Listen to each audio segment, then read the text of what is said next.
That is... Sorry, that is the wrong button is what that is.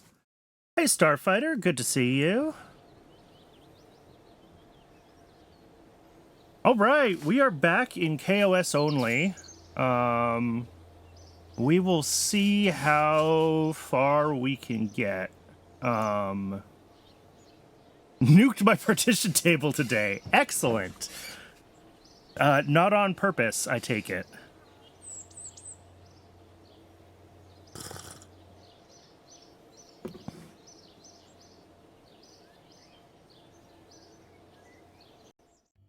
All right, so where are we at with this save? Right, we are way behind on early lunar probes. Was trying to copy it to a new disk, but the command was backwards. Ooh!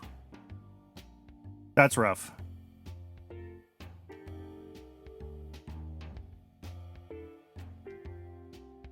All right, cool. I think I remember where I'm at with this. So... do I have everything I need for crew? I do. I do have all the early crew stuff researched. I need a lot of science for early docking procedures. Okay. Test disk managed to recover it. Awesome. That is good.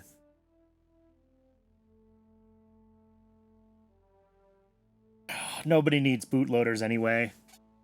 Look, if we got rid of all the bootloaders, then none of us would have computers, and I think that would be an improvement.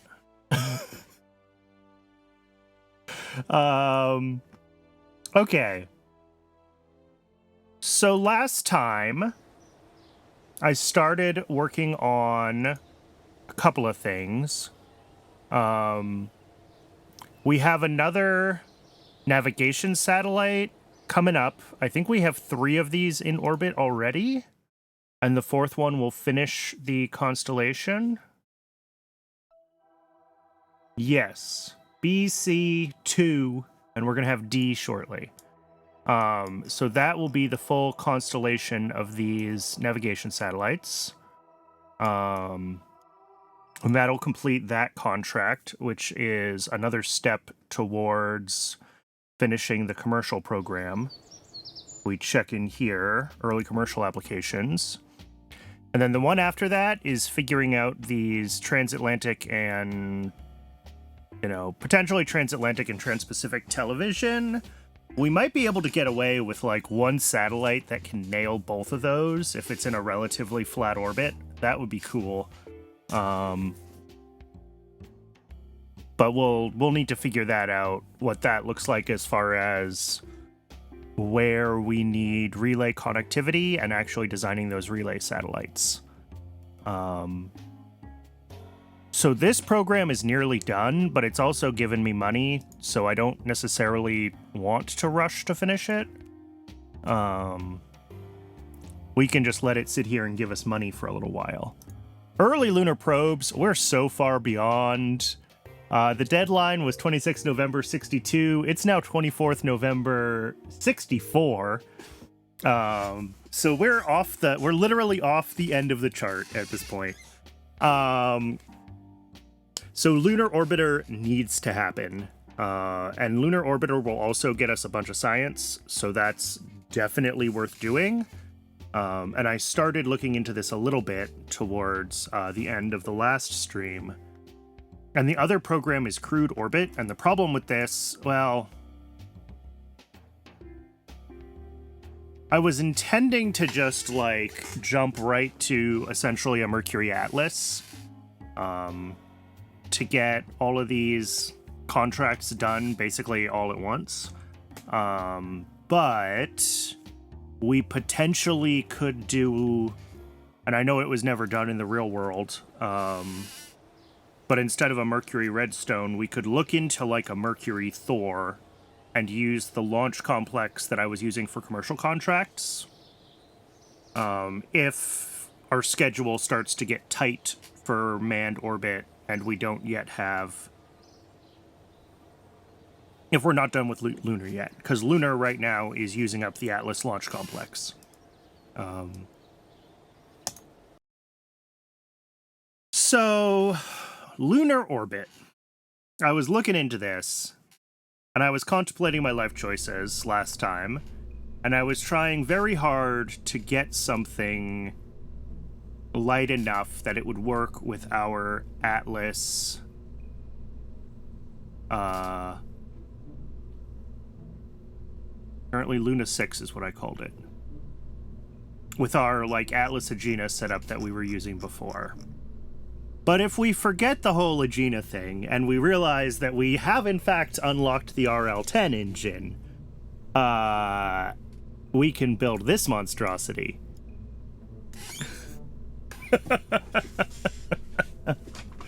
This, is beautiful, is what it is.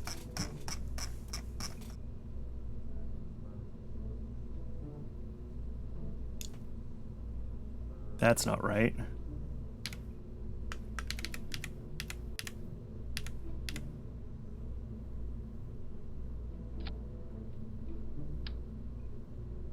There we go. So this is a Centaur, effectively, right? We've got an RL10, we got this thing strapped to it, we have heaps of RCS fuel. I have not tried to fly this thing yet. I just kind of did some vehicle design on it towards the end of the last session. But this would solve all of our problems with being limited on what science we can take. It would solve all of our problems with a lot of things. The probe gets a lot simpler because the probe only needs to have just enough RCS fuel on itself to, like, get its solar panels realigned with the sun, right? We don't have to worry about, you know, the mass of this can stay a lot smaller, basically. We can load it up with instruments, right? We have 14,000 Delta V right now, which should be plenty. But the problem with this is we spent so much time fine-tuning our TLI burn with Aegina, and this is going to have a totally different TWR. It's going to have way different behavior on the way to the moon. And if we decide to go this route, we're going to spend basically all of today's stream just getting this thing to, like, consistently be able to make a pass at the moon. But it does have enough I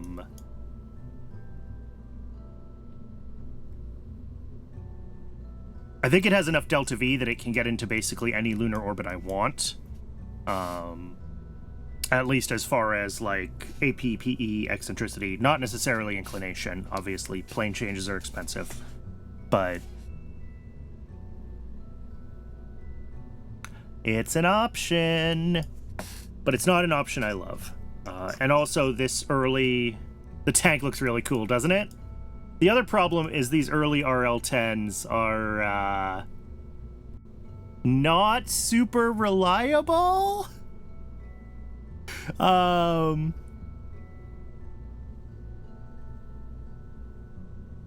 that's not what I wanted to do. Oh, shoot. How did I remove those things? Why?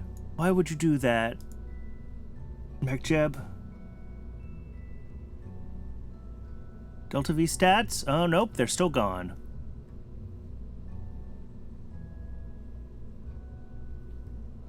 What did I delete?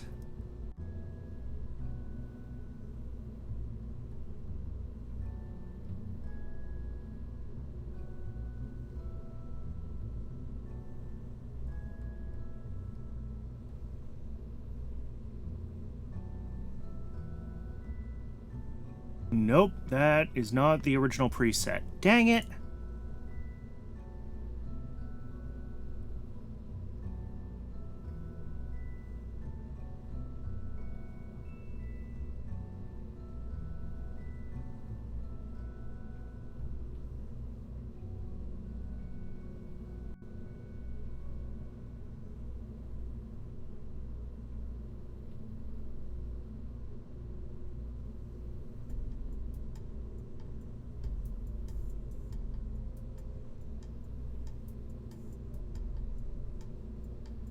Yeah, delta V stats.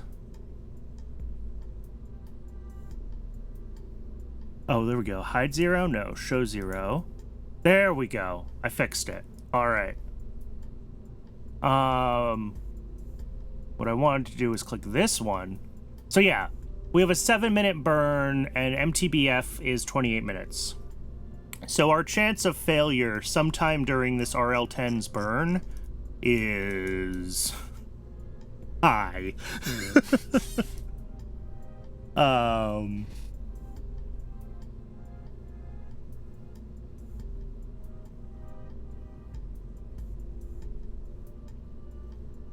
So that's my concern, is that we may end up in a place where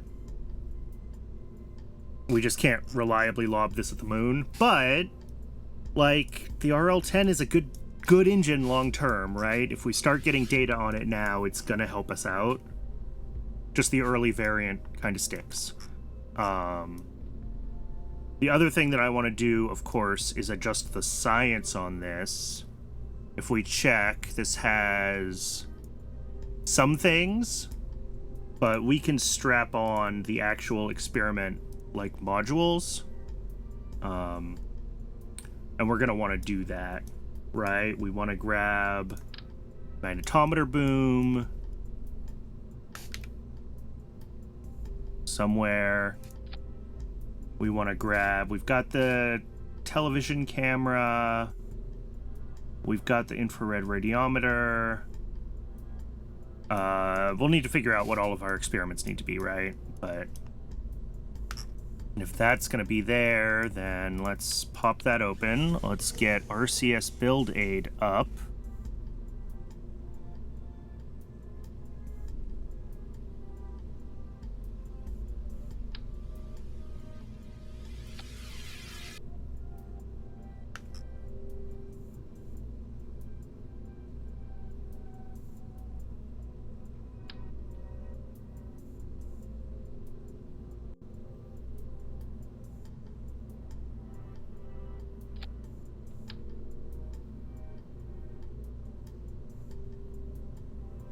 I don't know, something like that. The magnetometer boom is pretty heavy, as I recall. They're still not really lined up with each other, are they? But it's close. It is close to, oh god. Stop. That's the other thing, is we're going to have to, if we use this version of the magnetometer boom, and maybe we just don't. Maybe what we should do is put the magnetometer in these experiments, and then we can use the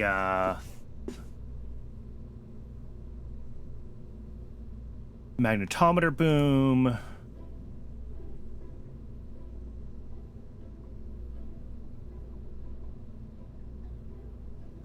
TV camera's heavy.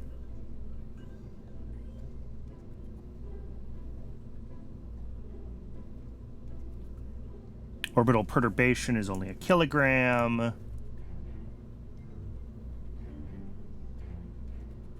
I think space low for the moon we've already done. Go away. This here. Move this here. I think we've already done temperature and pressure for the moon. Flying space low. No. We have not done temperature scan. So probably not pressure either. Yeah, so temperature and pressure. But those are light. We'll put those on as modules.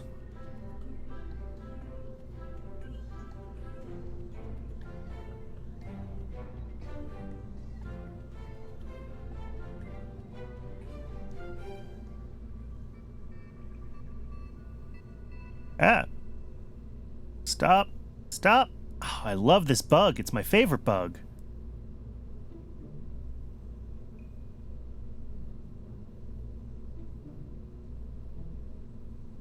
Orbital perturbation. That'll be fine. Just leave that one on there.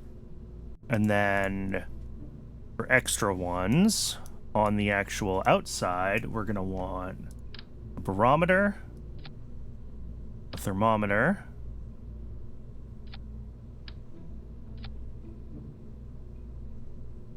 because these ones we can enable here. They don't do anything. Mass spectrometer,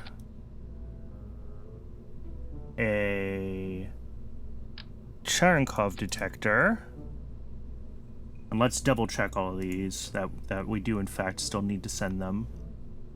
Yeah, mass spectrometry, yes. Cherenkov, yes. This has magnetic, video, infrared radiometry, and orbital perturbation.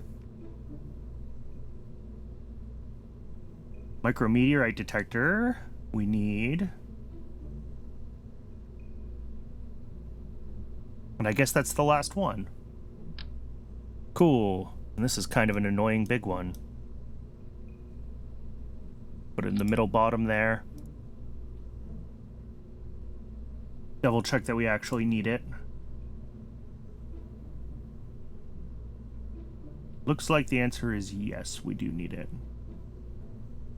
Moon, yeah. Cool. So this thing is packed with science, which I love.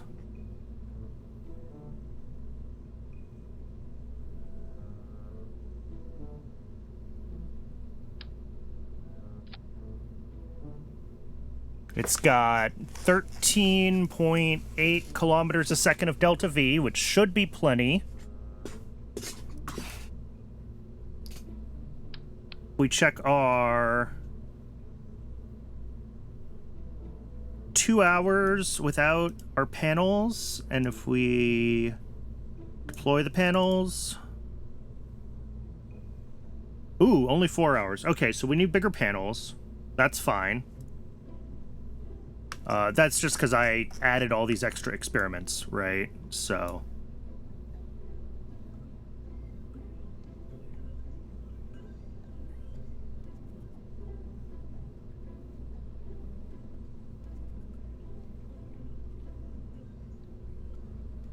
Yeah, what if we use these big Mariner panels? That's fine.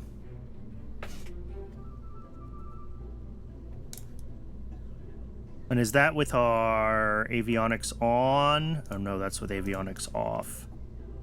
The avionics on, it's a little bit worse, but that's okay. Our avionics will only be on for short periods of time. And if we disable these... How long do we run? An hour? Okay, that's fine. That's fine. This side, away from sun. Good to know. Glad that was included. Okay, so that is reasonable. 13.74 kilometers a second. So if we want to try to fly this, if this is what we want to do, one, we're going to have to tool a bunch of shit. Which is going to cost a lot. It gets the vessel down to 12,000 once it's all tooled. The other thing is that this early on, we don't have MLI layers.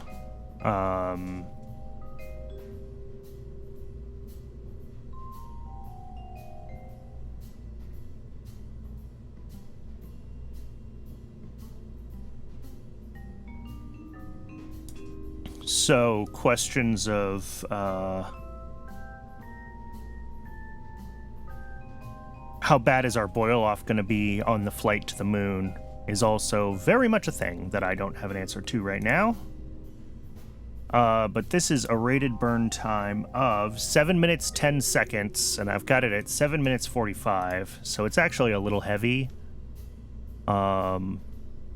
But I did that on purpose because we are going to have some boil-off. So, like, it's not going to actually burn for 7 minutes 10 seconds. And we may find that we actually need to stretch this further. because it's hydrogen fuel and it's light. So if we need to ship a little extra to make up for boil off, it's probably worth it. Plus, it just looks so cool. All right, and then this avionics, 10 tons, is that right? No, wait, yes, mass 8.7. This is set to 10, that's fine. Duration 1 day with avionics enabled, and with them shut down, duration 4 days. How long is our flight to the moon?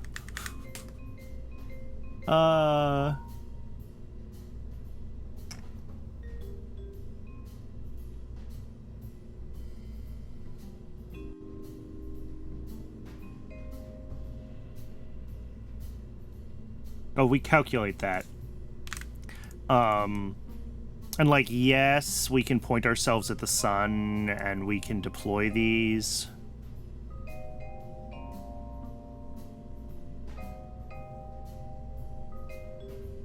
And that'll work. Okay, that gives us lots of power.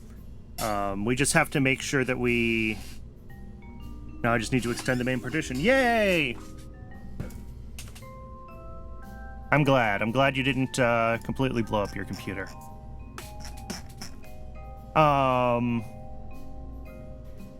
Yeah, this is not awful.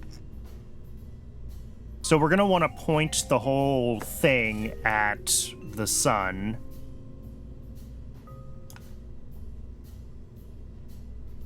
During the transfer. And that should help us... Because, yeah, that gets our duration up to 16 days. And this one we should actually turn off.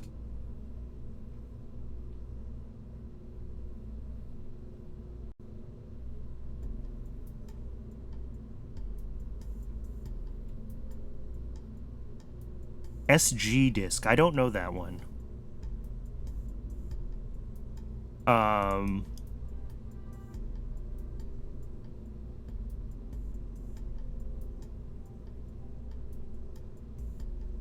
Okay, so I think we're good. I think we have all of our science on this. I think I need to make sure that it's all enabled.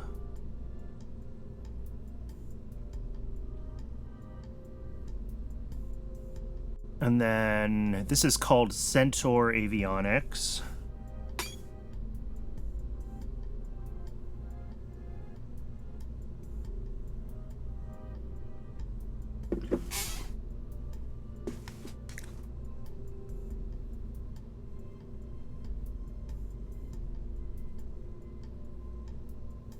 So this avionics can actually start shut down. We don't need this one on. This one is on.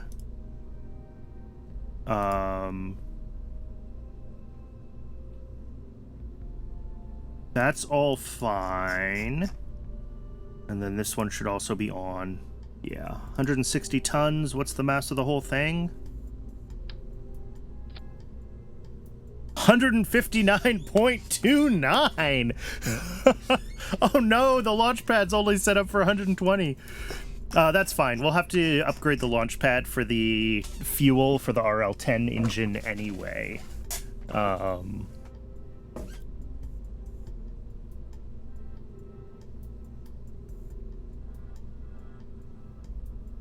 Okay, let's take a look at the code. We're going to have Moon Orbiter. Whoops, I did not mean to do that. And we're also going to need to copy, paste.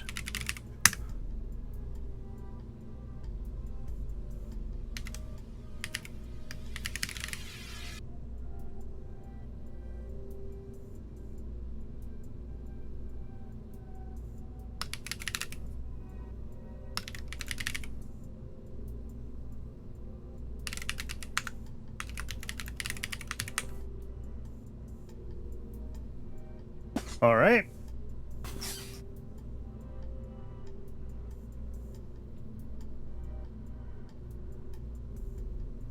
think most of these are gonna be fine.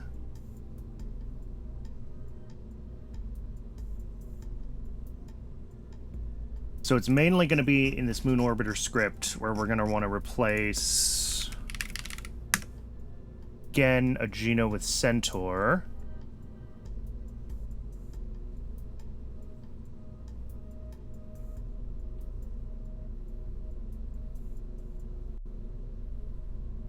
Yeah, we have this transfer lead angle function. Where is that? Right here.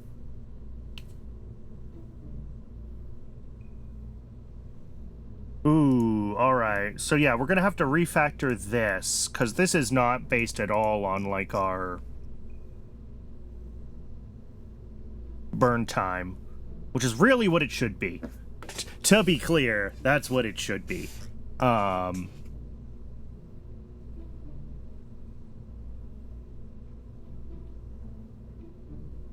So we're gonna have to increase these factors so that we burn a little bit earlier, because the Centaur's TWR is lower.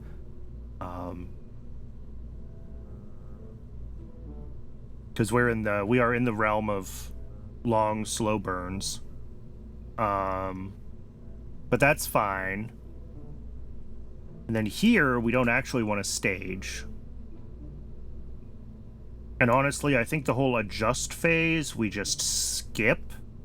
Because all we really care about is that we end up in, what am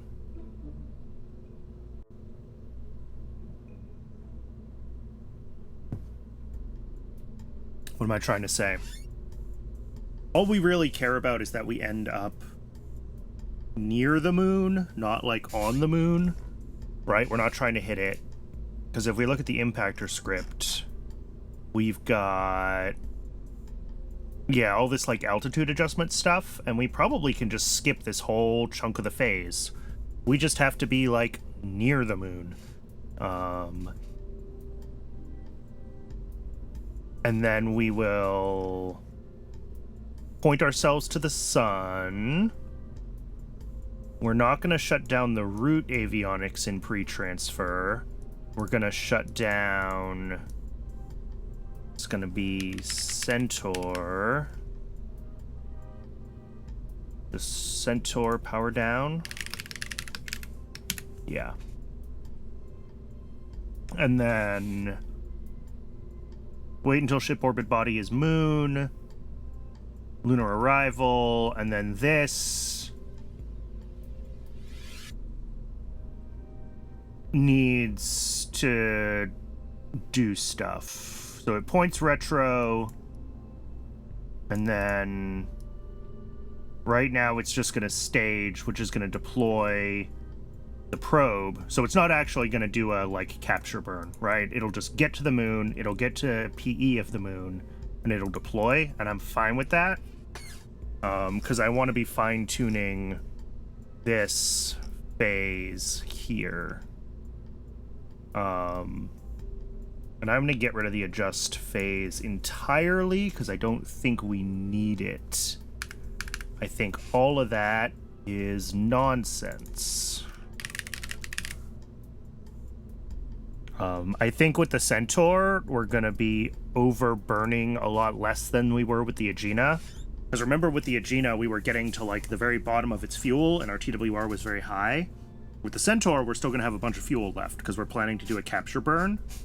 So we expect that our TWR won't be near as ridiculous, and we're not going to be, like, really overburning. So I'm getting rid of the whole, like, attempt to correct with RCS part of the system. Hope that makes sense. And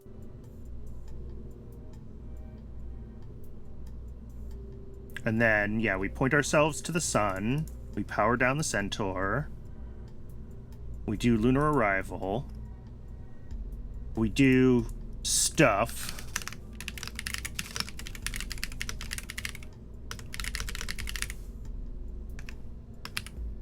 And then we stage at the end.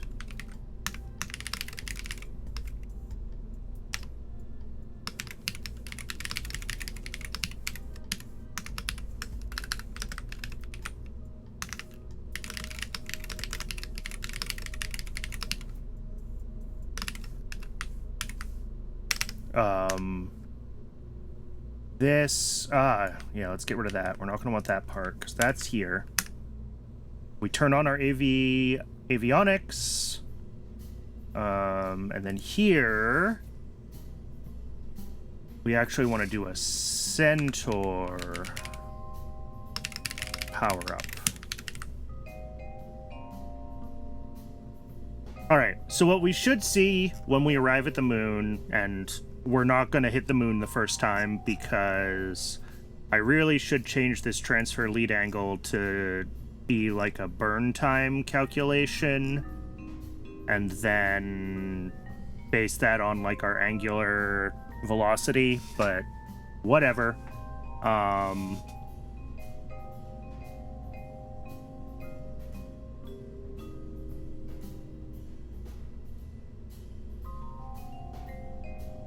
And then also not locked to prograde, but that's a different issue.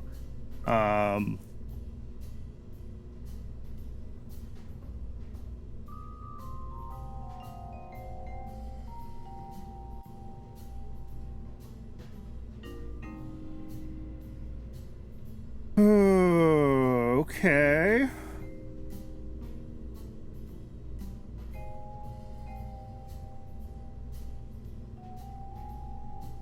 Cool. Yeah, so other than our lead angle definitely being wrong, and that's going to mess up our injection burn, I think this is most of the tweaks we need to make to this script to make it actually do what we want.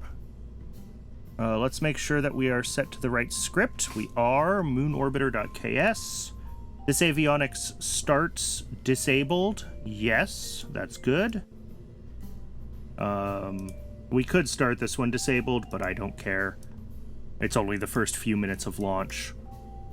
Let's fold up our solar panel outputs. Let's double check our staging. So, ignite, launch, drop booster, drop fairing,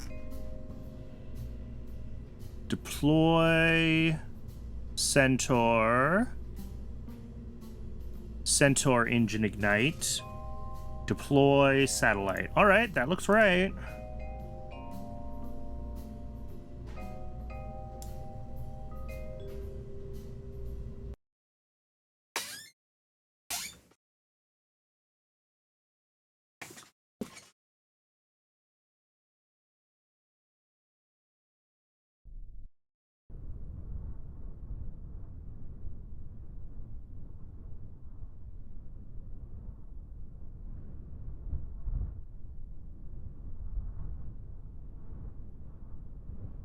That's not the right button. Where's KOS?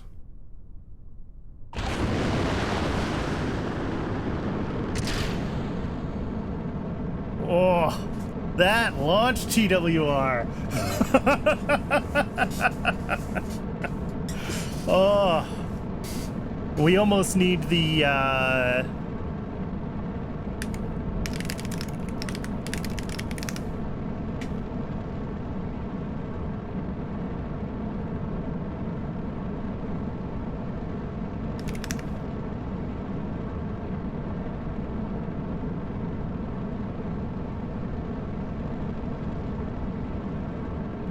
They did eventually do strap-on boosters on Atlas. They figured out how to do them with the balloon tanks. Or they added reinforcements, so it's not really a balloon tank anymore. But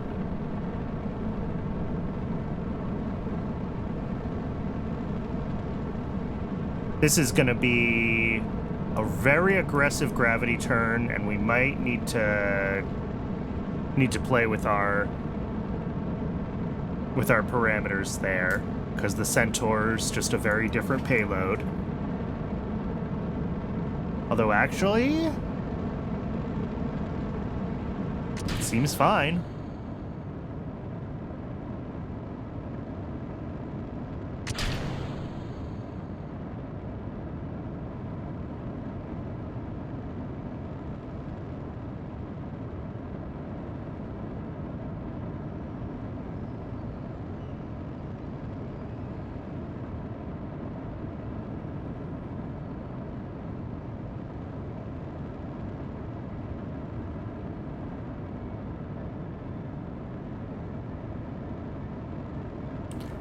Look at that. Beautiful, beautiful, beautiful.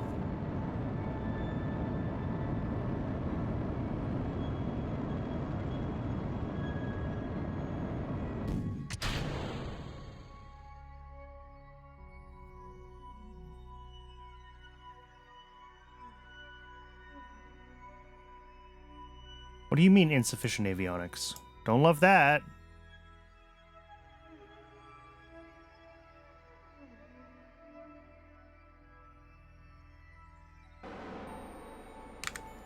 Was that my fault? Well, obviously it's my fault.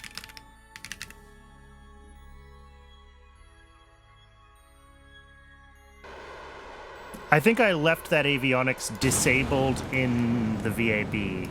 I will double check that. Because it's not supposed to shut them down in the script until we circularize.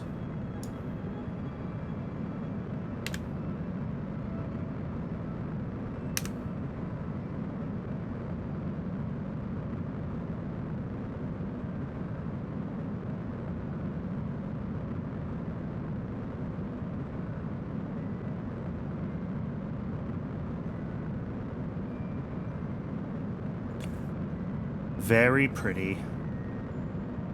It is a really cool design. I would be very happy to make this actually work. Oh, the Centaur's burn time for orbital. Yeah.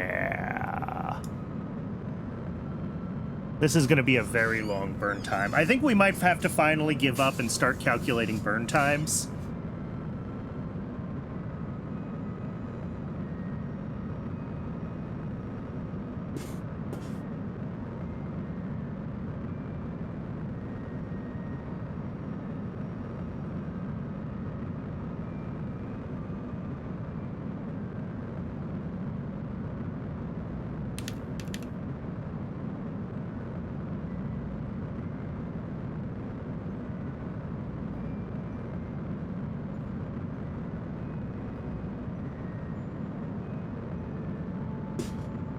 Because this is probably not going to end up very circular.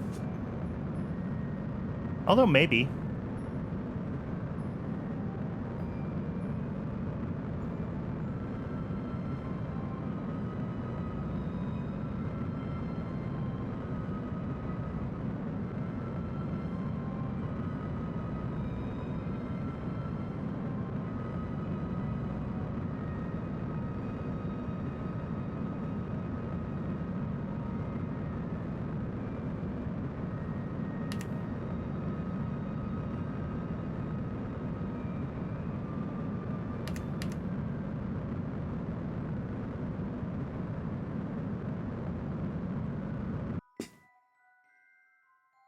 Yeah, that is not very circular.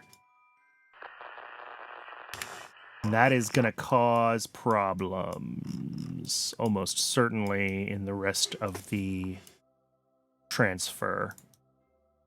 And we're expecting to miss our transfer anyway, because, again, we're not in the right... We're not calculating our burn time right for... no, sorry. Plotting frame is what I want, and I want MEO.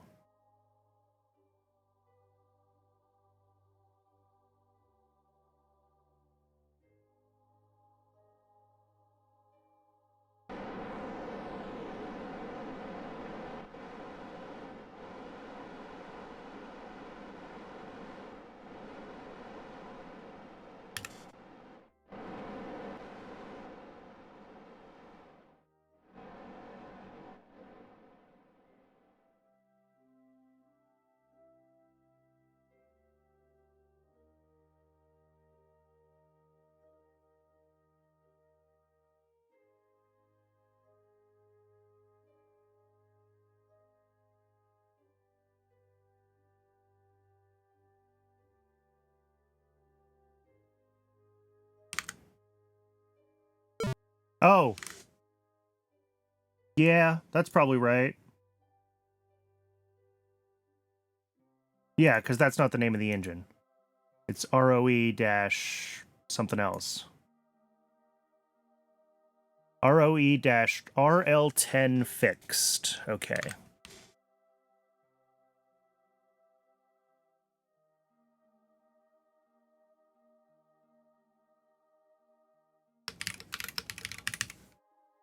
That's fine. All right, and then the other thing we need to do is we need to figure out our appropriate this. Instead of doing this ETA, apoapsis, whatever, we need to look at our AP, our PE, figure out our required delta V, and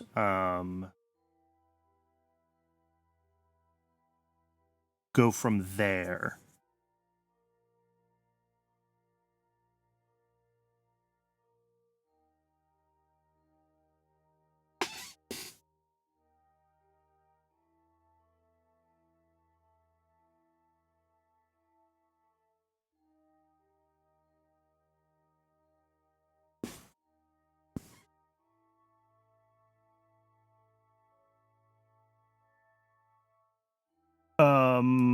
Cool. So let's figure out... Where's in my common...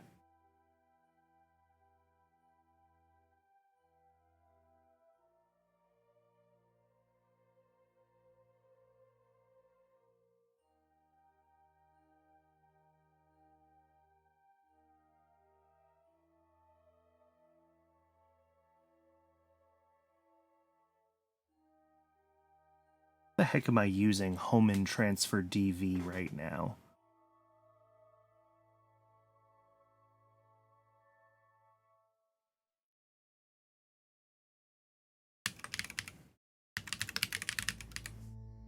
Okay. Okay, so this is assuming a Homan transfer from circular orbit to...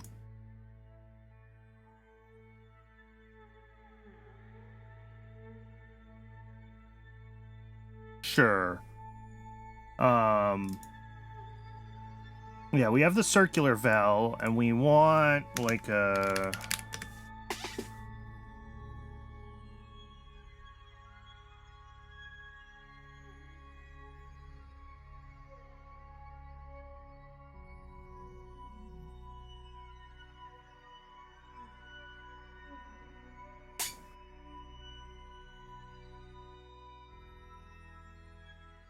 Let's do...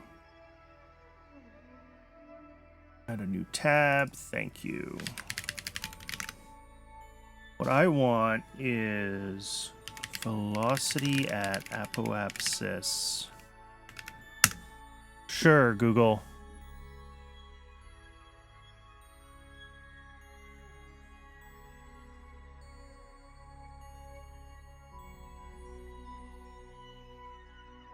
Okay.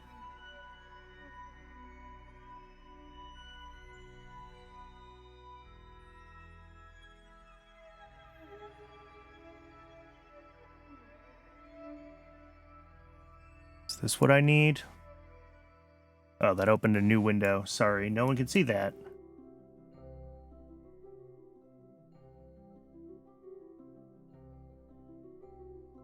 Well, yeah, that's circular. Why does stuff keep opening in new windows? This is really not helpful. Open a new tab. There we go.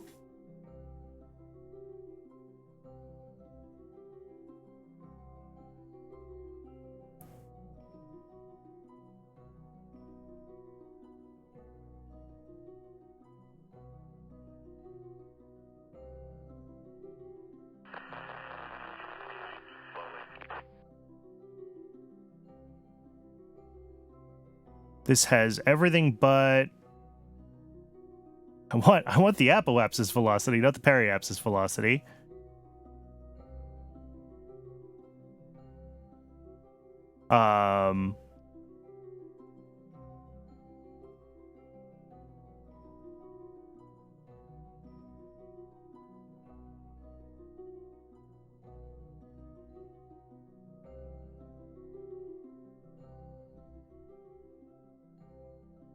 But that's just cosine of 180 in this equation here, right?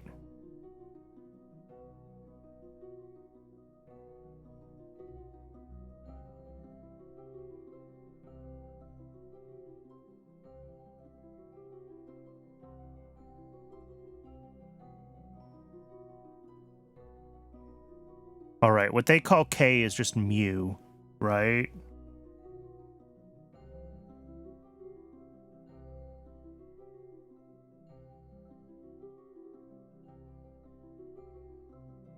Yeah. Yeah. Because that's where we have 1 over altitude plus radius. Yep.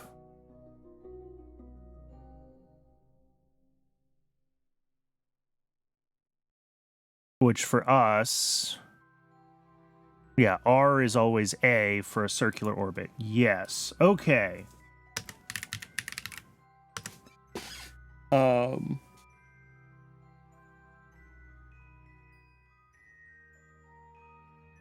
So what we want is...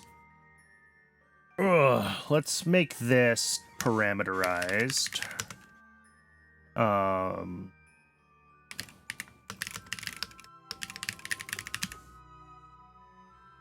then we can do that.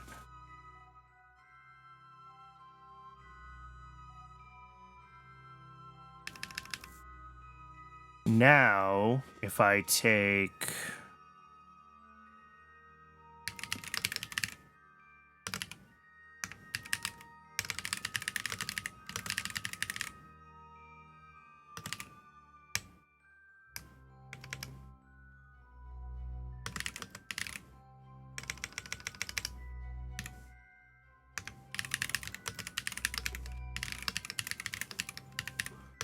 So that's ship body mu times 2 over our...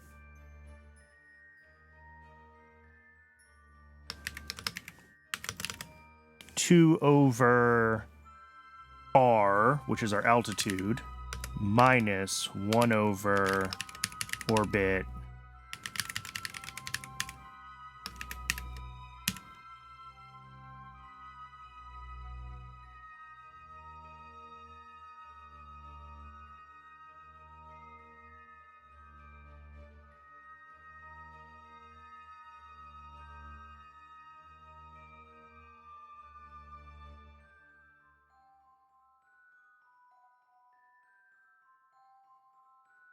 Yeah.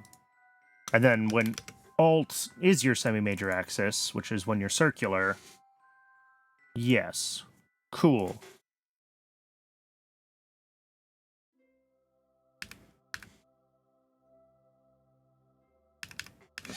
And then here, we'll do a global function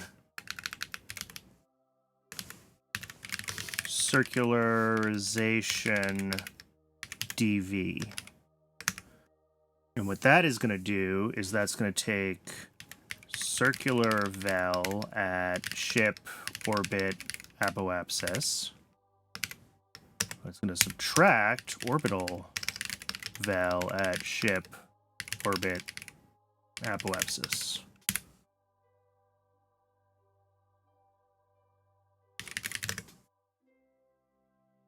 Right?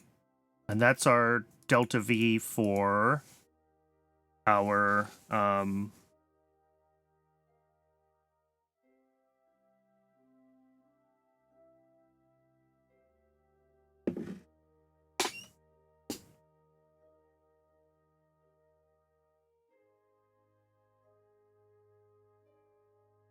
because it's our circular velocity minus our orbital velocity, or minus what we expect our velocity to be at AP.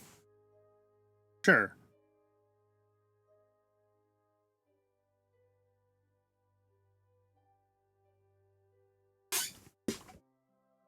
And then the other thing that we need then is burn time calculation. No. Rocket burn time calculation.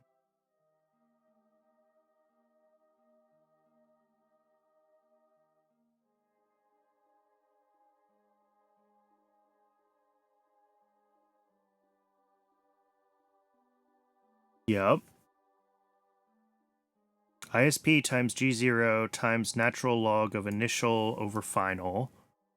And we know our initial mass. So then we can calculate the final mass.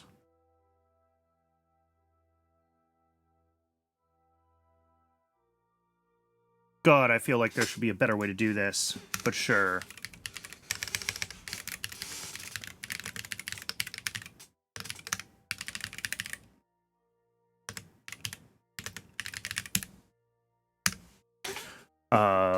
And if we find our tab...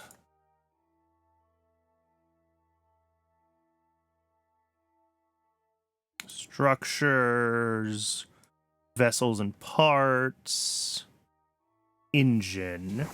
I'm hoping that this engine will have, like, yeah, it has the ISP, or the vacuum ISP. It has consumed resources, which might be what we need to get what we're actually burning. Oh, here we go. Mass flow. Max mass flow. I think that's what we care about.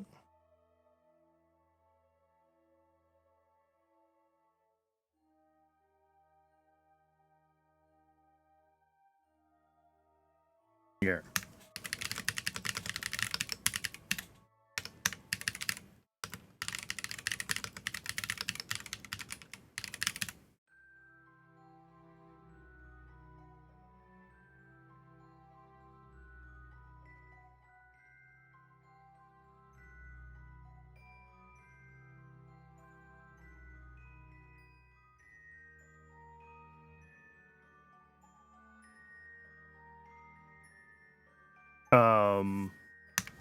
Local.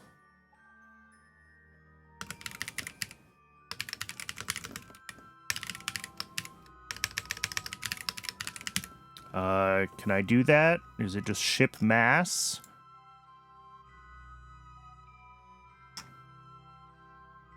No, that would be too easy. Although these also aren't alphabetical, so maybe I can.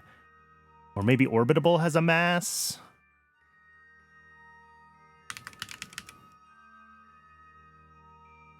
Nope. Vessel mass. Okay, yes, it is there. Okay. So then...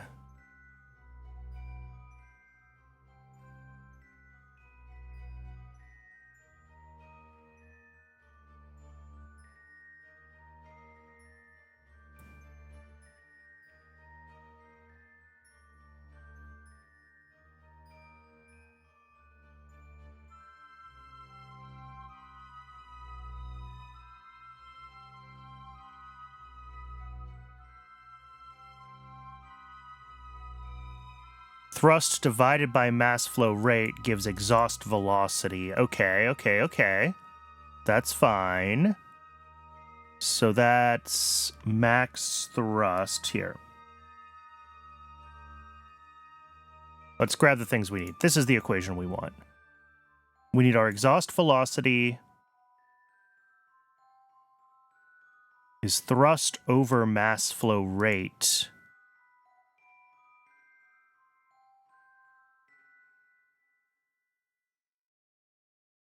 Then it's all over F again. It's fine. I'm not going to try to simplify the algebra here. We're just going to do this.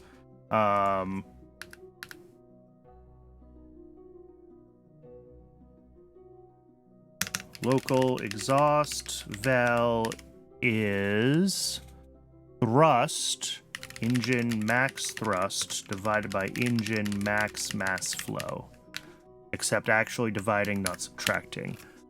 And then our T, our initial is ship mass. And then we have our DV. So it's initial mass times exhaust vel times 1 minus Oh, good. It's E. I need to figure out how to do that in...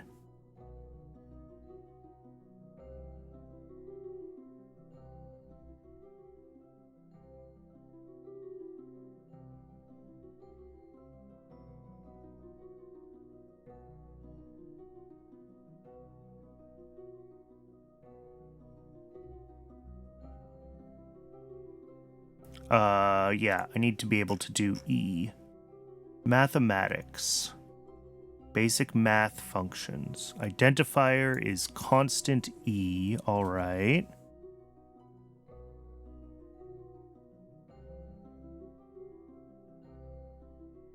Mathematical functions. Do we have a POW?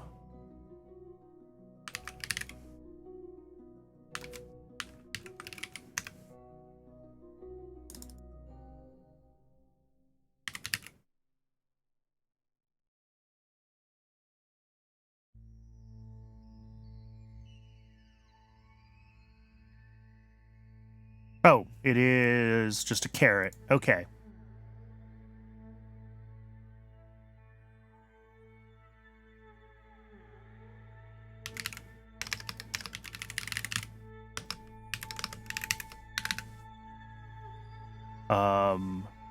Negative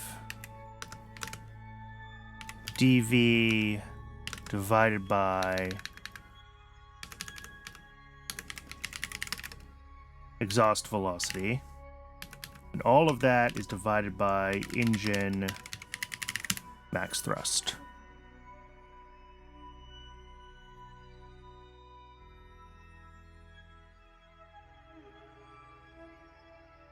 Okay.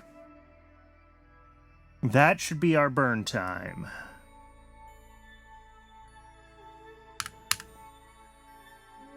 Oh, and the ad is running. I'm sorry. Usually I try to give warning for those. I'm just gonna finish what I'm working on, and then I'll give a summary when we're back from the ad. Okay.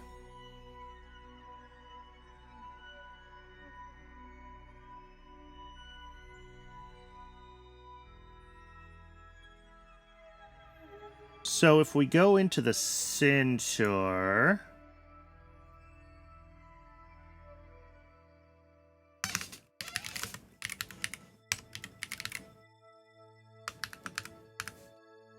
grab the engine.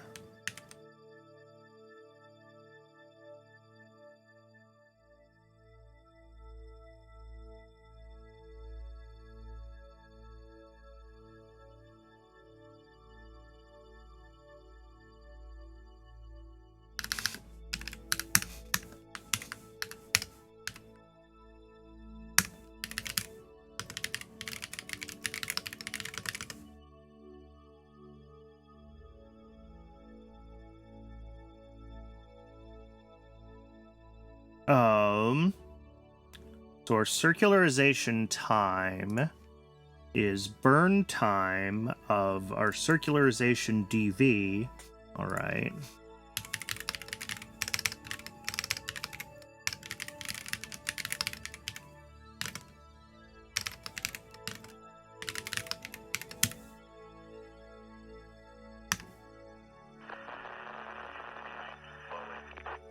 Why are you so upset with me right now?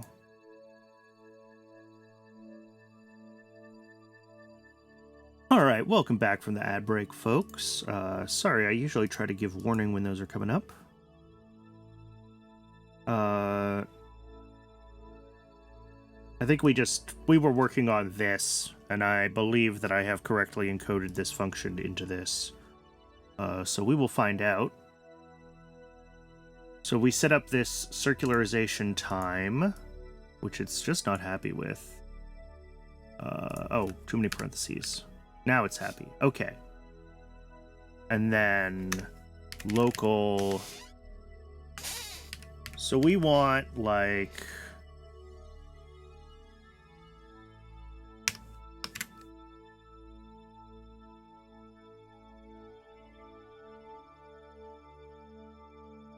it'll be like circular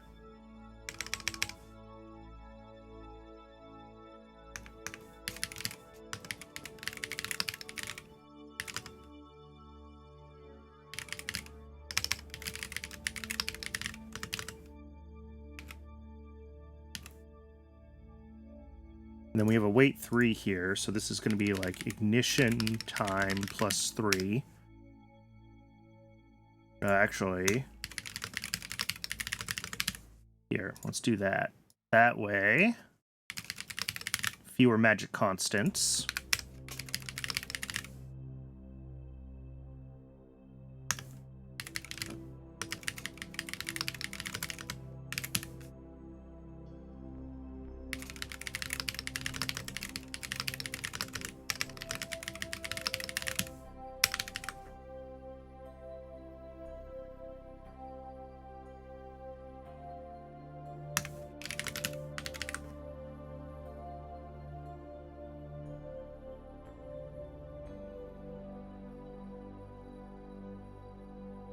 Okay, well, there's almost certainly bugs because I never managed to write KOS scripts right the first time. Let's just double check. Delta T is total mass of the rocket at the beginning. That's our initial mass, yep. Times the exhaust velocity. Times 1 minus e to the negative dv over exhaust velocity. Yup. All over engine thrust. Correct. So that's good. Circularization delta v is the circular velocity at apoapsis. Woo. Minus our current orbital velocity at apoapsis.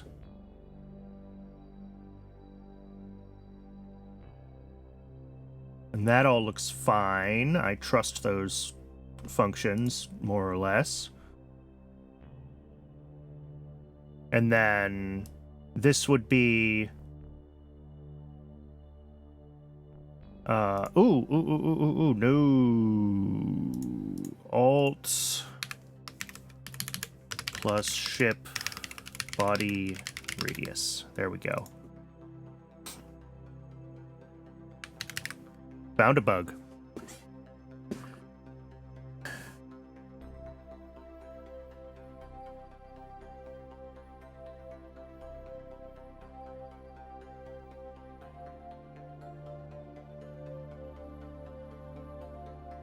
All right, so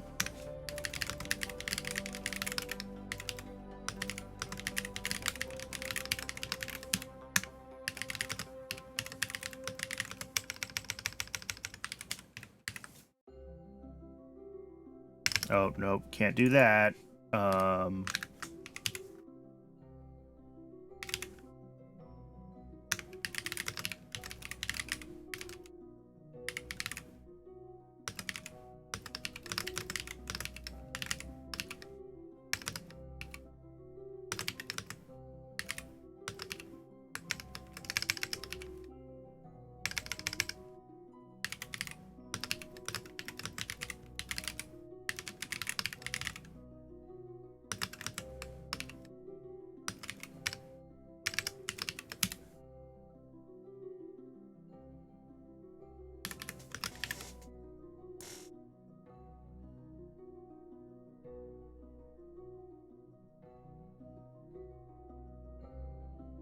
All right.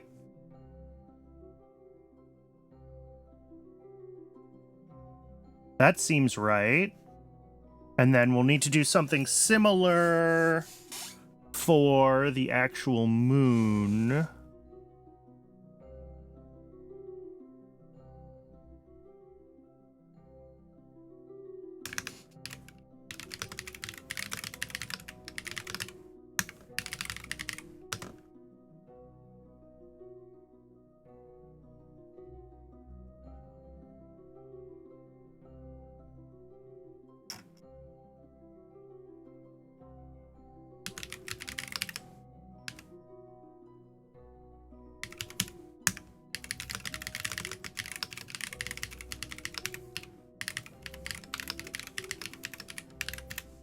Get our engine. And actually, instead of getting our engine here, because we never use it, we're just going to call this one Centaur burn time. And then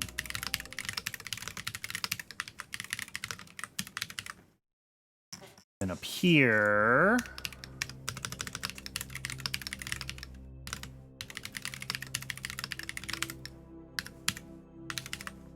There.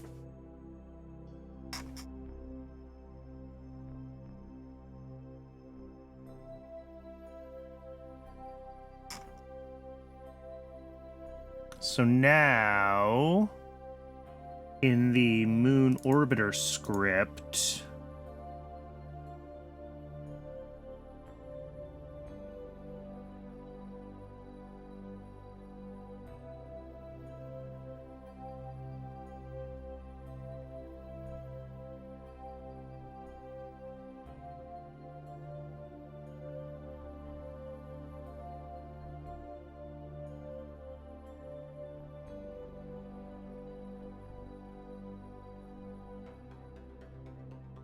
so the burn longitude is actually our departure longitude, right?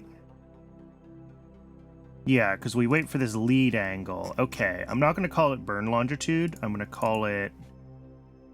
we're not burning for the moon. We're departing for the moon. And it's actually right ascension, not a longitude. So we're going to call it departure RA.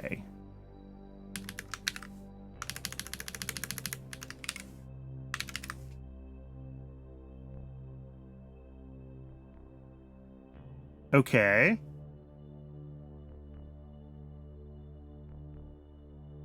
Go around at least once, so this part is fine.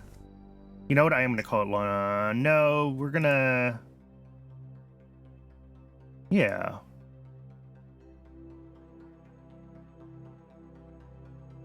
Because the rotation angle converts our longitude into, yeah, right ascension.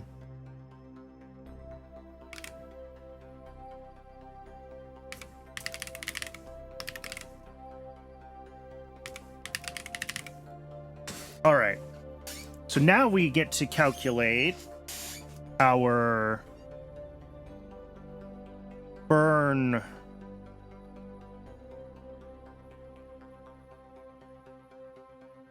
No, we actually are going to want our burn right ascension here. So let's so we're going to have like a Centaur burn time. We're going to get rid of this whole transfer lead angle. Local burn time is the Centaur burn time of our this.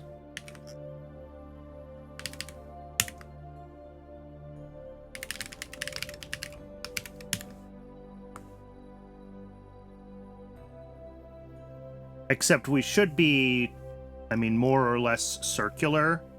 So I think it's just our this one.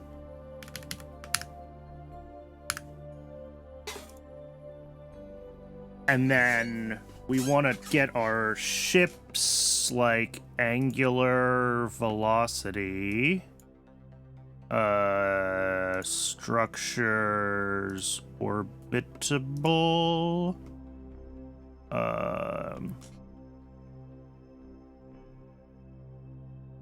Well, it's its period, right? We're assuming a vaguely circular orbit.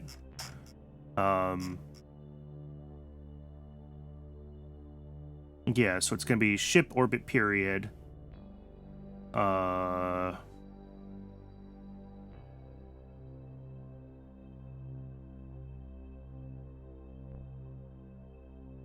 then we want it in degrees per second, though, right? So...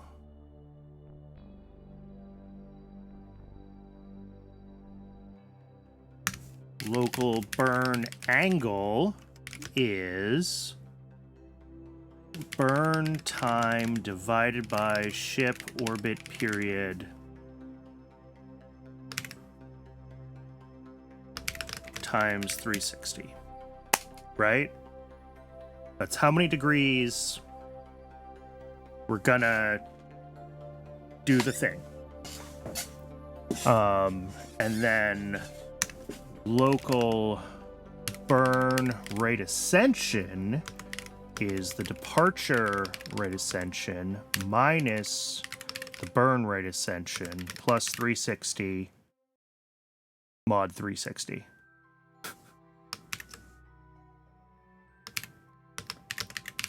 Except I don't think it's mod, right? It's like a remainder. Where do I do something like that? I do that in Moon Math somewhere, right? Yeah, mod. Yeah, that's the thing.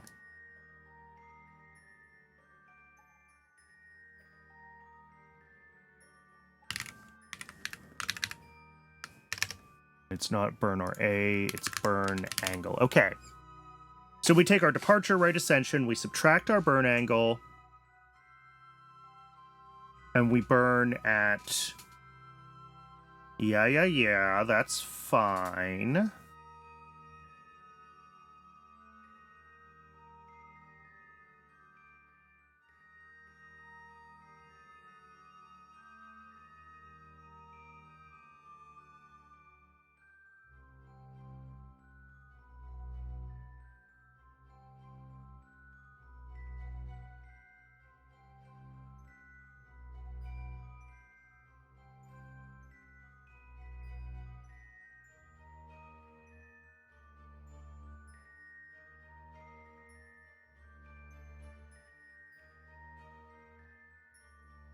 And then, yeah, we go around once if we have to. Except we don't want our departure rate ascension here. We want our burn rate ascension. And actually, I think that's what we want everywhere that we have one of these ABSs, is we want to do this.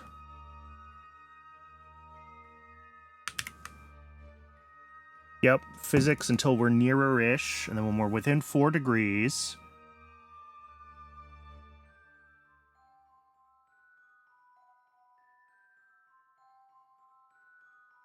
And then we actually want to pass it.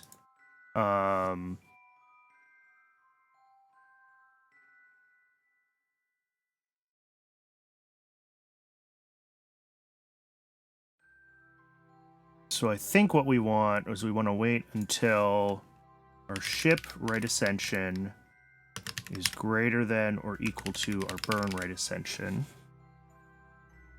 Transfer dV is just our transfer velocity now, because we're assuming we're more circular. We don't have a lead angle anymore. That's not a thing.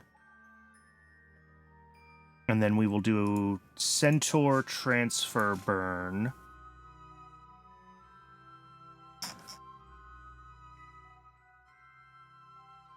Yeah, that's a target velocity. So that is actually going to be our... We need to add that into here.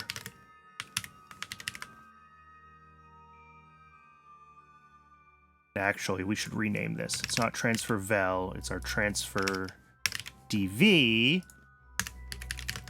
And our transfer velocity is our ship vel orbit mag plus transfer dV.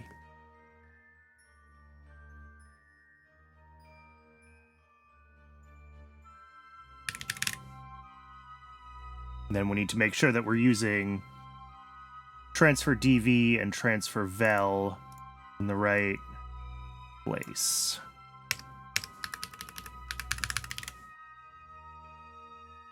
We don't have transfer lead angle anymore because that's in our burn rate ascension.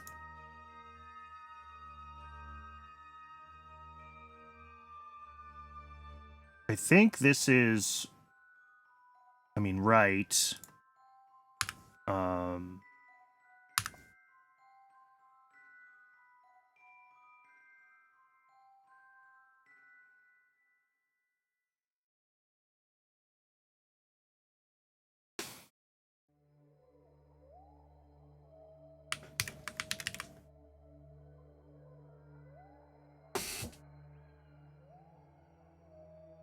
Because again, we're assuming a very circular orbit here because we have better math on our circularization burns, so we should be in a much more circular orbit from the Centaur stage.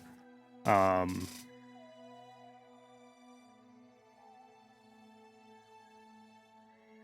think the only thing is where we're locking steering to ship prograde here is we want to lock it to something else.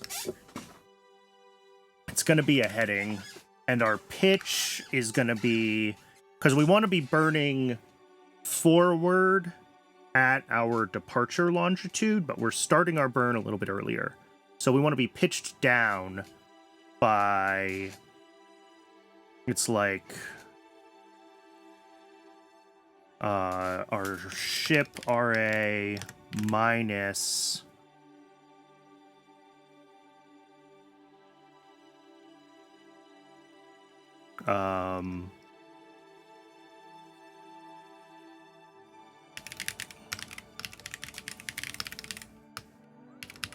this, and then whatever the other parameters of the heading need to be.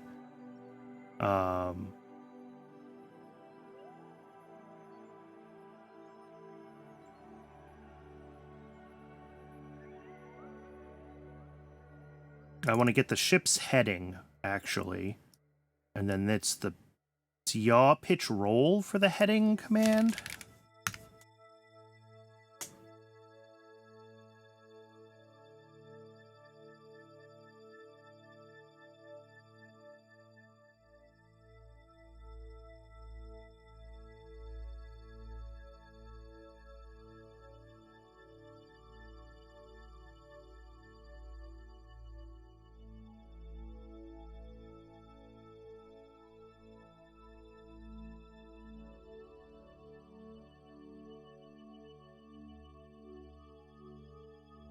Maybe what we want is ship prograde plus relative rotation of ship RA minus... Oh, not here, though. Yikes.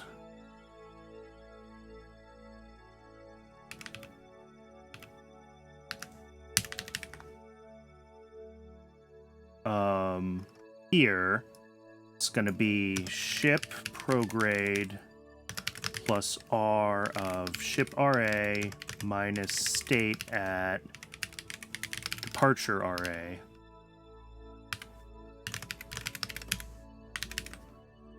I think that should keep us pitched relative to our departure RA. And then if we burn past it, that's fine.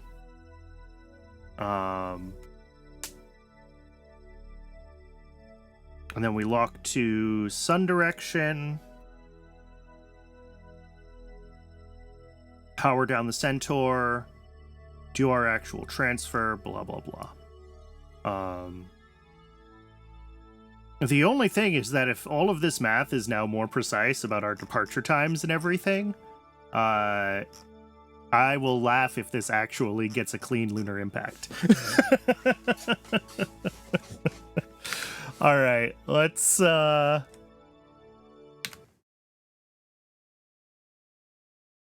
think we can just revert to launch. There's nothing to change. Oh, there's one thing to change actually in the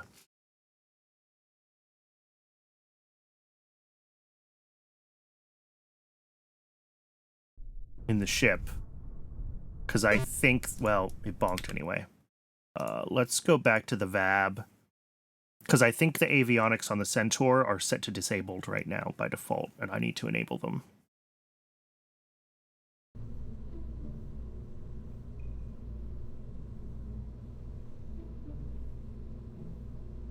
Activate avionics. There we go.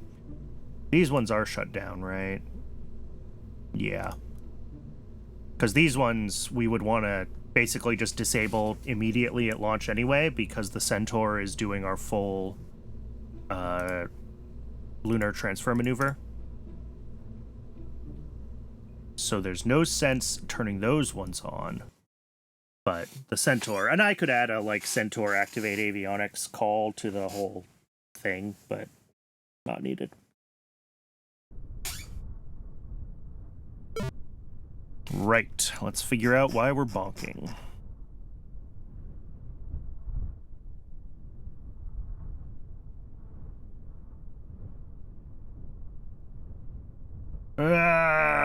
Of course.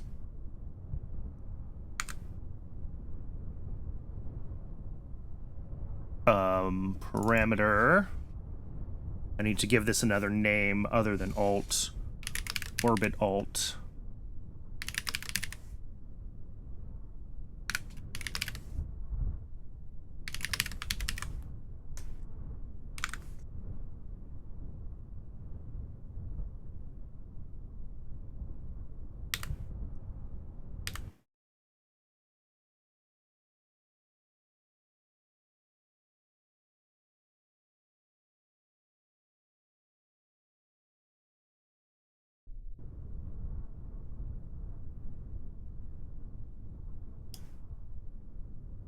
Well, that's a good sign.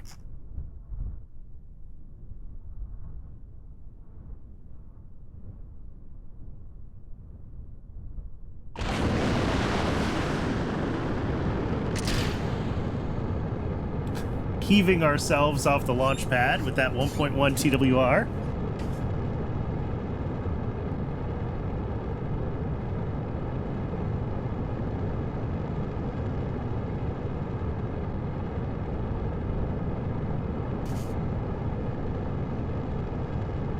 Something we can think about doing, actually, and let's go into the Atlas code.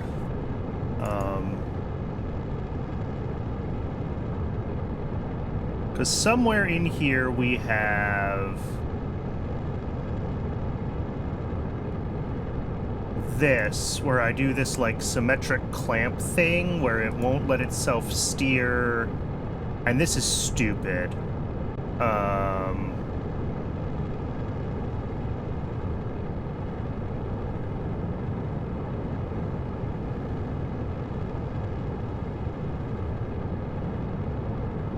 Instead, what I want to do is I want to say that this can be...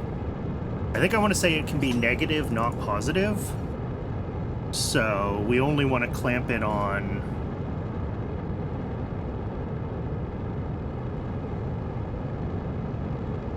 We clamp it to 0 on one side, and it doesn't really matter on the other side.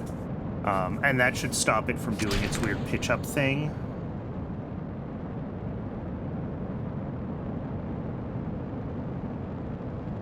I think.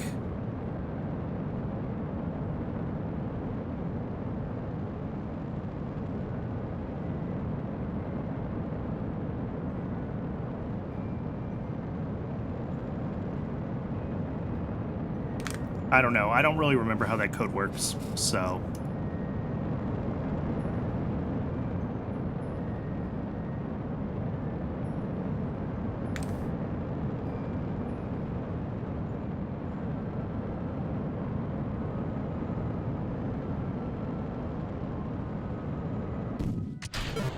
Oh, and we bonked.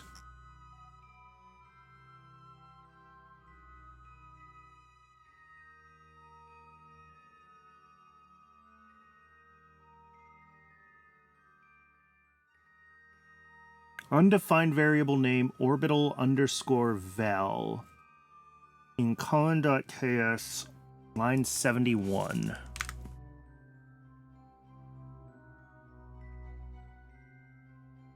Oh, yeah, because I wrote orbit val instead of orbital val. Cool.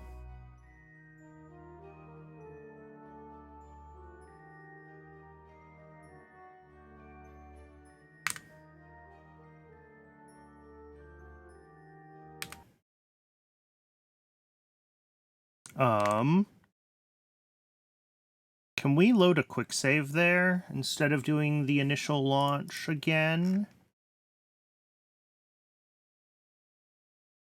Yes.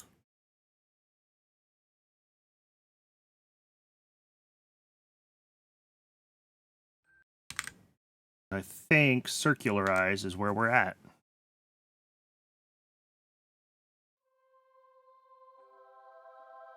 Then... Nope, we bonked again.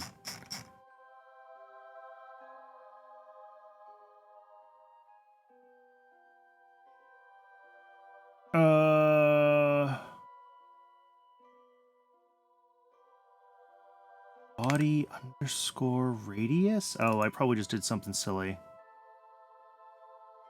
Yep, I did an underscore instead of a colon in one spot.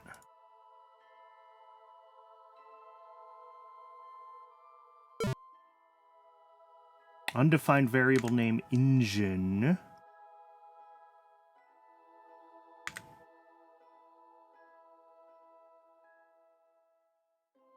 Oh, yes. I see what I did there, too. I changed this to call Centaur burn time, but I'm still trying to pass engine in, which is wrong. Oh my god! Index was out of range, must be non-negative. Okay, so this is just the wrong name then. ROE, oh, dash RL10 fixed, not underscore. Right here.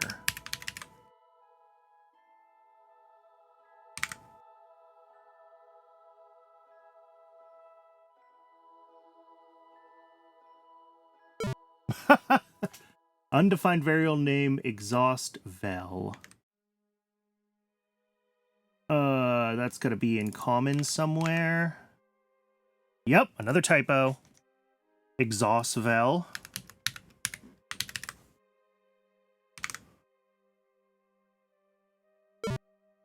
Jesus Christ. Tried to push infinity into the stack. Okay. Is it exhaust vel ends up as 0 in there? Is engine max thrust 0 for some reason? That would be annoying.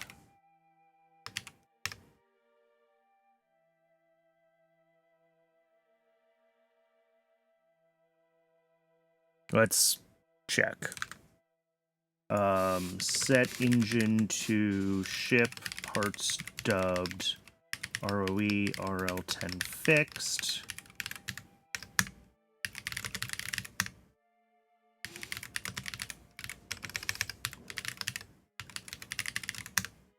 Well, that's not useful. What?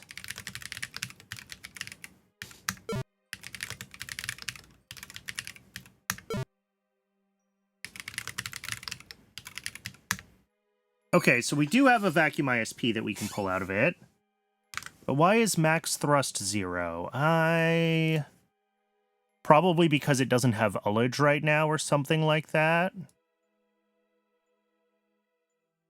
What if I do max thrust at 0?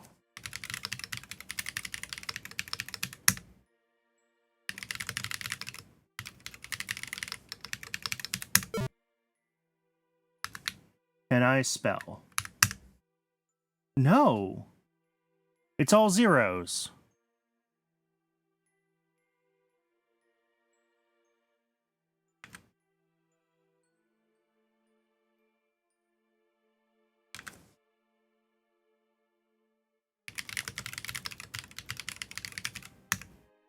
All right, we do have a max mass flow.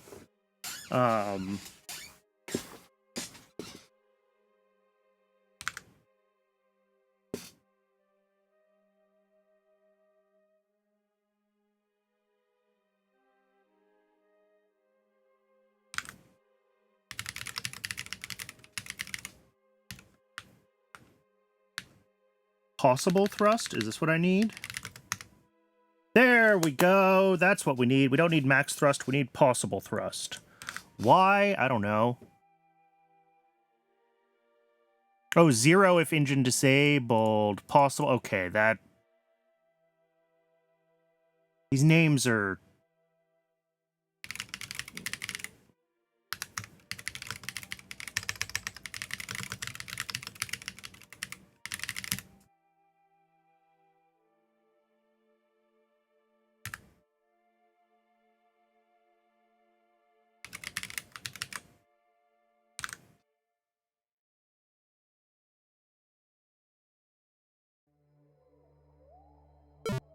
And we bonked again. Undefined variable name steering time. Okay, that's in the Centaur stuff. I probably just named something. Yep, another typo.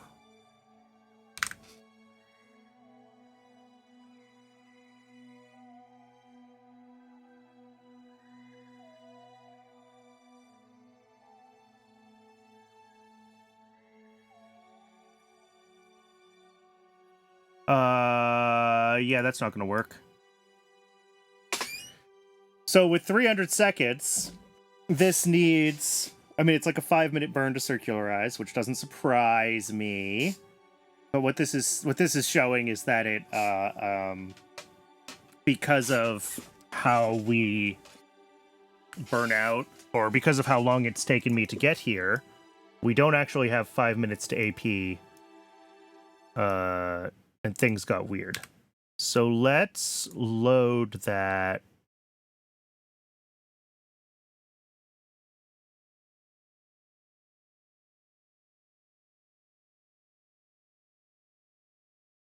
Oh, nope, not adjust. This is the wrong one. Shoot. I wanted circularize. Yeah. Circularize. Let's see what our time to AP is here.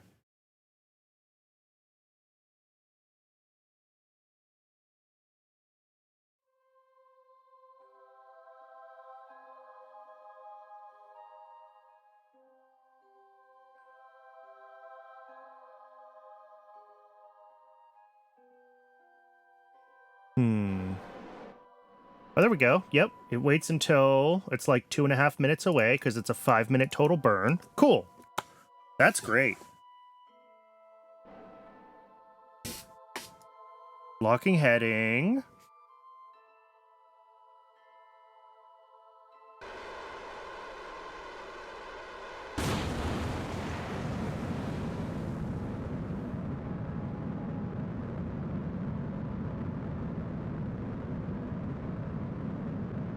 And then this is going to burn for like 5 minutes.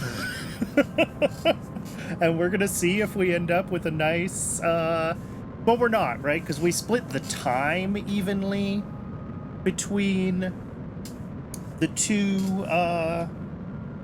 Oh, you know what? Yeah.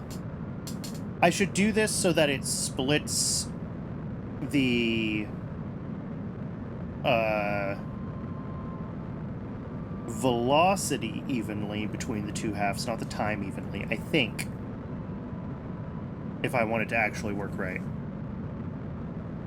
We can fast forward. This is a long burn. But let's see how close to circular we can get with this thing in this configuration before I mess with it some more.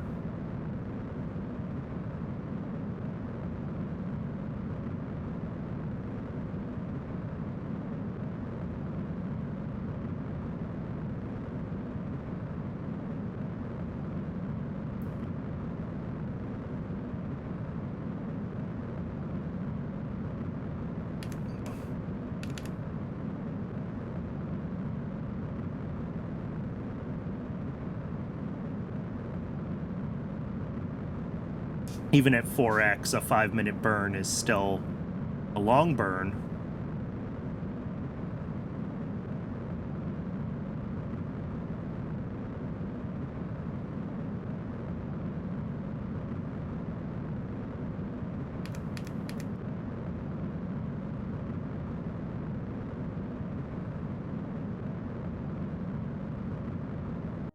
Yeah. And that's a pretty offset,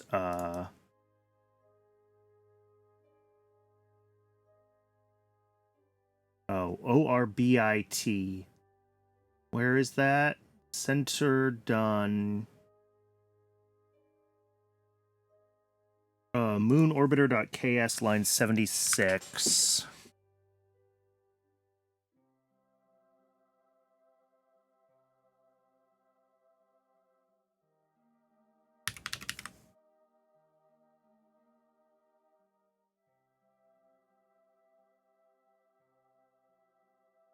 All right, I'd like to try to see this thing in a more circular orbit. Because this like 560 by 400 is way off, and it's going to make the rest of the math harder. So let's try to get ourselves into a more circular orbit. I think we can start, if we look in here, instead of doing this, if we do center burn time of dv over 2, this is half circularization time.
No, never mind. That's not what I want. Oh, actually, yeah. Wait until ETA. There we go. Now they're all structured as wait until we pass these countdown times. A little more consistent. Okay. Let's see if this does a better job if we pull that, like... So we're burning more before the orbit and less before AP and less after it.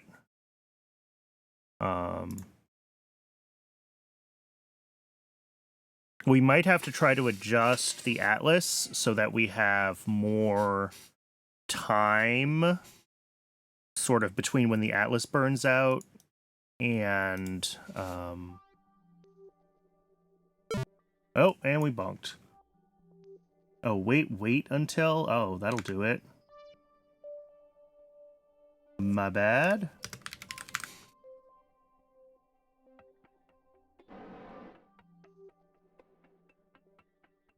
Yeah, so it's like 181 versus 120. So it does burn a little bit sooner. And it wants to burn right away in this case, which is probably close enough to... Yeah, we're off by a few seconds.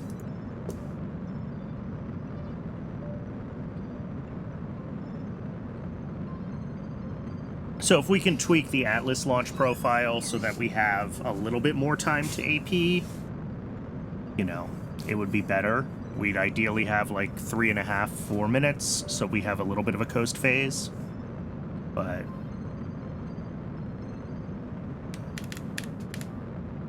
Alright, let's run this 5-minute burn again and see if it gets a little bit closer to circular.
That's better. 516 by 470. I mean, 0.003. Undefined variable name departure RA. Oh, that's probably just a... It needs to be state at departure RA.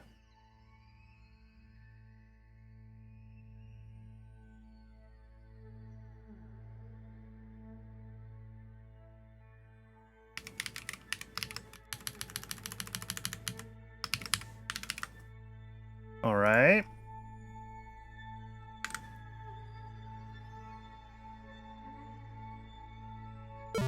And we bonked again.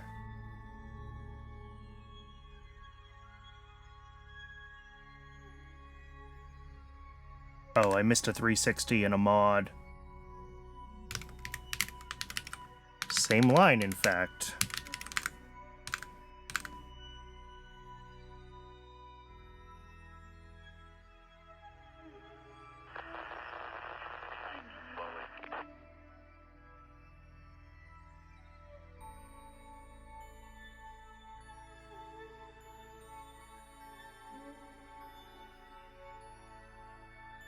Should probably have had this debug print some of its like burn time, burn angle, delta V calculations, but I didn't. So that's going to be fun. Let's take a look at the noodles. Okay.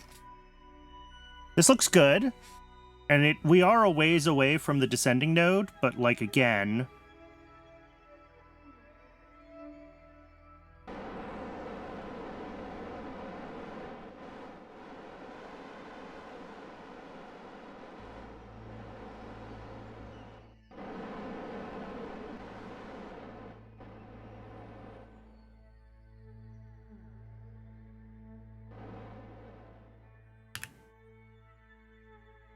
How are these spheres doing? Oh, wow. Okay, we've already used like a third of our RCS.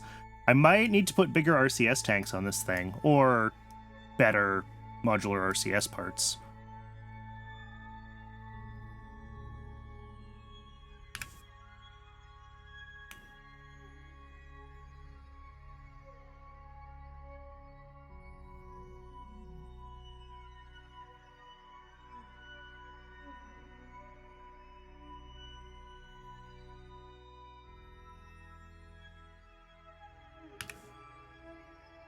We are pitched slightly... It's hard to judge. I think we're pitched slightly in, so I think that's what we want.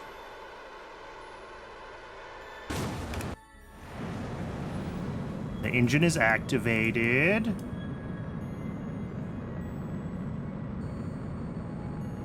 And we are going to burn up to 390 megameters.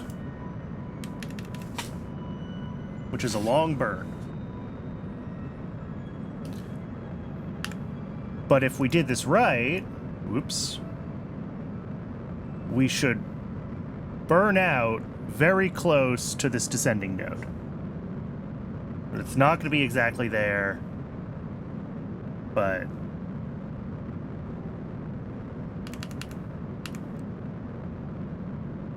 Actually, look at that.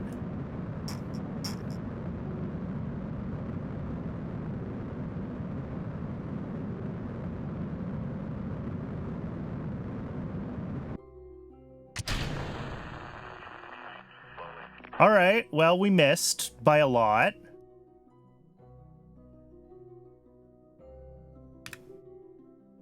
Also, we staged, which we really weren't supposed to do.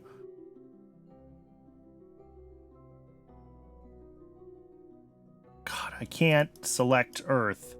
There's so much stuff.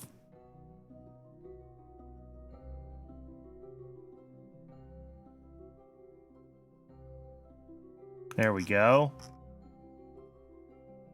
Yeah, so I think we passed the descending node slightly.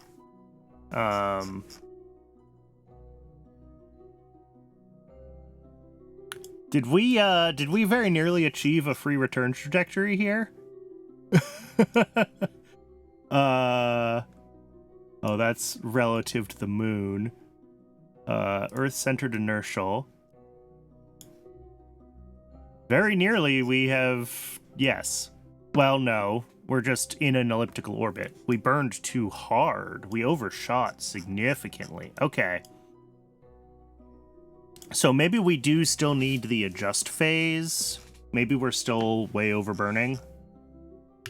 Because it did look like our TWR was getting up to like 4.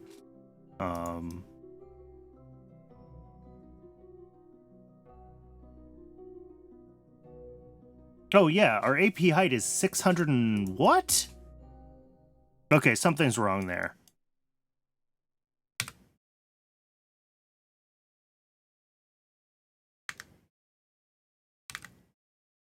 Let's go back to parking orbit and let's watch that more closely.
So yeah, either we overshot those last, like, 200 megameters very quickly, in which case we will have to use RCS here.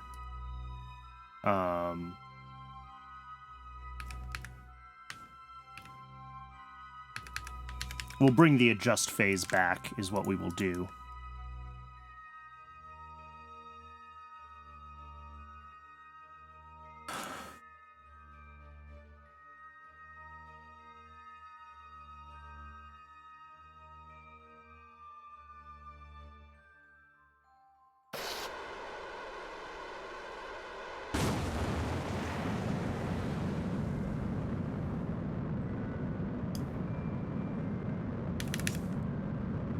All right.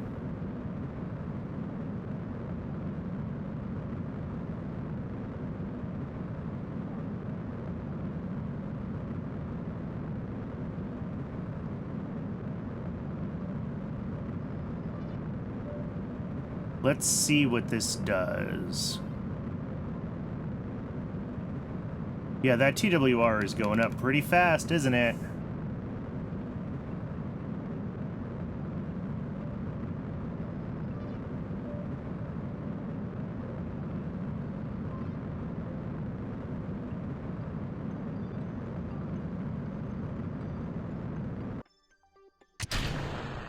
Okay, but that's still way overburned.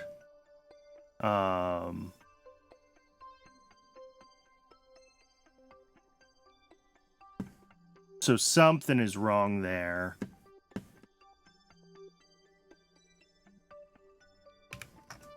Because it should have still stopped a lot sooner.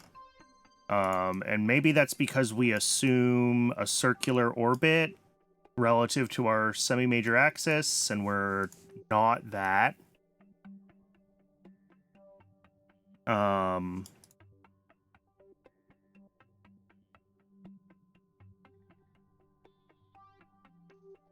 Or maybe...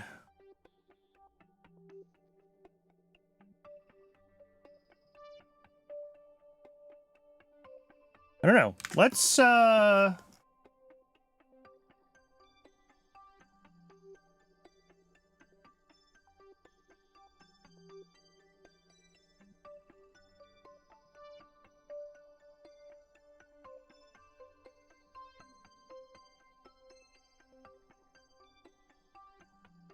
we do our transfer DB based on our ship altitude, initial ship altitude. And by the time we get here, our ship altitude is going to be a little bit different, and our velocity is going to be a little bit different. So maybe we just need to recalculate closer to our actual burn time. Because it seems like it's overshooting a lot more than just like the time it takes to stop the throttle or whatever. The other thing that I could do is we could do this and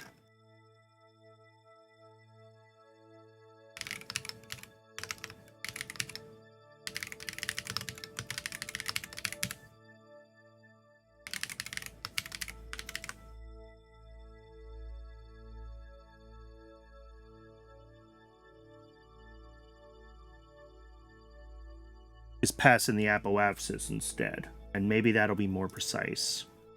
The only question is moon altitude. I do Hohmann transfer DV. Let's check our common here. Yes, it is AP. Okay.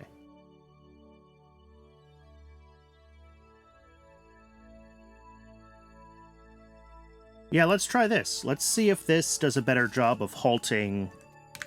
Because it seemed like it overburned by, like, a couple of seconds, not just by, like, the engine takes a while to turn off. And that tells me...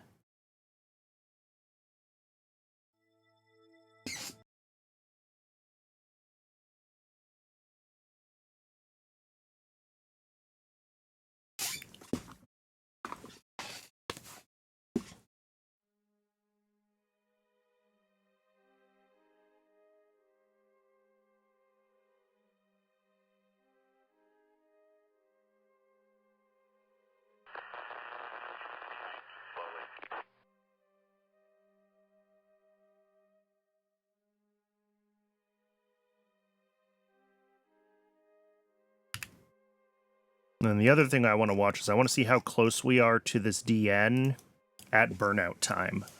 Because ideally, we're, like, right there. And that means that we predicted our, like, trajectory correctly, we're burning in the right direction, all of these other things. All right, it is going to be ad break o'clock in just over a minute. So we'll go ahead and we'll see how much further we can get.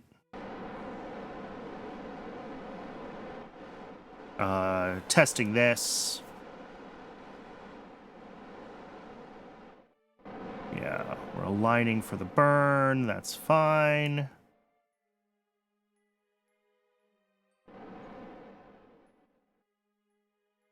And it's going to be a couple more degrees around, I think, before it actually...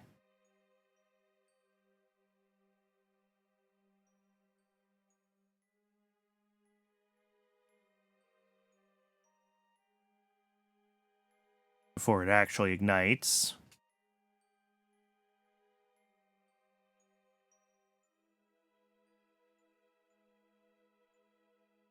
Yeah, man. Yeah, I could probably have a little bit of a shorter wait period here.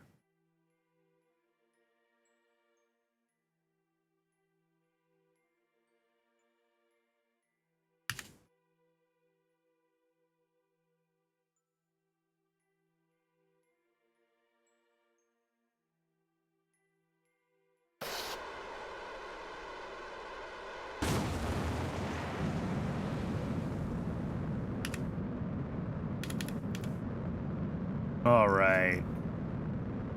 So this is going to burn.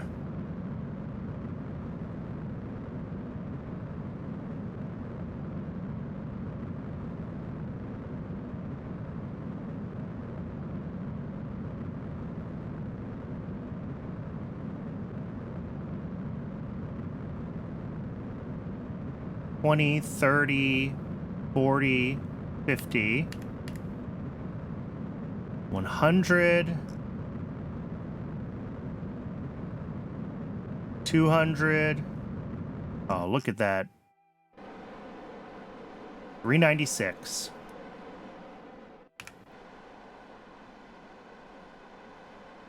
And then it's going to try to point itself to the sun.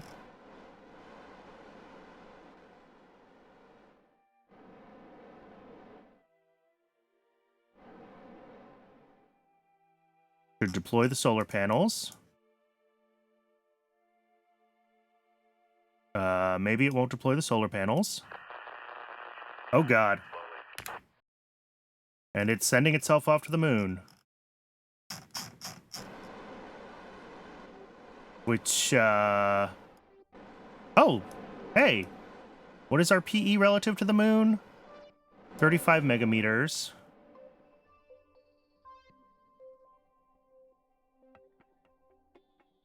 I mean, I think this is close enough to get an orbit. But it's pretty far off, and we're very under the moon, which is interesting. Yeah,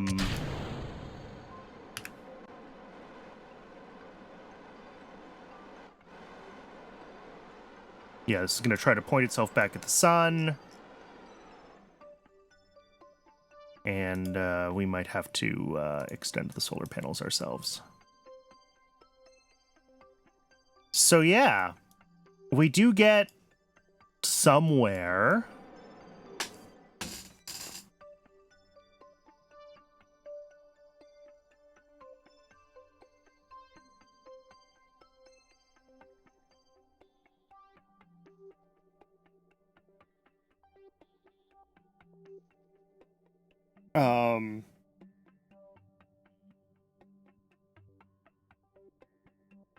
And maybe we're close enough that we can do our capture burn and then our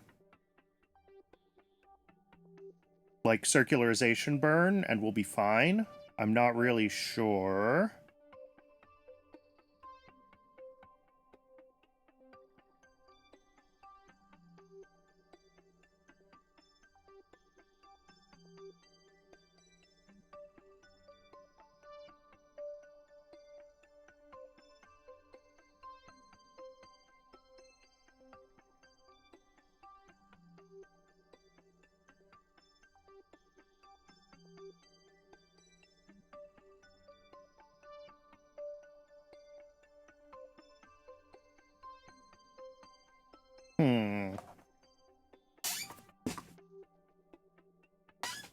I mean, we're close on some parts of this process and very far on others, right? Like, this PE is a really long ways away, and it's very under the moon.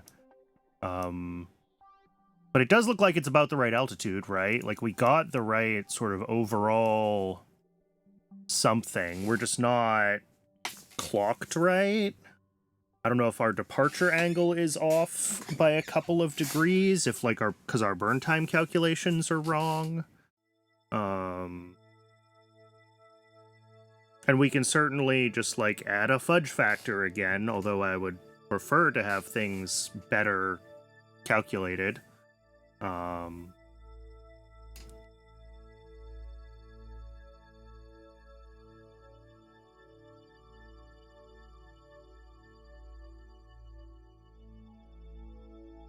And maybe our orbit is just not circular enough for our circular approximation in the rest of the logic to be correct. That's always possible.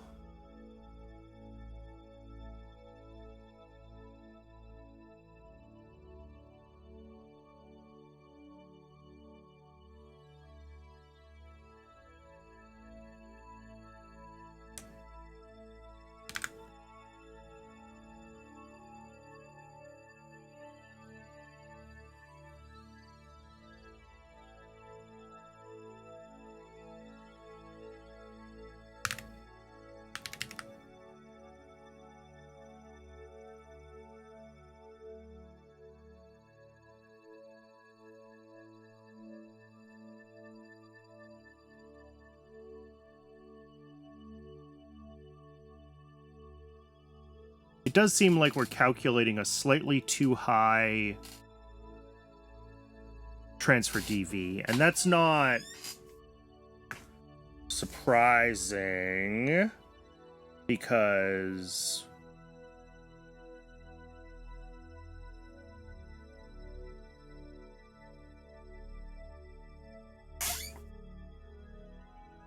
yeah, we don't use this anymore. It's not surprising because when we do this calculation in like parking orbit, we're at like the lowest point in our altitude. So maybe instead of ship altitude, we want to get like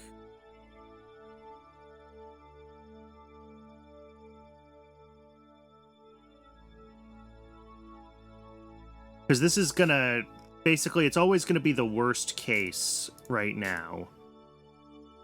And again, the closer we can get our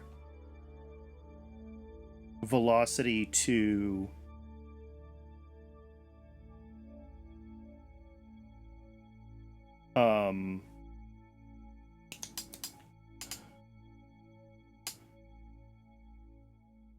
excuse me.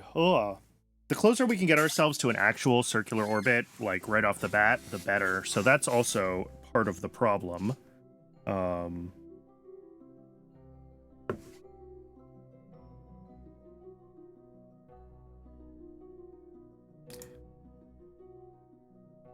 And we can definitely change like this Centaur circularization code. Right now it just does this like kind of point vaguely horizontal at AP thing, but like we can change this to be like a try to cancel your vertical velocity thing, right? That is absolutely an option. Or maybe we do that like right here. We leave RCS on, we lock throttle, we lock steering to prograde, and then is it enable that I have the like, yes, this, do it with RCS.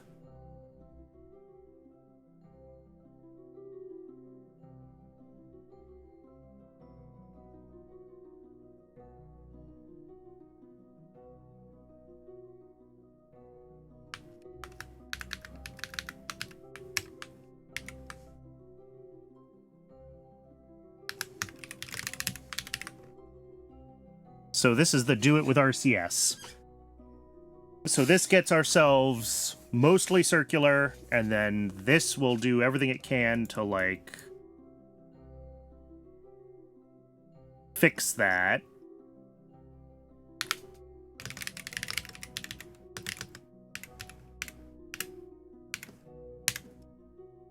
I don't know what our target eccentricity should be.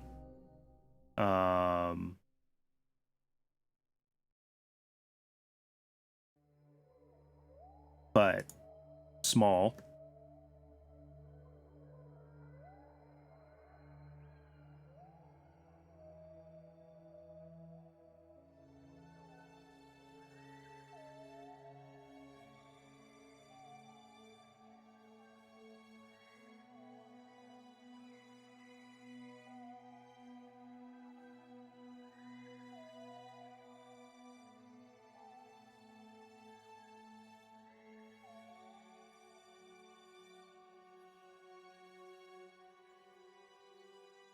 Let's see what this does for us if we just go back to, like, circularize with this extra code. Can we get a tighter circular orbit?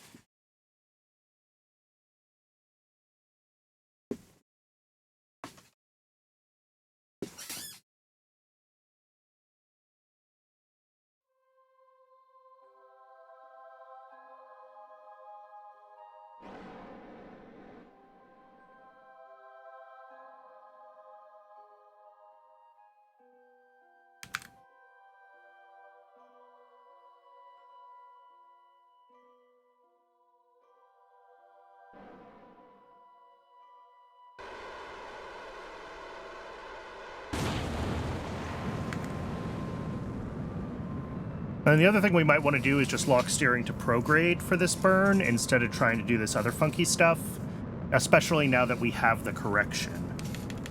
But we can check that after.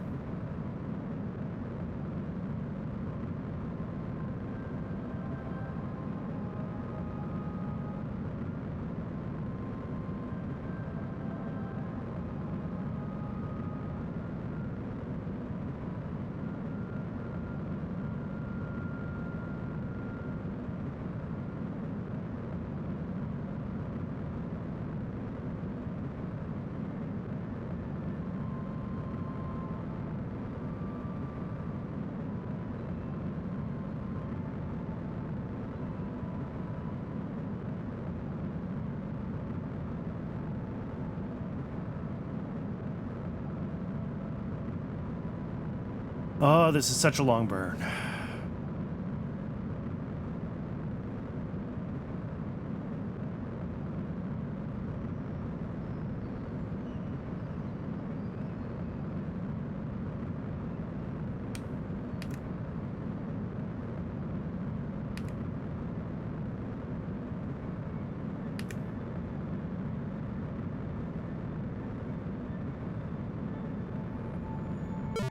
Oh, and we bonked. Undefined variable name, max vel delta. Okay, I didn't bring that in from the able script, did I?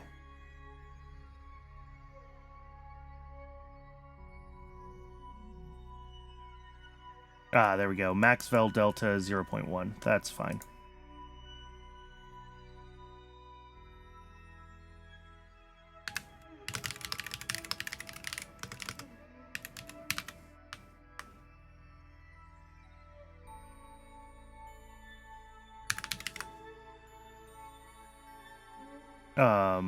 And then let's get rid of this and just lock to ship prograde.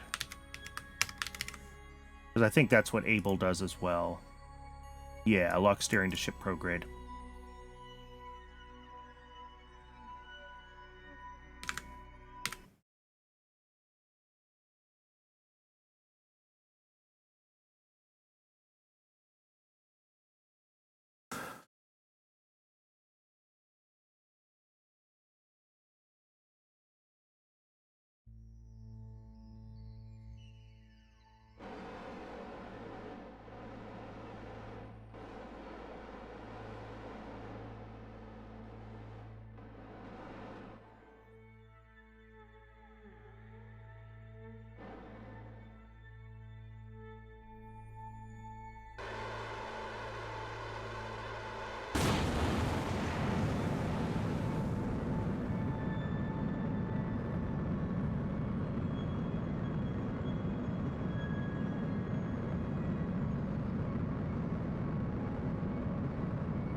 Ooh, my vertical speed is going up. That's bad. Okay, something's wrong here.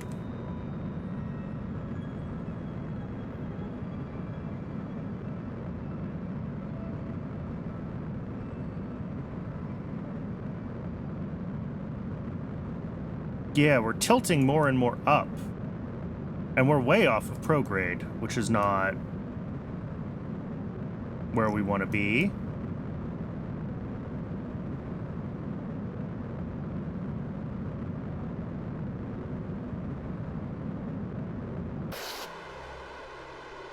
Yeah, now it's just trying to do it with RCS.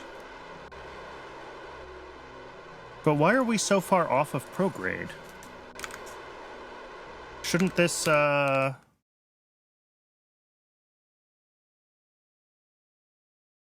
Oh, no, that's what I did wrong.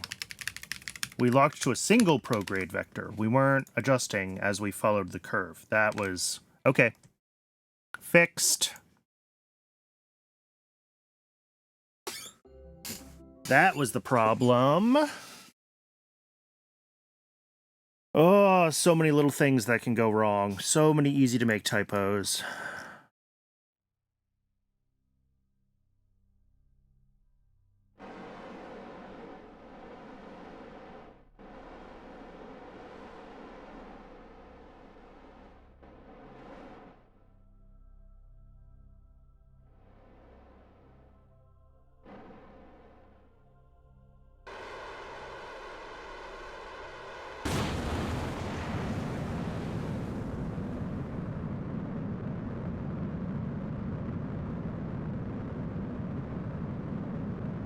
Alright, this time it should actually track prograde.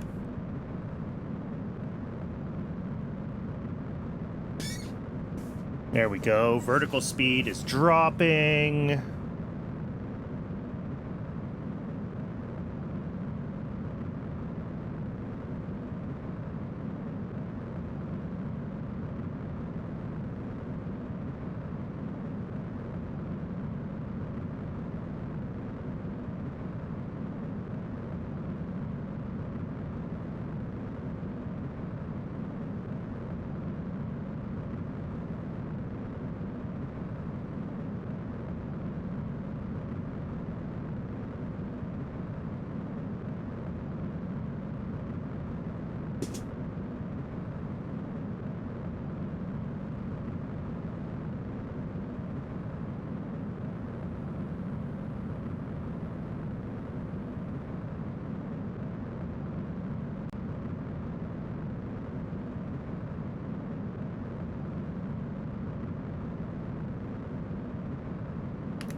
Alright, well that is not what we want.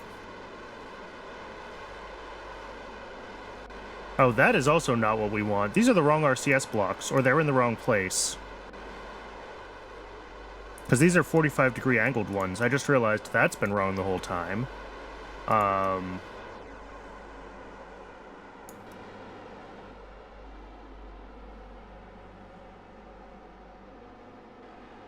And yeah, we're about to run out of RCS.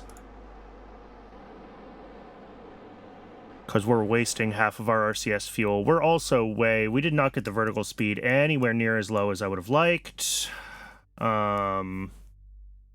Cool. Yeah, that didn't really work. It ended up pushing... I mean, it pushed AP way forward, right? Oh, we're in the wrong... No, we're not. We're in the right plotting frame. Where's my AP? Yeah, it almost pushed AP around to, like...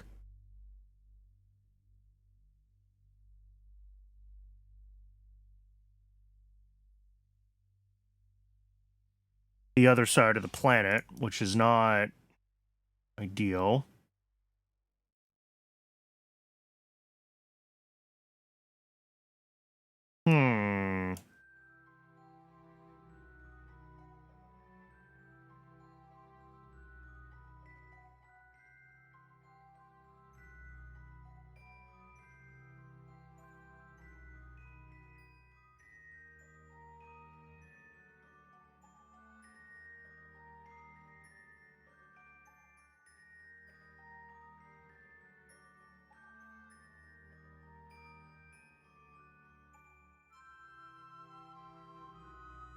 I'm not really sure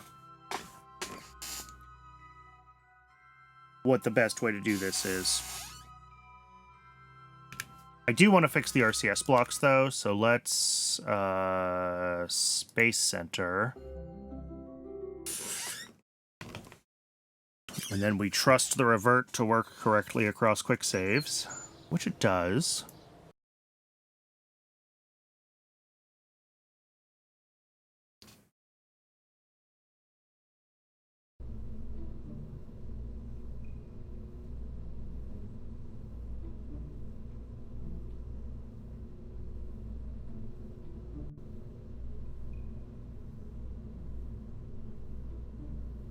All right, so let's get this open. All right, so these guys need to be either off by 45 degrees or I need to use different modular RCS thrusters.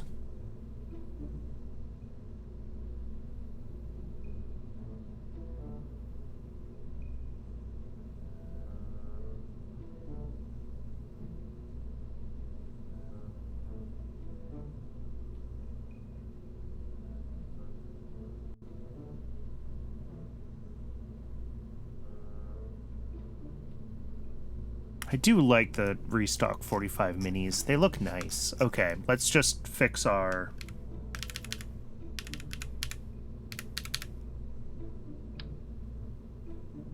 positioning. There we go. Hopefully now it can actually figure out where these thrusters are supposed to be thrusting.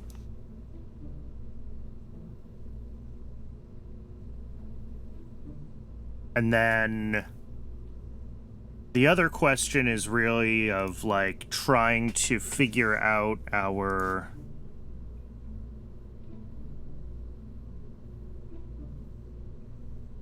burn into, like, I mean, let's look at the code. So we do this, like, calculation of, like, this is our instantaneous DV at apoapsis to circularize, and we figure out the burn time for that, and then we split that delta V across apoapsis.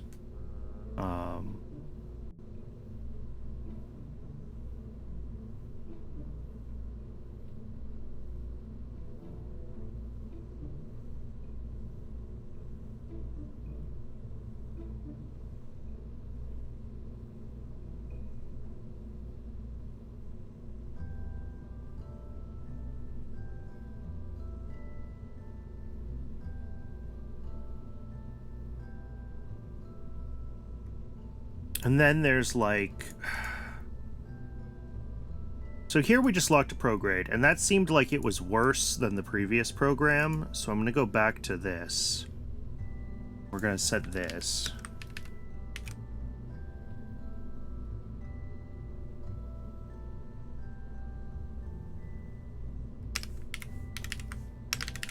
But really what we want...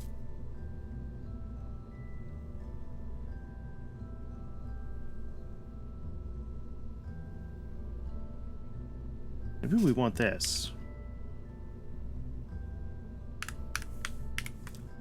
Maybe we want to be recalculating this. So that we're always, as our apoapsis kind of moves around, we're always pitching to match our new apoapsis. I don't know, let's start with this. Let's start with going back to this and then doing the correction. We'll see what that looks like. And then we can also try tracking apoapsis as it moves around and see if that does a better job.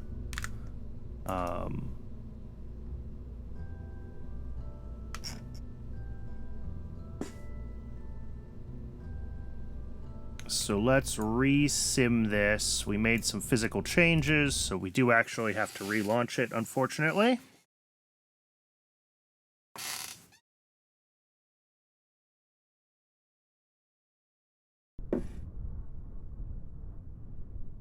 Of course.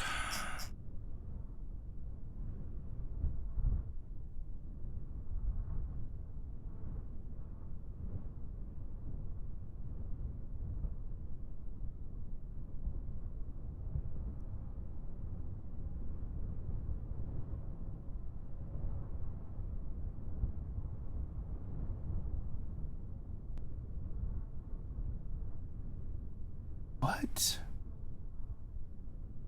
Moon Orbiter line 37. What did I do? Launch azimuth of target inclination, target altitude. Okay. That's going to be in common. I didn't think I had changed launch azimuth. Target inclination, target alt.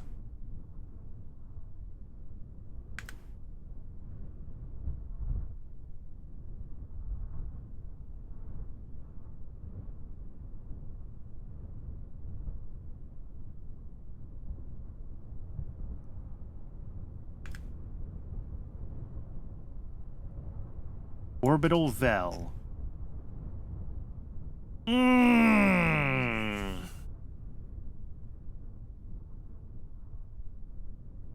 But this should be scoped, right? I can have a local orbital vel in a function.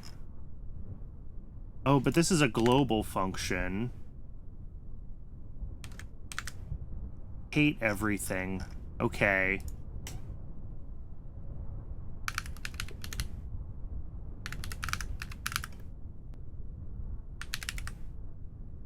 KerboScript is so frustrating to me.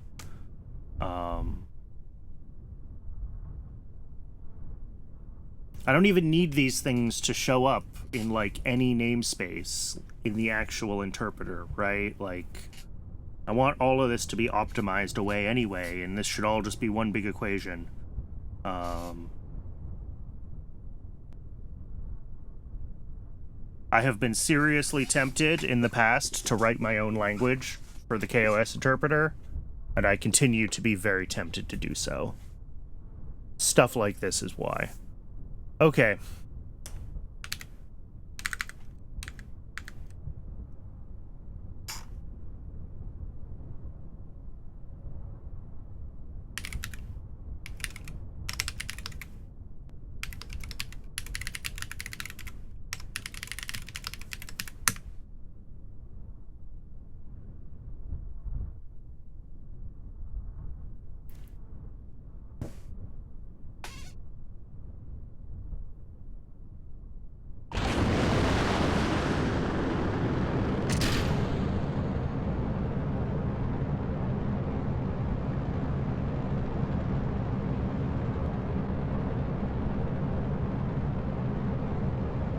Ooh, KOS is not happy with those,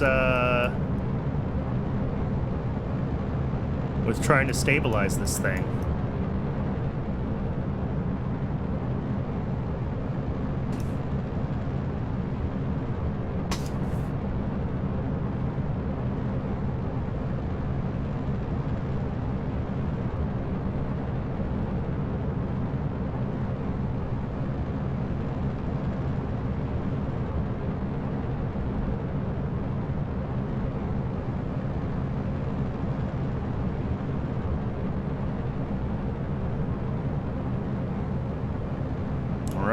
Gravity turn, looking good.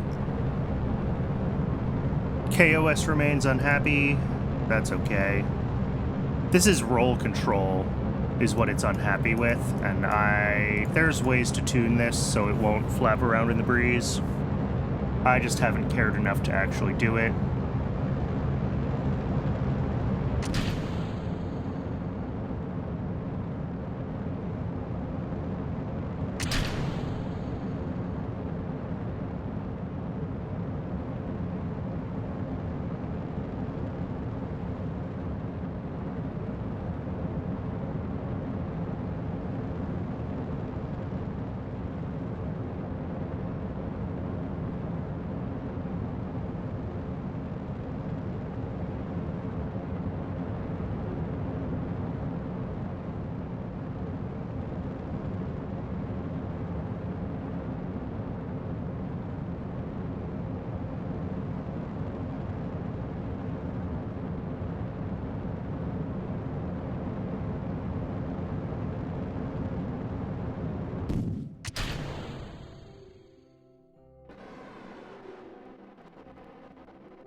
That looks like it doesn't know what it's doing.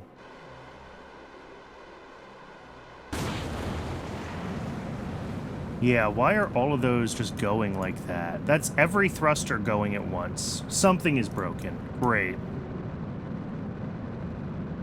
So that's just going to burn through our RCS fuel, which is not ideal. Why is it thrusting forward and back?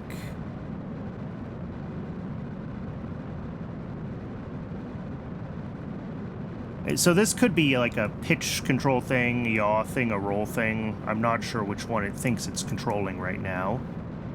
It's also flapping the engine around, so it's... We're going to have to play with some of the steering PID parameters, I think. This is just not happy. I'm just going to turn RCS off for now, so it still has some. It's not going to have enough to actually circularize, though, so this is all pretty pointless. It's interesting that it only started doing that after I moved these to the 45-degree position. It was fine before.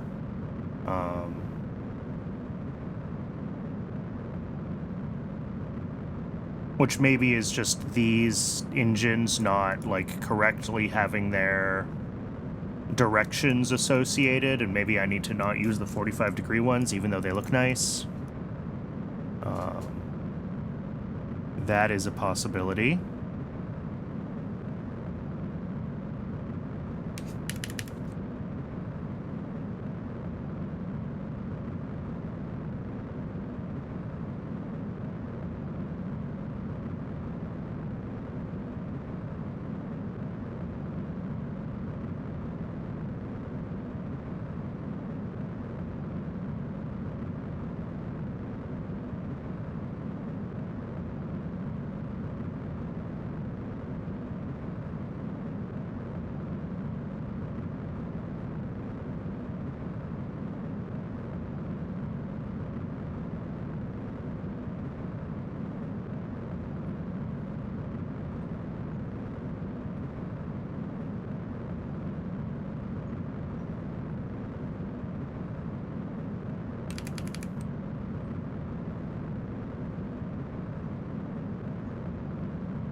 Oh, we probably just ran out of RCS fuel. Yep, okay. But, like, this is better. This only has, like, 30 meters a second of vertical speed. So, like, we should actually be able to get this thing into pretty tight orbit. We just have to fix our RCS issues. I'm going to do two things. I am going to make our RCS spheres a little bit bigger, because I've noticed that we are, like, blowing through our RCS fuel. And then I'm also going to change out the thrusters for ones that are going to be aligned on the cardinal directions instead of the diagonal ones. But unfortunately, those don't seem to work.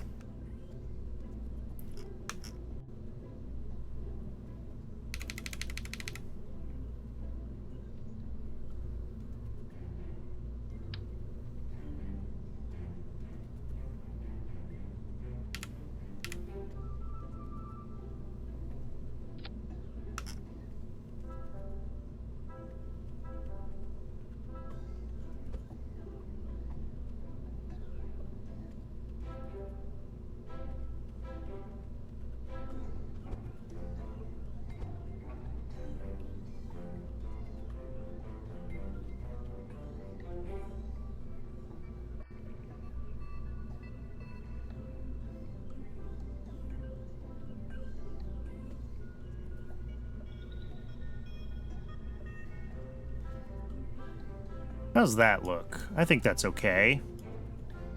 Maybe not perfect, but okay. And then we need RCS engines.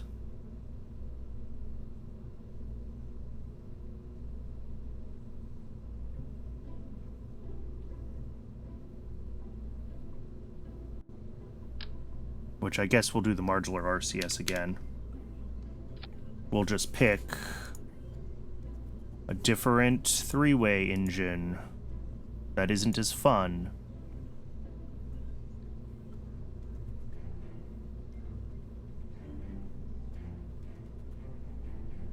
Guess these ones.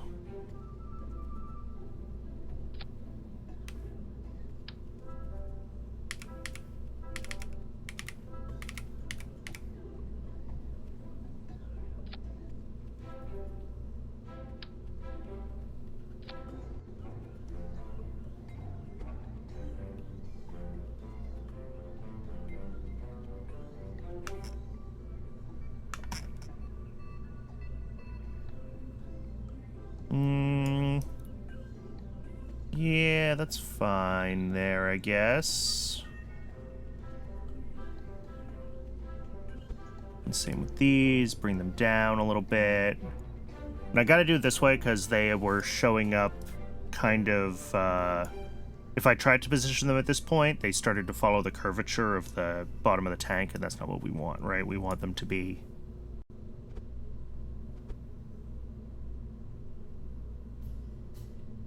absolutely vertical.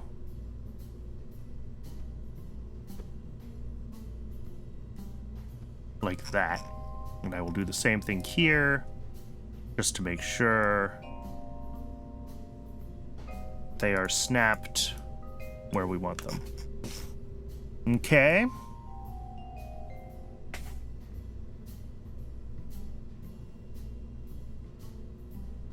Yeah, I mean, the actuation toggles aren't actually helpful.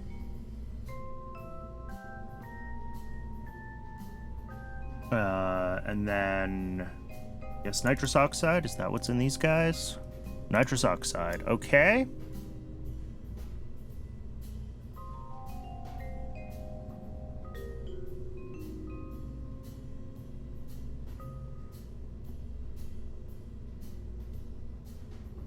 Let's see if that RCS change stabilizes things on the upper stage when we try to run it.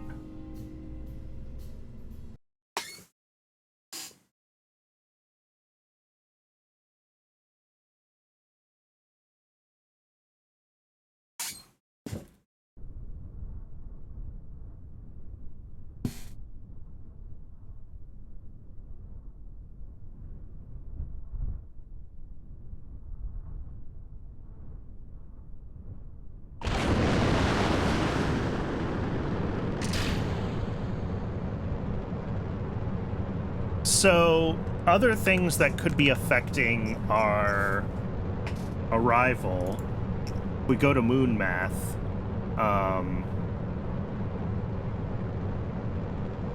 We have a target altitude for our departure, and that, I believe, is at like 500 right now or something like that. Yeah. So if our actual orbit that we arrive in, our circular orbit, is off from this, and it seems like it is, kind of consistently, then we're gonna have some issues with, well, both our launch azimuth, but also kind of our whole moon math everything, like, because that affects our final delta V, which affects our transfer time, which affects when we think we need to launch. Like, there's a lot of knock-on effects if we don't have our orbit, like, reasonably well specified. So once we get this thing dialing itself into a pretty consistent circular orbit, this is one of the other things we want to do, is change the launch target altitude here.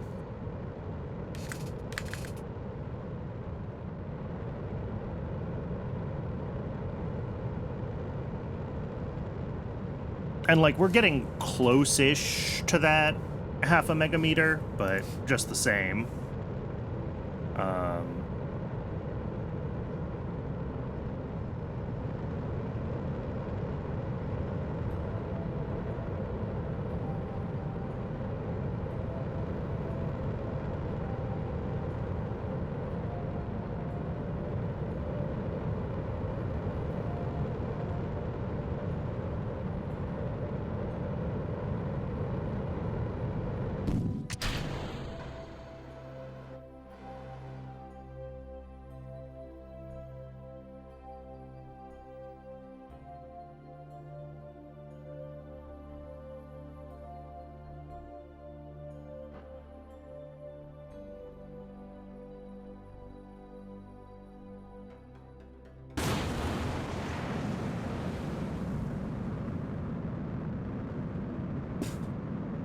All right, well, this is good. It hasn't decided that it needs to burn out all of its RCS fuel.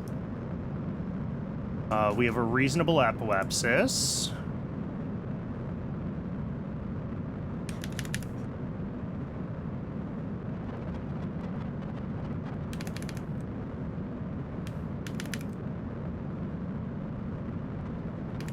All right, it does have some oscillation issues at fast time warp.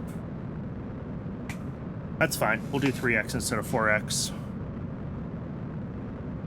It's a long, slow burn anyway. There's only so much time we can save.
Why are these firing opposed?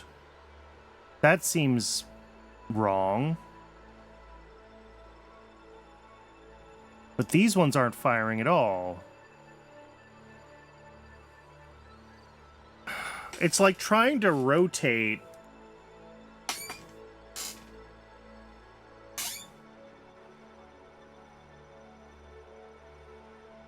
They didn't fire opposed this badly, though. Yeah, it's like it's trying to cancel rotation from translation.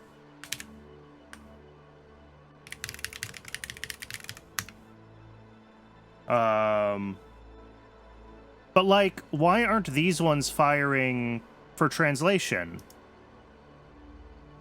It would be balanced if the other RCS thrusters fired. I hate this game. Oh, am I an idiot? I'm an idiot. No, I'm an idiot. I'm an idiot. I know why only one set of thrusters is firing.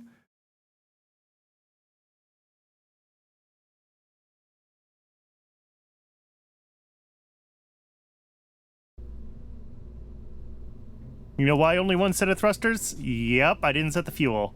I only set the fuel on one set of them.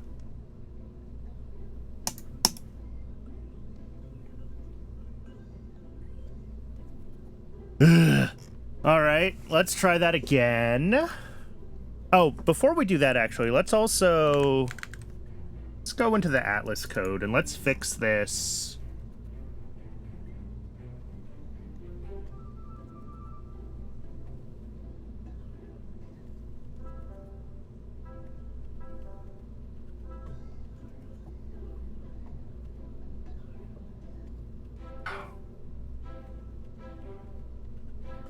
Yeah, see, the problem is the way we calculate this is we don't...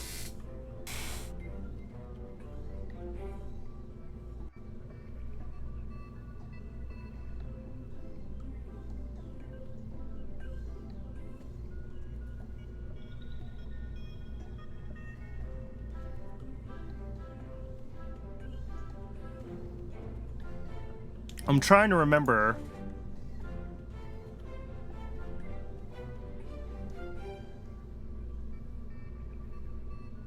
Here we go. This needs to... No, but the problem is that this is... Sorry, I'm not finishing any of my sentences. God,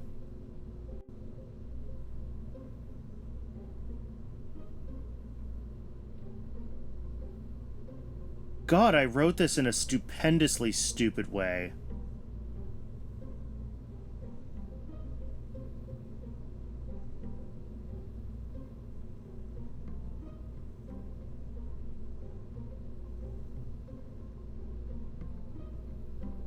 AP heading is AP pro grade. No, this is fine. This is fine. Okay. No. Let's,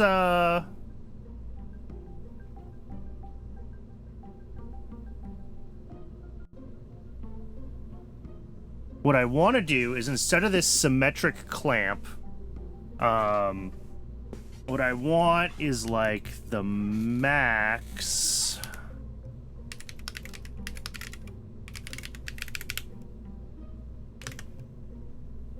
Except here I want, like, our ship's pitch.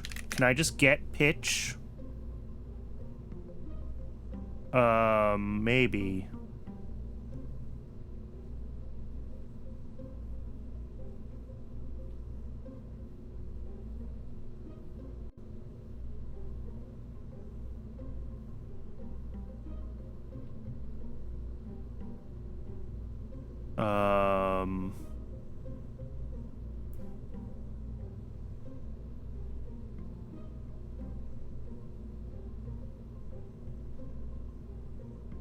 Facing pitch, okay.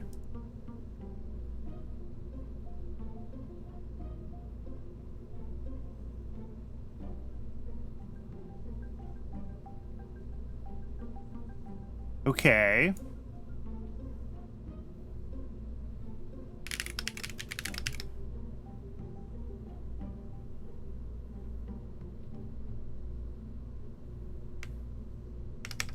It's actually the min, isn't it? Not the max.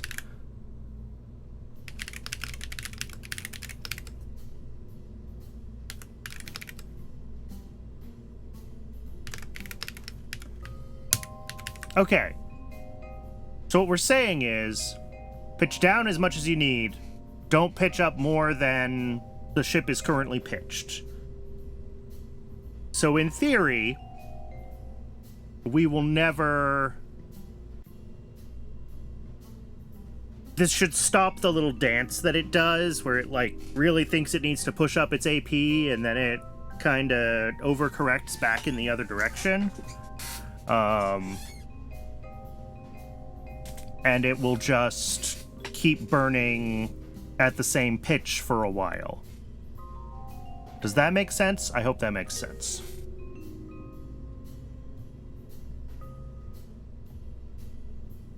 Oh, except I don't want our actual ship-facing pitch. I want the pitch...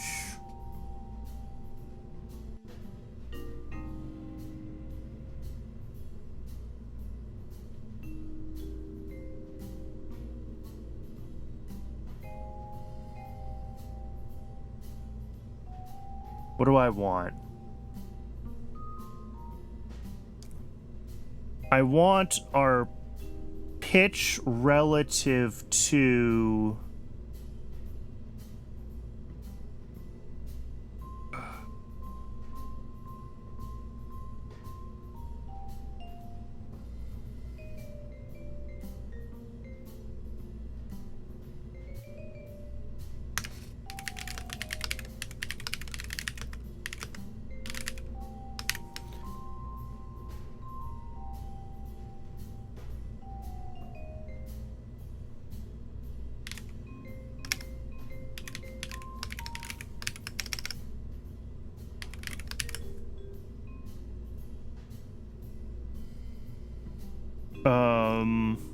What do I want?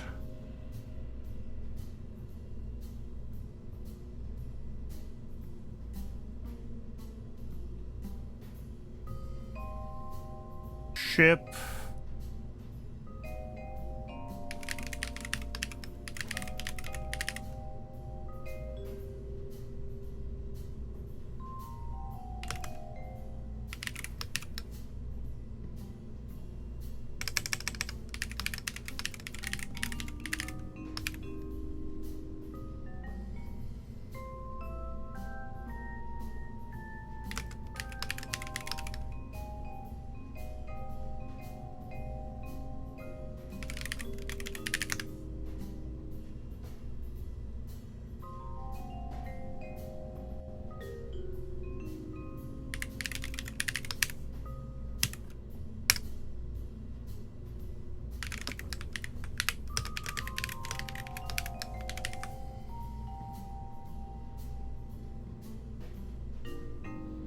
Okay. Is this right? I flatten our current... It's not really the ship prograde that I want. It's actually the ship, like, ship...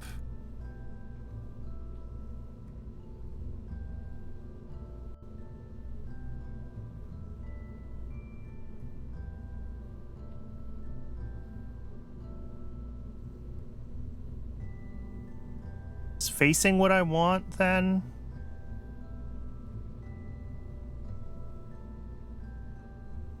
God, I wish these were alphabetical.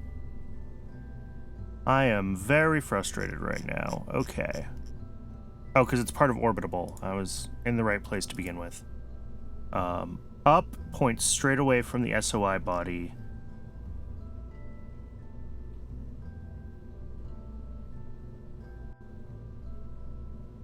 I want... Maybe it is facing that I want here.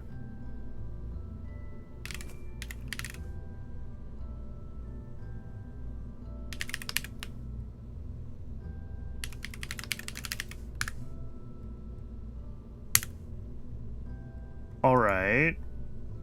So what we're saying is, whatever way we're currently facing, we flatten that into the plane, basically, of the orbit, and then we take the angle between... Oh, that shouldn't be top vector, should it? That should be 4 vector. And that should keep us from ever pitching up, but let us pitch down?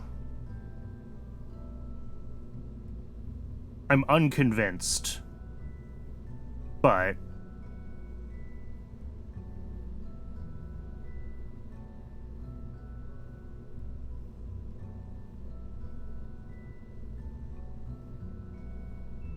I mean, really, the problem is also this thing that's just a simple proportional adjustment without taking into account, like, our time to AP or anything else. But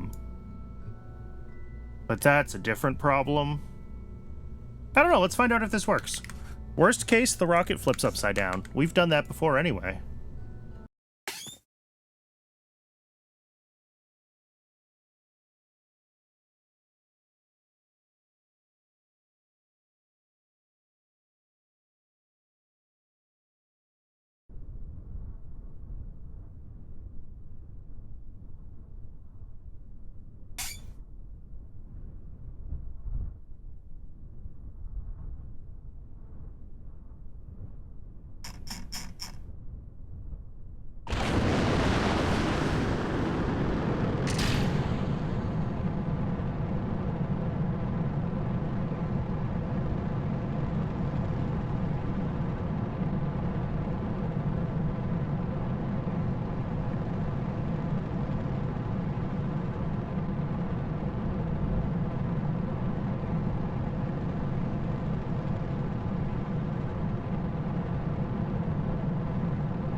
Well, it's not pointed up anymore.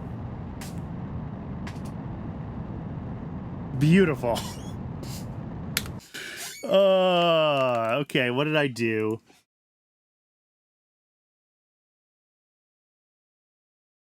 Okay, so for one thing, this is supposed to be a negative 90. So that might just be the problem.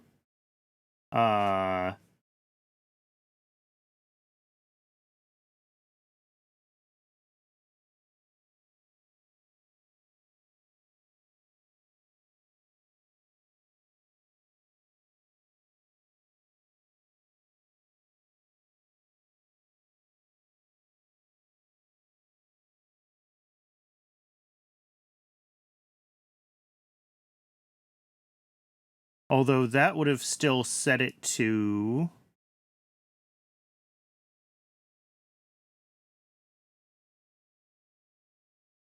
Should have been pointed up if that was the case. So it's possible that I also need a negative here. Depending on if this is coming out as a... No, this will always be a positive angle. Yeah. Because I add the 360, I do the thing.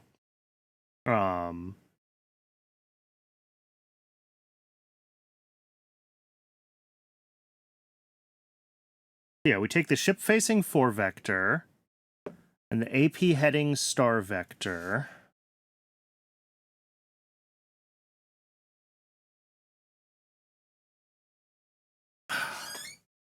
Is this right?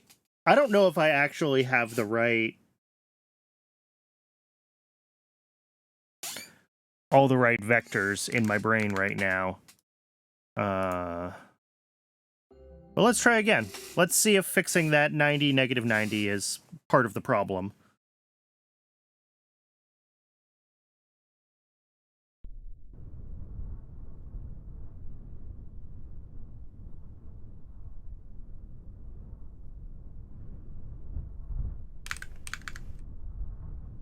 Oh, and it is add break o'clock again. I appreciate everybody hanging out through the break, and I will see y'all in just a few minutes. This is probably gonna break again, so we'll fix it when we come back from the fix it when we come back from the break, if we see which way it goes wrong.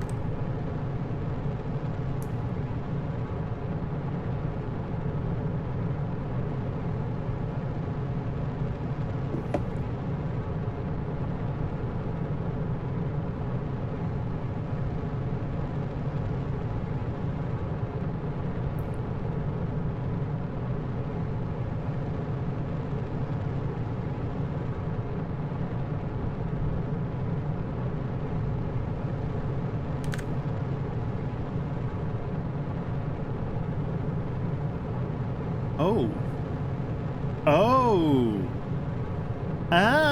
oops. Okay, yep, I see what's wrong. And we will fix that.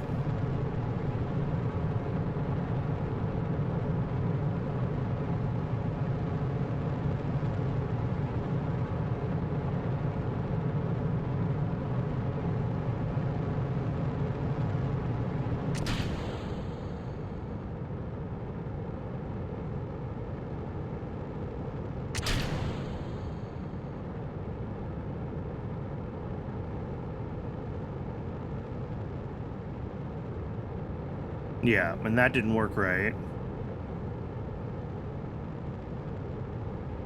Weirdly, it's just doing the thing.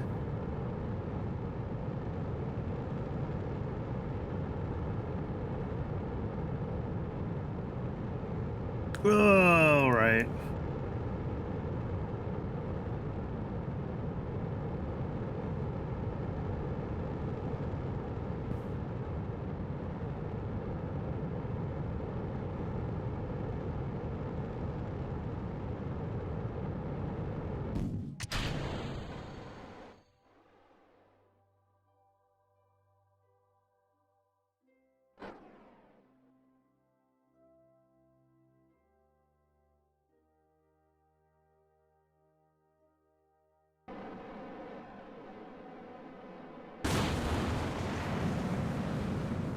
Alright, and then we're going through... Okay, this is just trying to circularize now.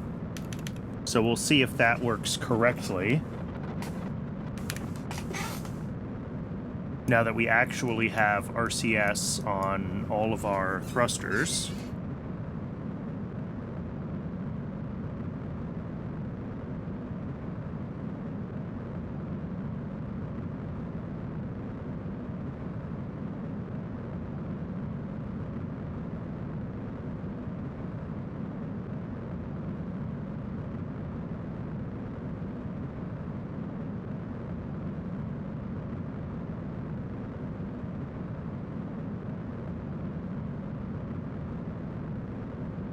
All right, and welcome back, everybody. Appreciate y'all sticking around through the break. We got to orbit. Obviously, it still did the dance, so we got to look at the code again. I realized something about it through the ad break, and we'll double check that when we get back. But I want to see how close this can get itself to a circular orbit.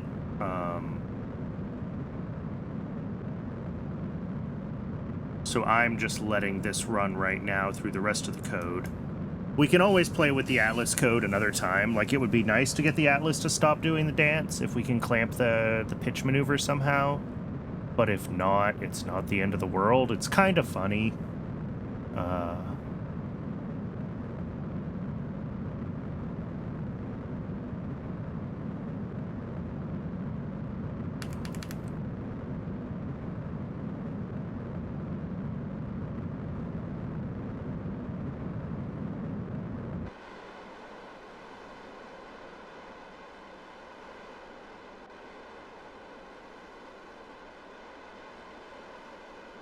Okay, so this is doing the right thing now. It is trying to correct roll a little bit, and it is... That's fine, though. I think I set this to a very tight circular, like 0.001. So... We probably do want better guidance of the Centaur stage so that it can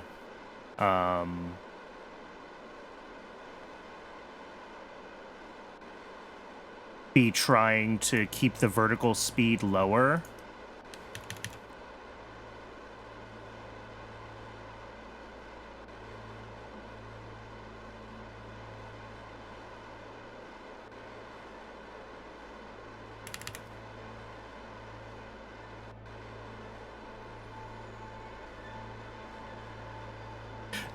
Not enough for how tight it's trying to get itself, I don't think. But,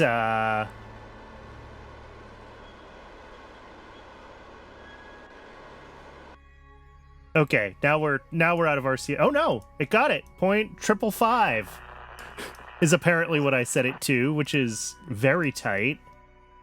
We're very close to that 500,000 too, which is the altitude that everything thinks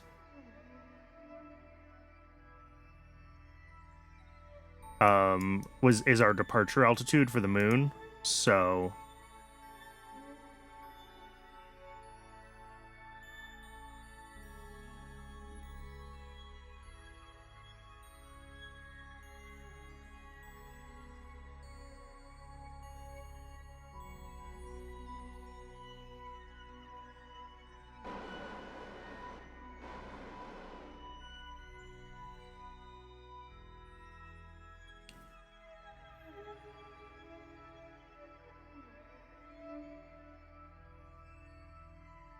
it is a very circular orbit, which is great. It is maybe more circular than it needs to be. I don't know if we need to push the eccentricity this low, but it is basically right where we want it to be. Right? We are well within margins of error of our actual math at this point, which is really all I care about.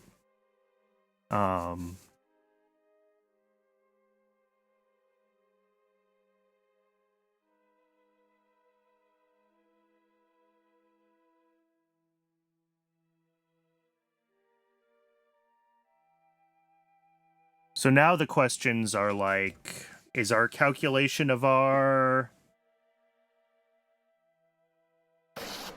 delta V correct? Like 3,000 meters a second of delta V. So this should say there's like 1,100 left when it's done with the burn.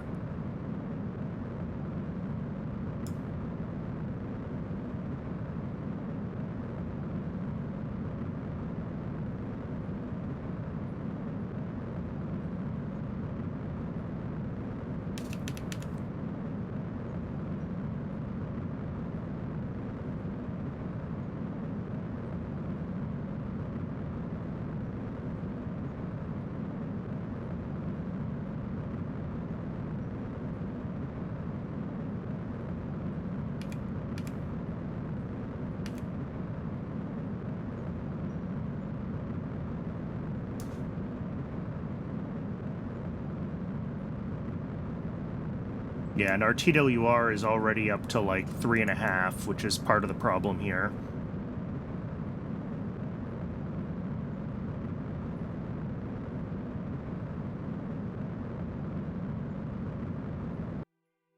So yeah, very close to what we said it should be. AP height is 396 kilometers. We said the moon is at 390. So we overshot a little bit.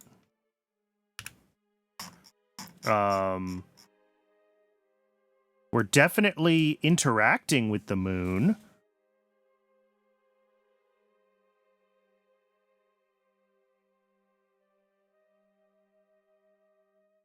But again, this is the same as last time, which is what we expect, right? Because we didn't change any of that part of the code. Is that we're coming in well under the moon.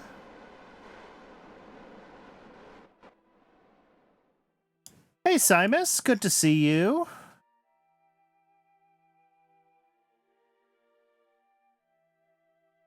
And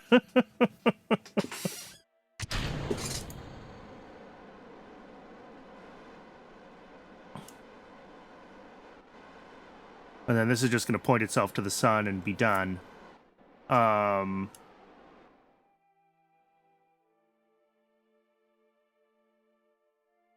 In terms of non-RP player will understand. My understanding is that most of the, like, well-edited content is up to, like, landing on the moon, so 1969. We're currently in 1964, and we're right around the right point, so we're, doing lunar probes, and soon our first manned flights is where we're at. I don't know. I think of it in terms of compared to, like, the real-life space programs. And we are we're a little behind, but kind of right where we ought to be. I don't really know how the base Kerbal Space Program career stuff works. It's beyond me.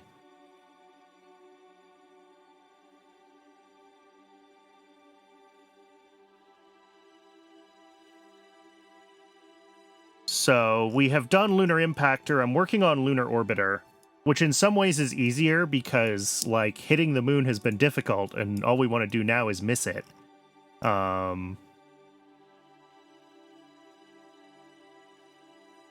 Yeah, our AN here is pretty far off from our... Well, that's our lunar PE, but... Something's off with our departure time. I have a new upper stage. We were working before for just the Lunar Impactor. Was a single... Our upper stage did a burn, lobbed us at the moon, that was it. We have a... Doesn't show in the KSP category. It's not in the KSP category. How does that happen? This is like the second or third time that I've managed to do that wrong. Thanks for the heads up.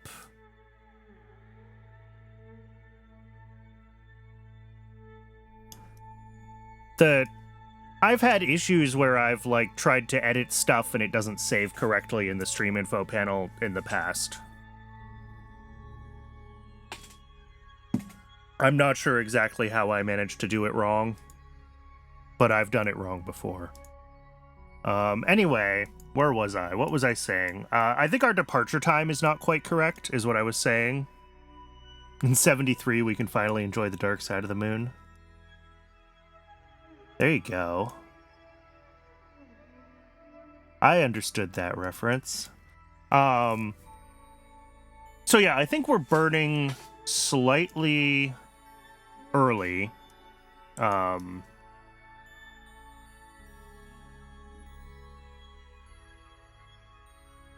Which I guess makes sense. Because we're calculating this transfer delta V, and then... I mean, we can fudge it, right? Let's just do some... Okay, one, let's just get rid of everything that I tried to do here.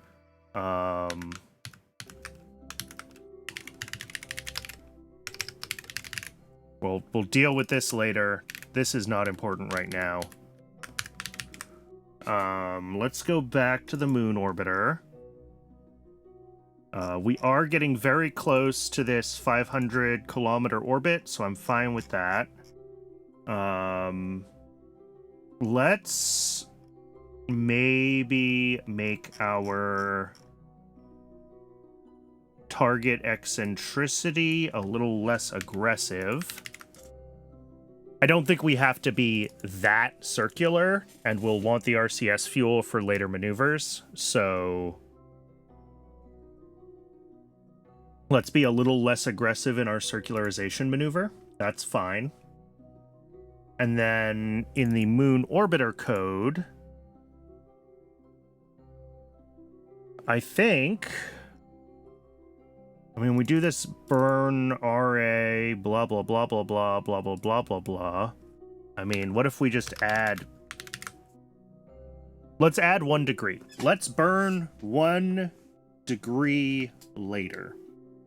And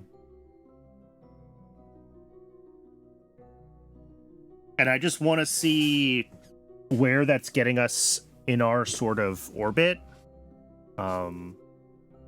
Because it looks like we are hitting about the right AP to hit the moon. We're just not quite in plane. So our calculations here of like our burn time and overall burn angle aren't quite correct.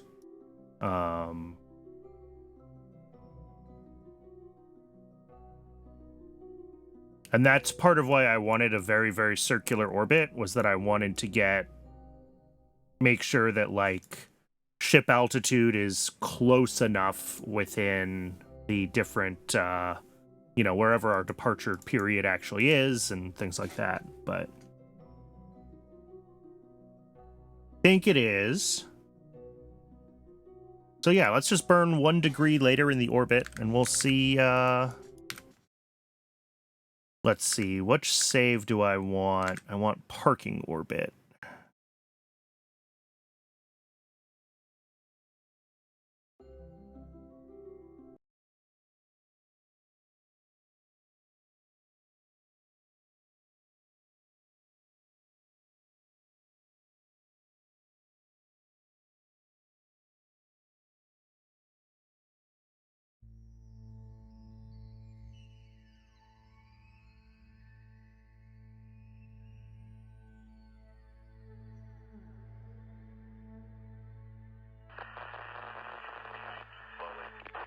All right, so this is going to just push us out.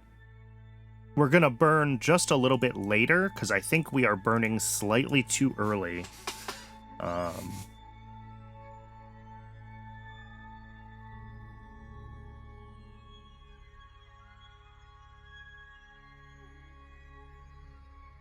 So we'll,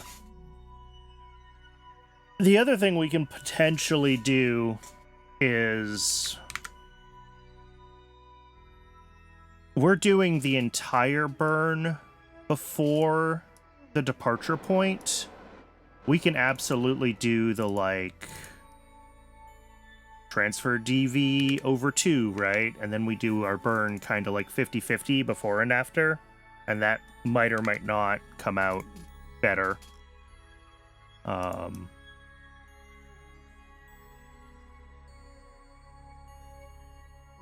This is gonna need to fast forward.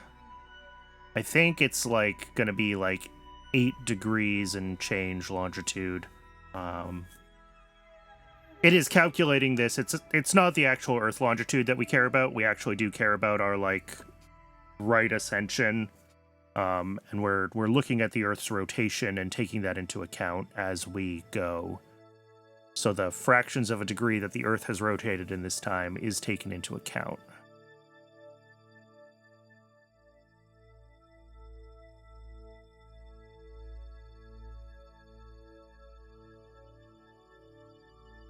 Should be burning any time now. Perfect. I invoked it.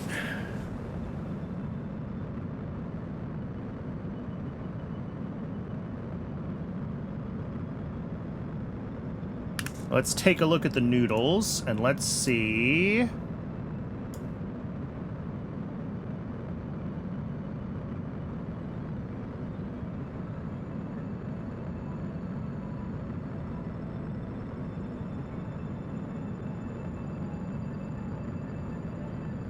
So what we want for a Hohmann transfer is for us to be leaving the Earth basically at this DN, right? We want our burn to end here. And we want to be leaving flat with very little vertical speed at that point.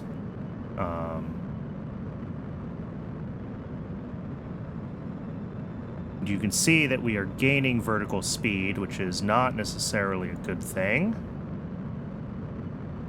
Not a ton of vertical speed compared to our horizontal speed, but still.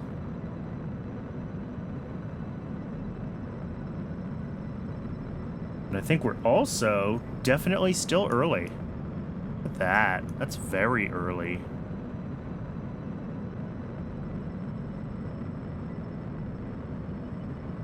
Oh, of course it's early. I'm an idiot.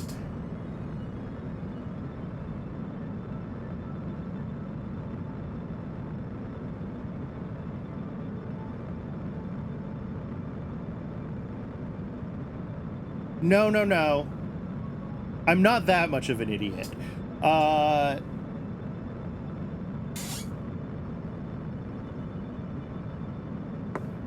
Well, no, maybe we're okay. No, we're just crossing it now.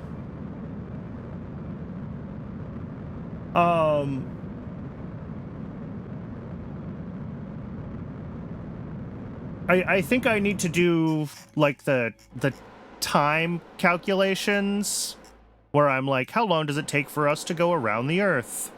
I don't take into account our inclination in that as far as how long it takes for us to get to longitude, our target right ascension.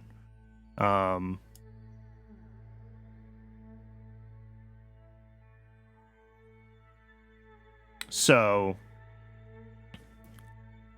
that is potentially part of the issue with figuring out our departure time, was I was doing that wrong. I mean, we do make it to the moon's SOI. 24 megameters is better than it was.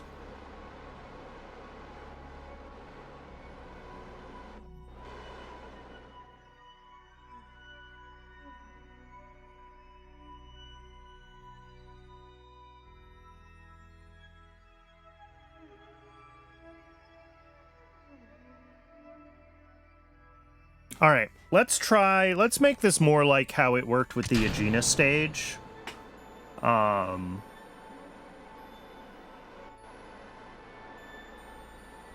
So let's forget this whole pitch thing. So we just lock prograde. And then we're going to do our burn time over 2. So I'm trying to split the difference between our two the two halves of the...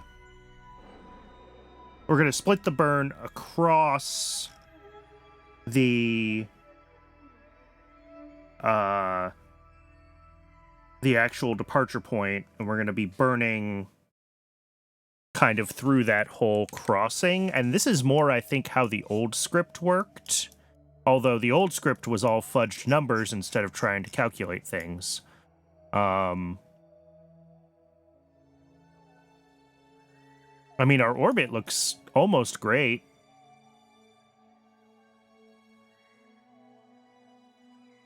It does look like we still want to burn later. And I'm wondering if it is, if I really do just want to do this splitting the difference thing instead of trying to burn and get our departure angle kind of all figured out in one maneuver. I mean, it shouldn't matter as long as we are departing tangent at the point we want to depart. Our Hohmann transfer will be correct. But I don't think we're tangent at that point. I think we have quite a bit of vertical speed.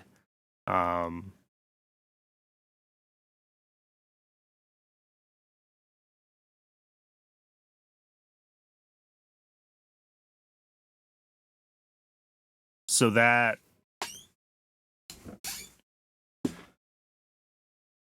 is potentially part of the problem.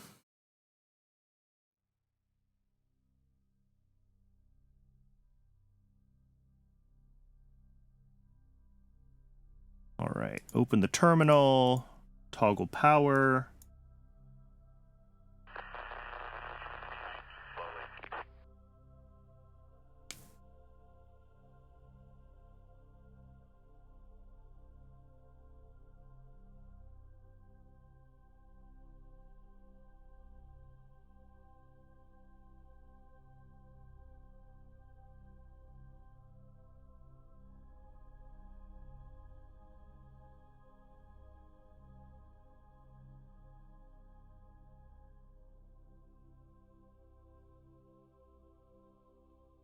Slap a pid on the pitch to keep the vertical speed 0. I mean, yes. That is definitely an answer.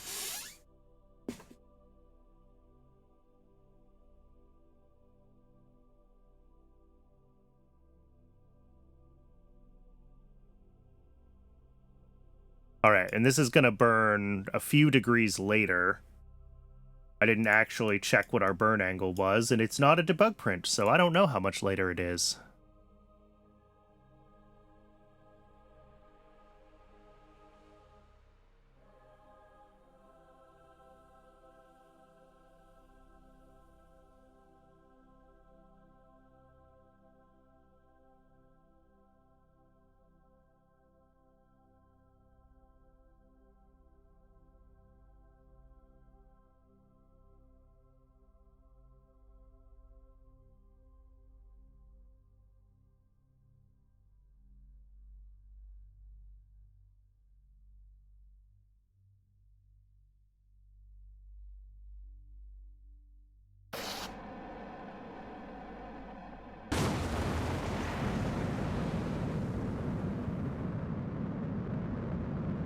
Alright, let's get the noodles again. So we're expecting to burn past the DN this time, because we're burning significantly later. But we're burning more along our...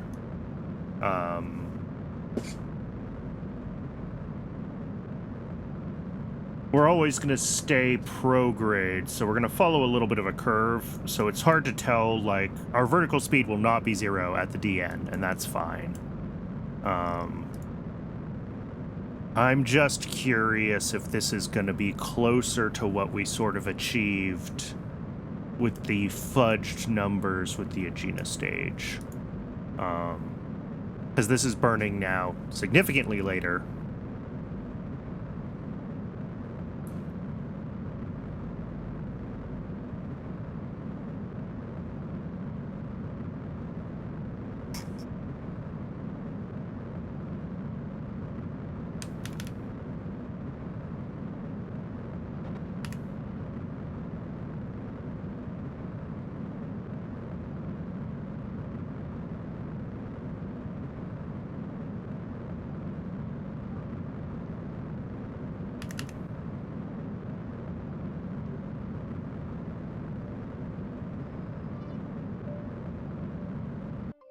Oh, look at that.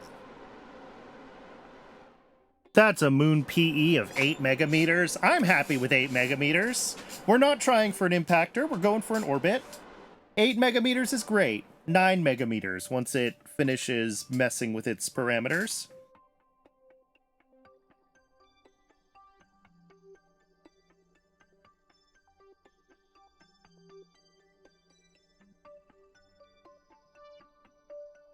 Cool. And then it's going to time warp itself. And then we got to do whatever here. Yeah, this is going to point retrograde. It's going to prepare to do a capture burn. And then it's going to stage, because we haven't actually written any of the capture burn code yet.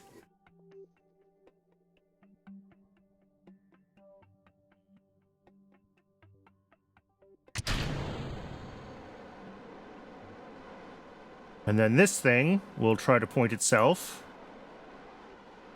towards the sun. And the solar panels still need to be fixed. We'll fix that too when we're in here. Where do I do solar? Nope, not solar. Panels? Panels on. Oh, they happened in the adjust phase. Okay, that's why. And I got rid of that phase. So that's fine. We'll do panels on...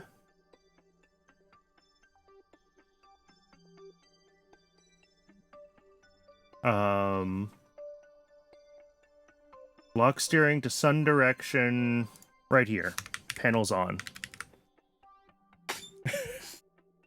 It was just a phase. All right, and then lunar arrival. We don't want to do...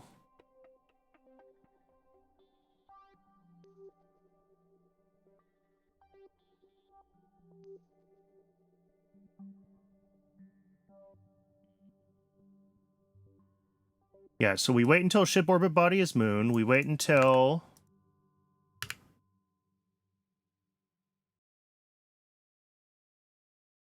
Okay, our time to periapsis is like 17 hours, and we staged, so something here was wrong.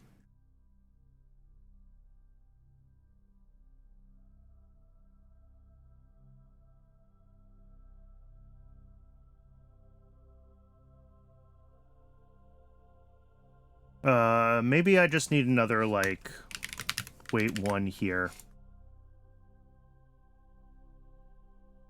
I don't think this warp 2 worked. I think maybe it was still thought it was coming out of time warp from before or something else. Now, we don't want this time seconds minus 30. We actually need to come up with, like, our capture burn time.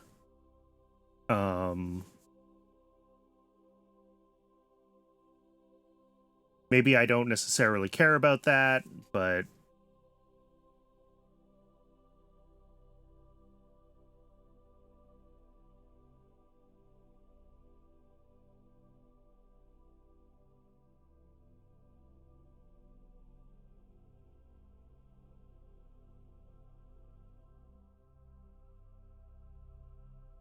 Really, I think what we need to do is do, like, a Centaur capture burn.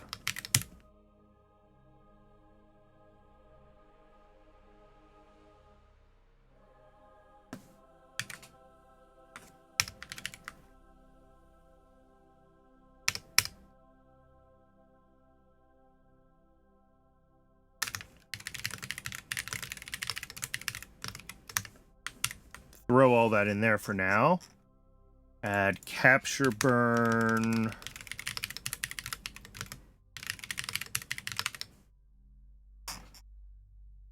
Okay, so what's the capture burn? I think we want like a parameter, target altitude, right?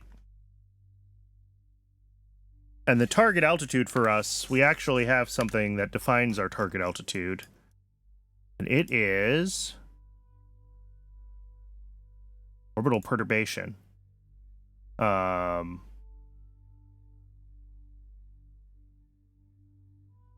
Because I think that has requirements.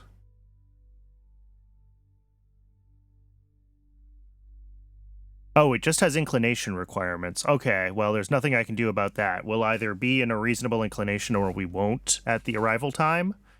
And we're just going to hope we end up reasonably polar.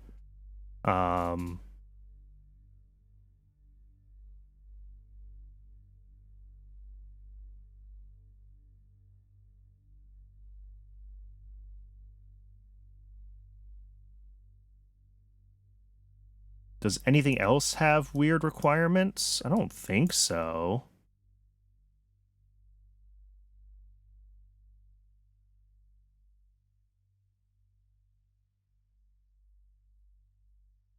Ooh, Cosmic Ray.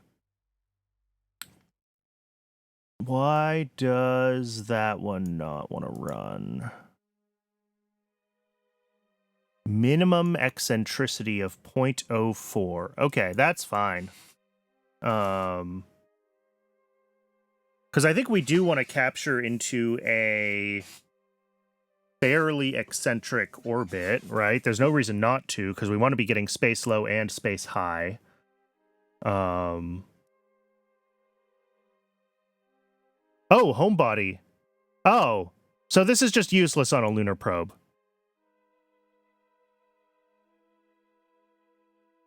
Absolutely useless on a lunar probe. Yep, that would do it. I will just take it off then, before we do the final launch prep. Interesting. Why is that one in particular? Oh, well. I don't know if there's something else I can easily grab to replace it with. Maybe not. We might just not have anything to go there, and that's okay. So in that case, we have, like, no requirements, really, on our orbit at all. So maybe we don't even take a target altitude. Maybe we do...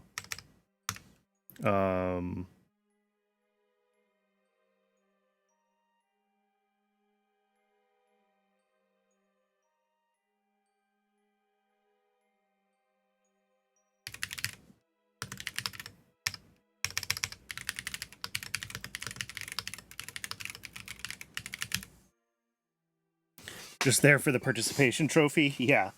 Because, like, ideally, we don't want to do two burns, right? So,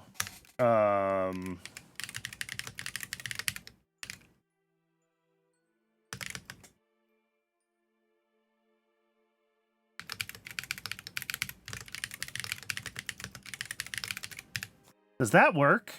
Could I do that?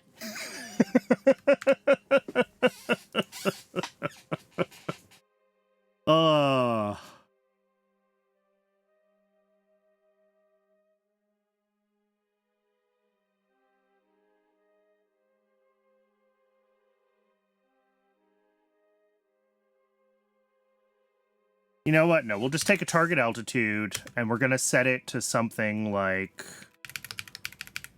100 kilometers by default, and we'll pass that in. And then if...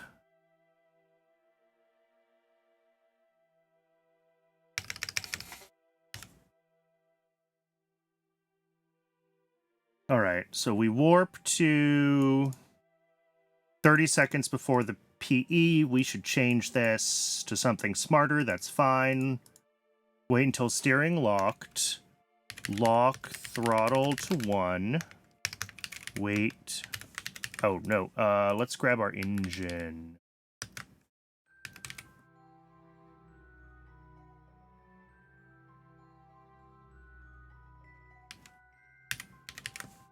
Yeah, if it's detecting Cherenkov radiation in the atmosphere, that would make sense. I guess.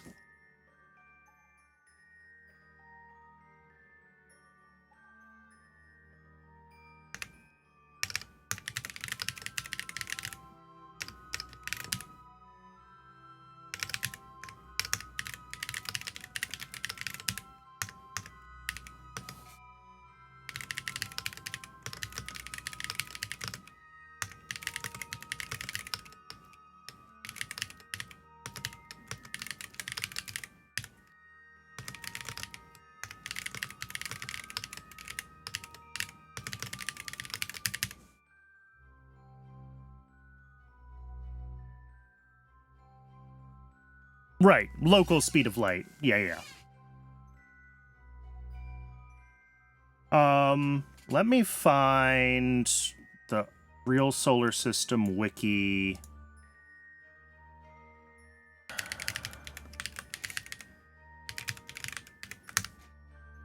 KSP Real Solar System.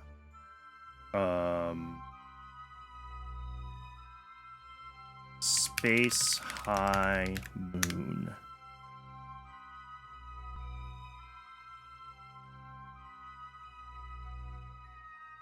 There we go. Science body. God, why does everything open in a new window? Open in new tab. Moon. Space. Okay, so the border is 250 kilometers. Okay.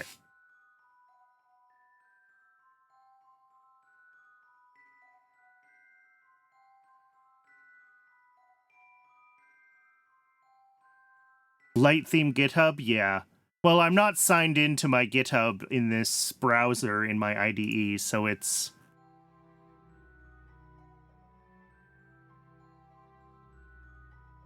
Let's do something silly. Let's do... We're going to take that threshold value. If our initial periapsis is higher, then we want to wait until... Otherwise, we wait until we can pull the AP. Oh, but we start with a negative... Ooh.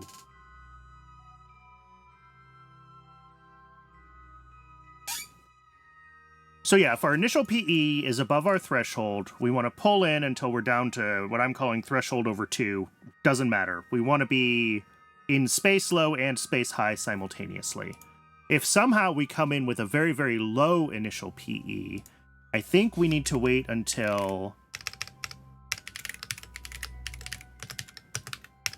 we have a non-negative apoapsis, and that apoapsis is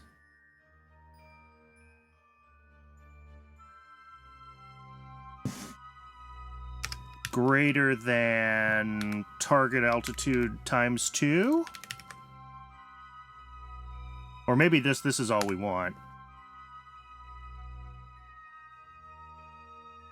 Because we're going to burn retro our quote-unquote AP, which is negative because we're on a hyperbolic trajectory right now, will...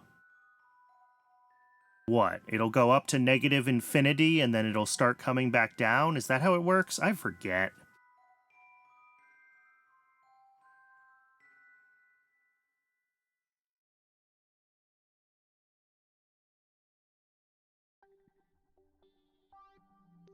But, like, this should work. This will just make sure that it'll be high, right? If for some reason we come in skimming the surface, we're going to do a capture burn. Maybe what we want to do is this. We wait until ship orbit AP is greater than 0, and that AP is less than double the threshold. How does that sound? So be sure we're actually in an elliptical orbit, and also that we've brought our AP down to something reasonable. But I think in most cases, we're going to be coming in with our AP, with our PE, our initial PE is going to be high, right? We're going to be megameters away from the moon, and we're just going to yoink our new periapsis down to below the threshold.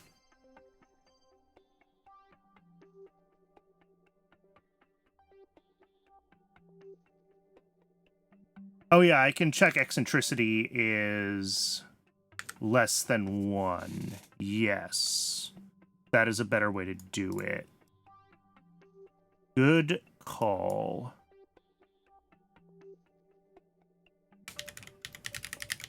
Do I have to spell it out entirely? Is there an alias?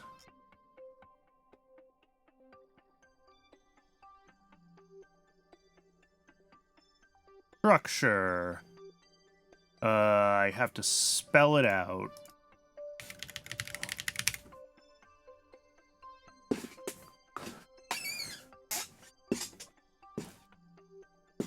Like, honestly... Sorry, not greater than 0. Less than 1. That's what we want. And honestly, this is enough, right? This says you have captured. But if we do... If we do this, what we are doing is basically what I'm saying here. I want to capture more aggressively, is what I'm saying, right? I want to make sure that we are actually in orbit of the moon and that we're not going to get Principia'd out of our science.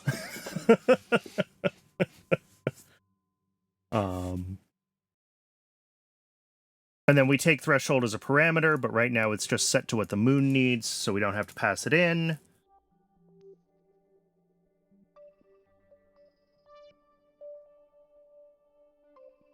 All right, and then after deploy, this thing should be able to deploy itself just fine.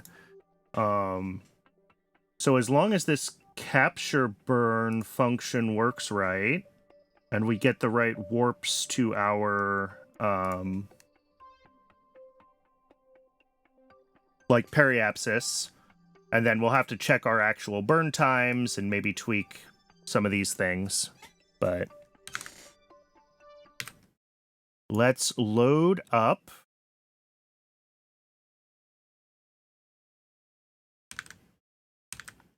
For the contract, not long at all. Go away, MacJeb. I don't like you.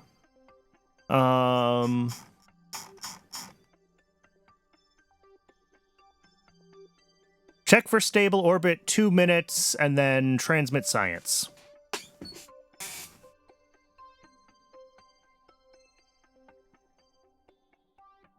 So, we'll be fine. Obviously, the longer we can stay there, the better, right? Because we want the sweet, sweet science from our lunar probe. But it does not have to last long.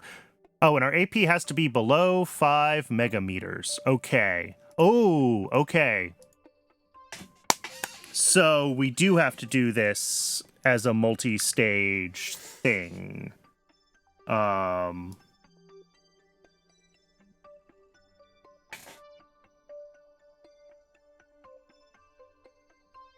Because here, we're going to be in like an 8 megameter by 100 kilometer orbit, and that's not good enough. So we do have to wait until...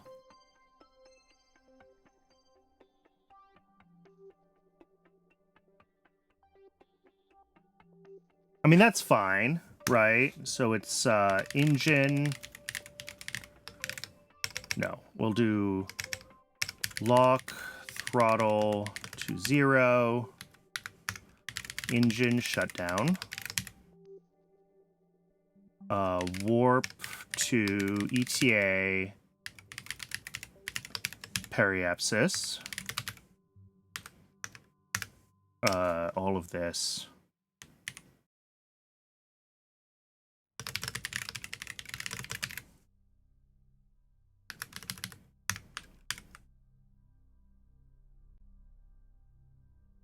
And then,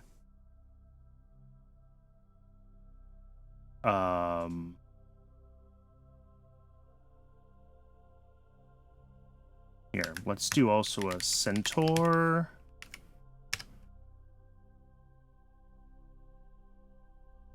Oh, that actually isn't Centaur power up. That's just do a power up. Because we're in Centaur code. Power down. Wait 1. Always wait 1 around all my time warps.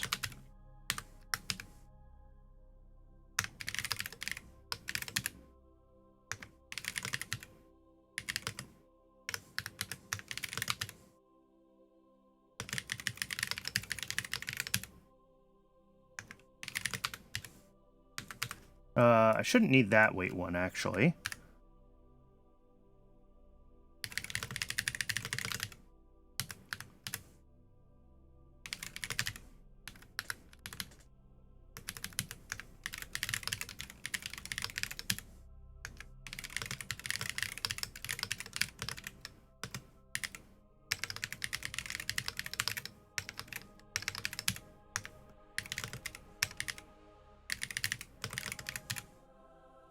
There we go. That should be the whole mess of a script. Yeah, so if we come in and our initial PE is high, we'll do all this mess. Otherwise, if our PE is low, we just have to do a capture. If we come in very close to the moon, I'm not worrying about the exact altitude of that periapsis. If we come in further away from the moon, we'll do this by elliptic capture thing. But if we're coming... Yeah, because we have to, right? Because we have to get this under... And really, this just has to hit that 8 megameter. We don't have to pull it in this low. But again, more stable orbits. And then here, we shut down the engine for good. Lock throttle to 0. And power down our avionics. And then wait a second.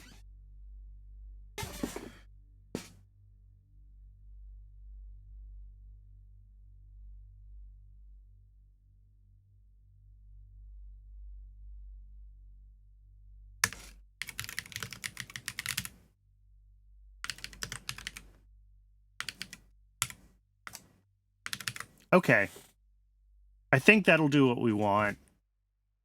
And again, in the other case, like, we could look at this and we could say, if our PE is really low, we want to raise it a little bit or whatever, but don't care, really. As long as, again, we're captured in an orbit where we're getting science high and science low.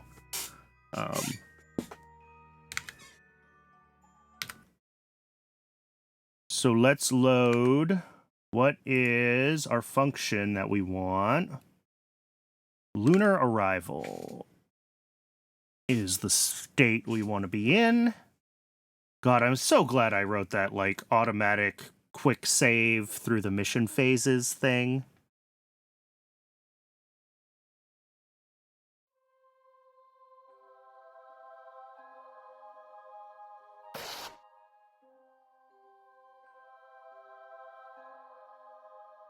All right, so we're warping to periapsis, which I think was about 17 hours, so that's good. We overshot by quite a bit, but I don't think we actually care. We're not going for precision with this process.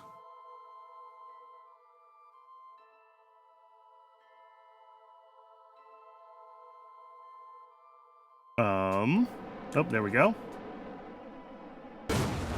And we bumped.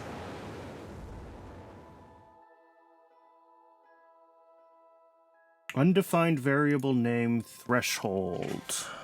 Did I typo threshold somewhere? That wouldn't surprise me.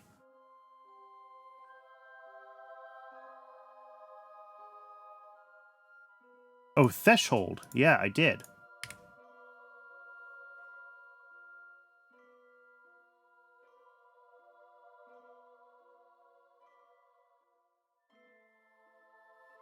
That's fine. We will just reload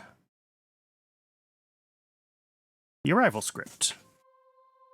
And of course, the real question is, how many of these are we gonna have to fling at the moon before we can get the RL-10 to get all, like, 4 of these burns that it needs to do reliably?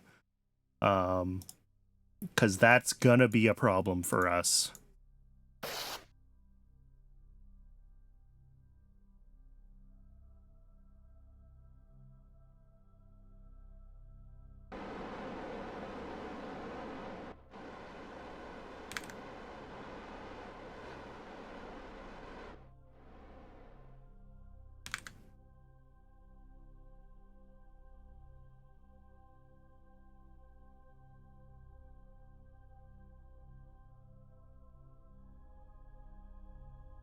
Yeah, we overshoot the PE, but I just don't care. Oh!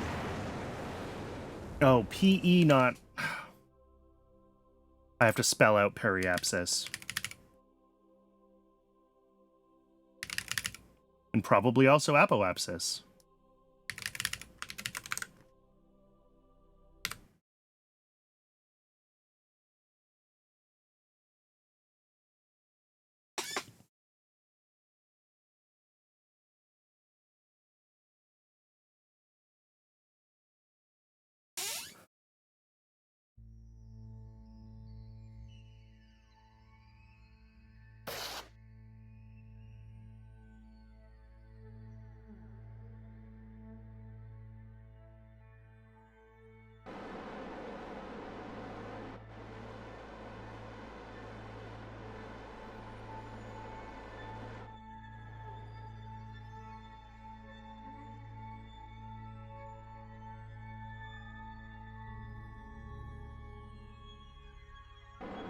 Oh.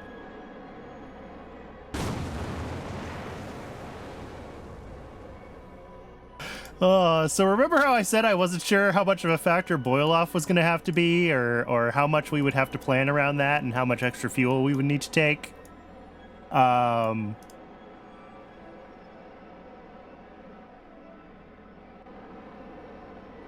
We seem to have... we seem to have boiled off.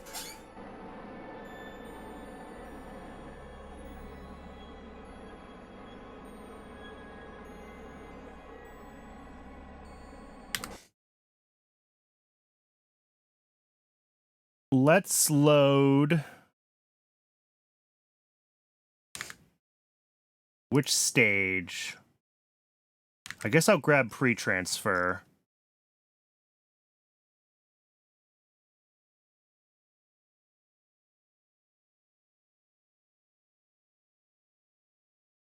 Just because I want to watch this happening in real time. I want to see how quickly it happens. Because, like, we're not carrying that much fuel at this point, right? Like, there's nothing here.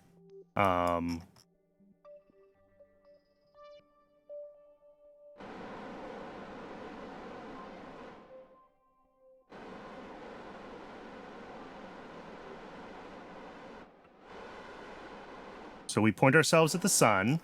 I'm going to go to map mode. Oh, I can't see the pin in map mode. Sorry, this might be a little tumbly. There's not a lot I can do about it because I can't see this in the map view.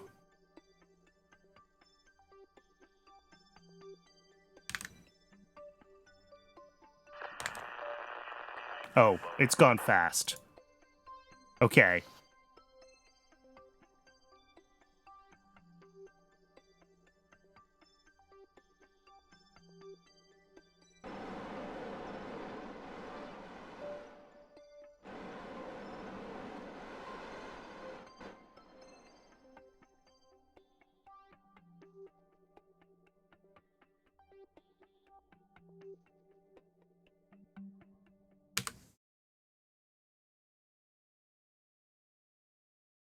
So this whole thing might not work. If we don't have the tech for MLI, and we don't, then we may not be able to get any fuel safely to the moon. I think I need this for the MLI boost. Yeah.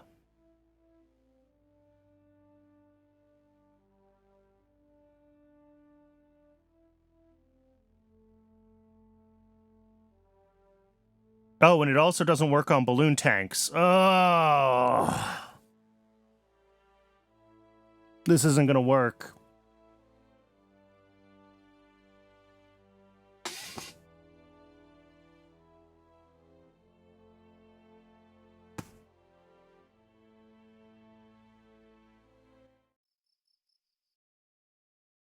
I mean, we can make it stupid big, and we can see what happens, but I think the boil-off is still going to be too extreme.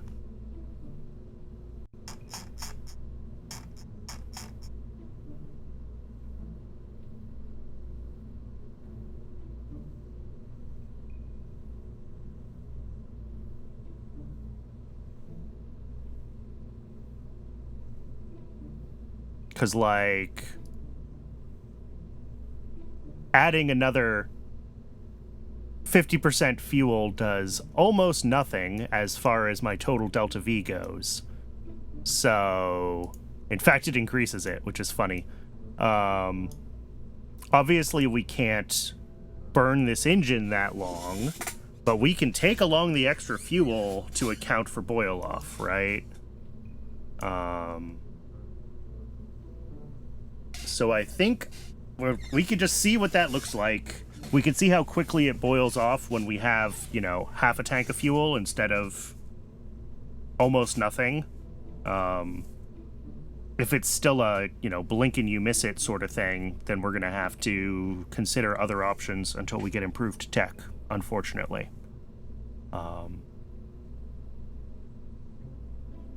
We can also maybe make this upper stage tank not a balloon tank.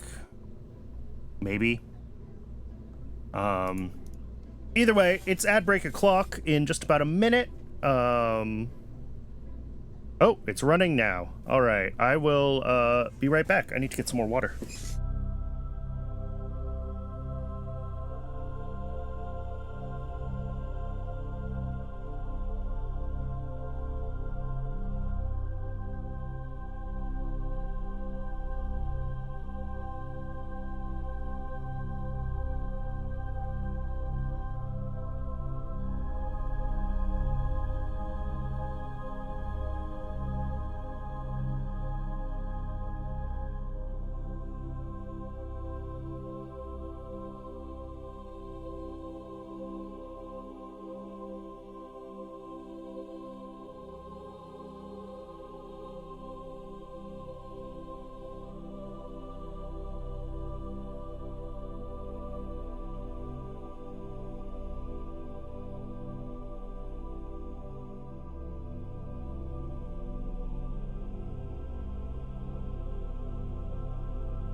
And we are back. All right.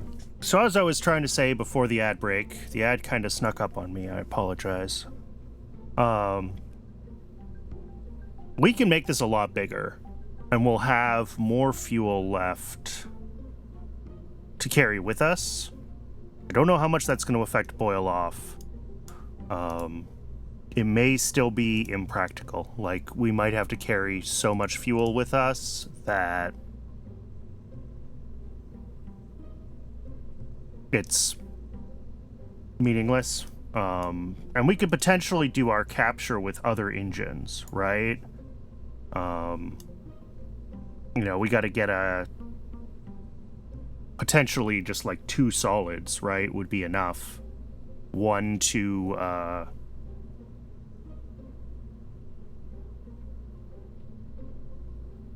one to bring us into an orbit, and then another one to bring our AP down under that 5 megameter threshold. But I'd really prefer to have actual control over the orbit we get into.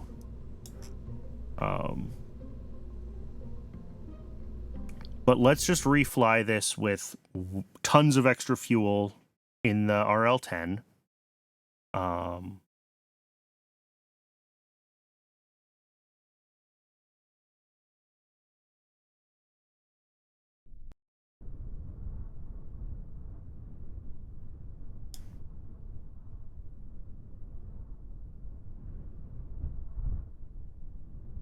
Oh, and we hit that bug.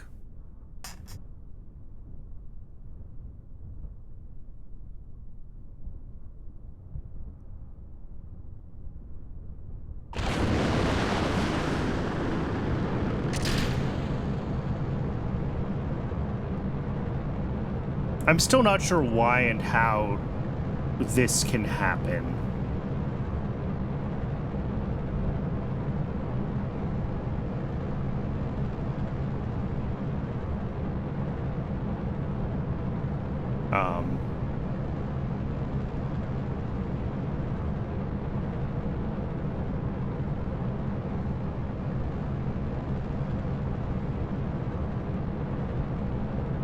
I'll need to play more with the start of the script. That's left over from the Lunar Impactor script, though, so it's not a new problem, and I'm not going to mess with it.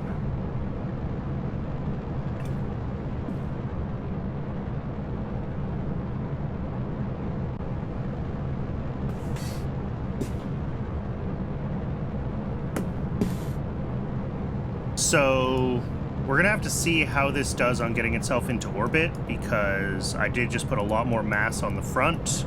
It has a bigger Centaur stage, right?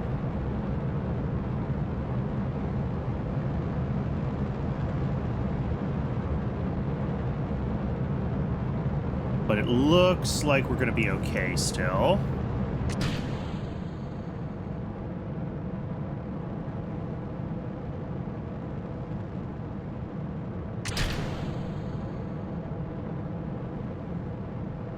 Do a little dance.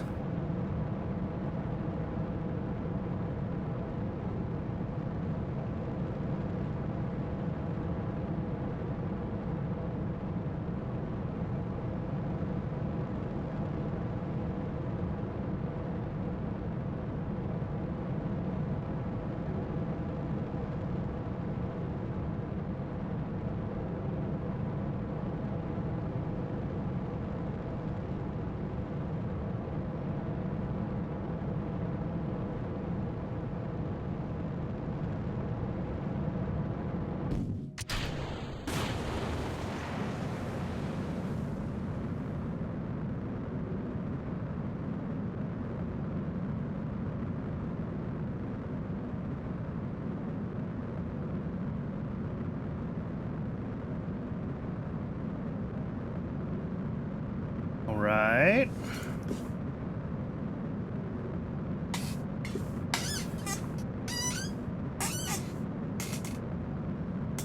Yeah, this is a much longer burn, and it's not happy about it. The Atlas, obviously, with all this extra hydrogen up here, like a lot more of our Delta V is in the Centaur stage. And the Atlas is not happy with it. So basically we got dropped after the Atlas with about the same 3 minutes to AP, which is usually fine, except this wanted like 5 minutes to AP, so it's burning.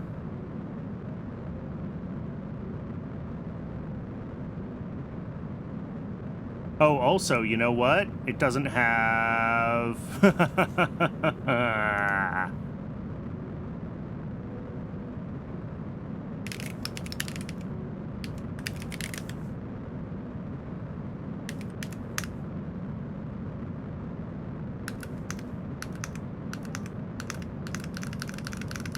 We don't have control. I forgot about the ship mass when I increased the size of this tank. Alright, so this test is pointless. It's broken in a couple of ways. I don't think I can do... I mean, needing that long of a burn after the Atlas is problematic, because that really needs a more sophisticated upper stage program.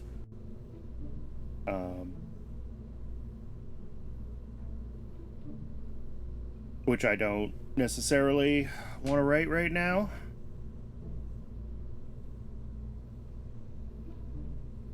But without MLI, I don't think this is a worthwhile endeavor anyway, realistically. I think we need... I was hoping I could get away with it, but I don't think we can get away with it.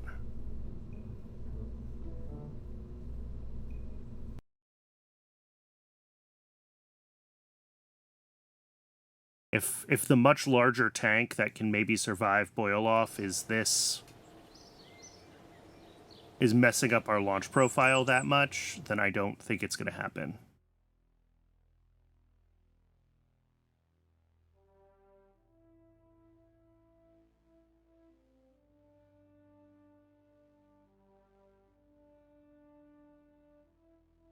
Installation cannot be added to balloon tanks until you unlock the upgrade in long-term space habitation.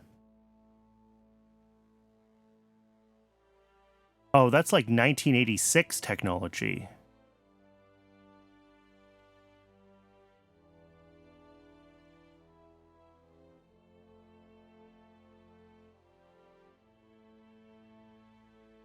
Okay.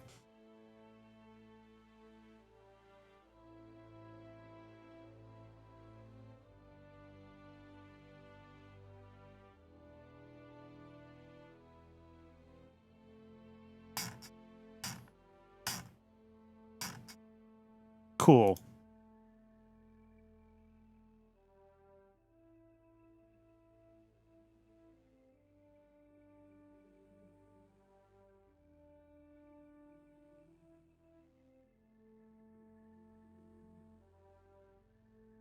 I'm honestly not really sure what my next move is.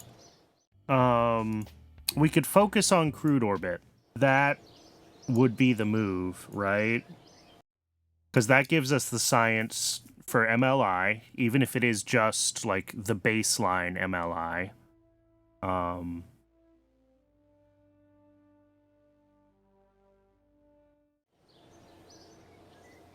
And then we would hold off on the lunar program until we have the MLI and potentially a better RL-10, because we do get an RL-10 upgrade.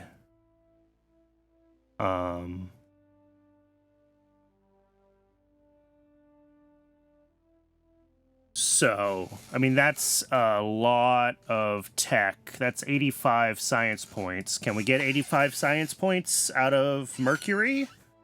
Maybe. It's a big, big maybe.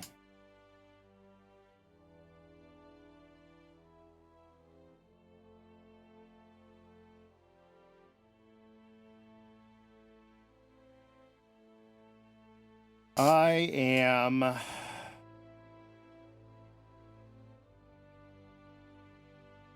sad. So I think that's what we're going to have to do. The other option is to go back to the previous thing, which was taking the Atlas Agena impactor and shaving grams off of it until I get something that I can barely squeeze into a lunar orbit.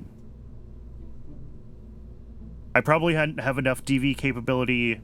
Yes, if I don't have to...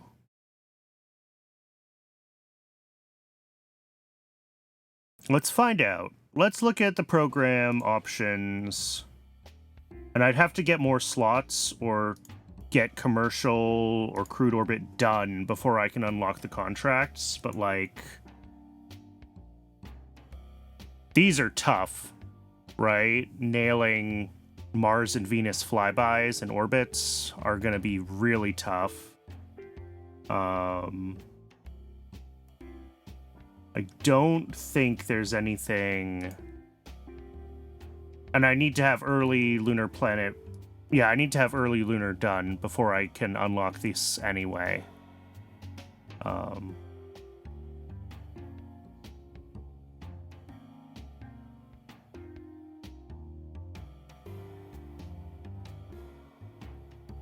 And also the issue with this one is that we have... what am I trying to say?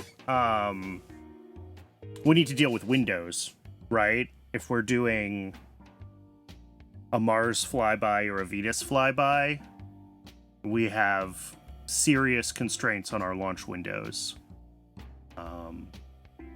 What it doesn't look like we have much of is anything in the way of just like solar orbit anything. But like we can get this wrapped up pretty readily. That'll free up program slots, and I think that'll let us grab this one. And like this pays reasonably well. Crewed orbit is the big one that we could focus on instead of the moon. Like the moon is already a dead weight, which is why I wanted to get it done and out of my program list. But if I can't do it, I can't do it, and we just need to move on. And the thing to move on to is crewed. And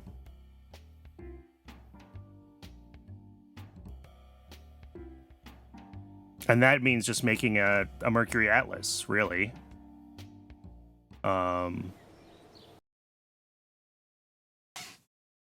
Which is fine. We can throw that together.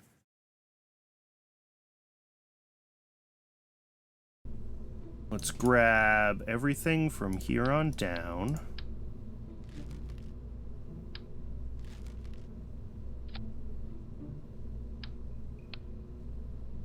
Mercury capsule.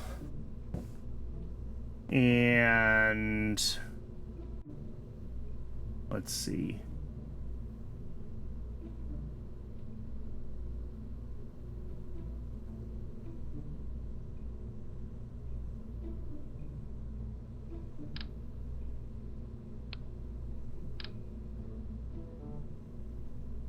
I'm missing a part of the Mercury capsule there. And then this thing is supposed to attach to a specific node in the upper section. There's a way that all these Blue Dog parts go together.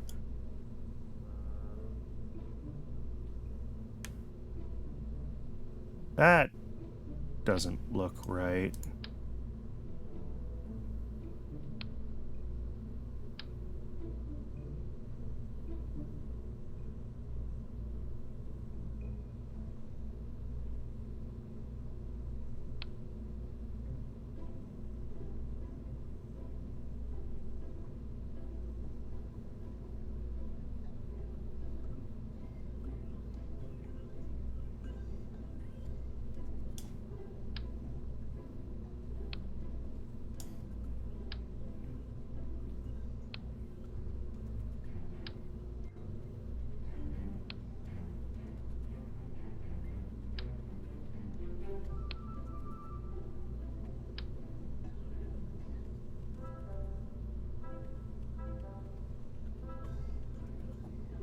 Yeah, I have no idea how to actually get this to snap onto the piece that it's supposed to snap to.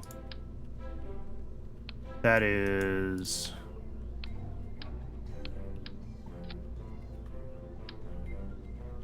Also, why is this going up and down? That is definitely not where it's supposed to go.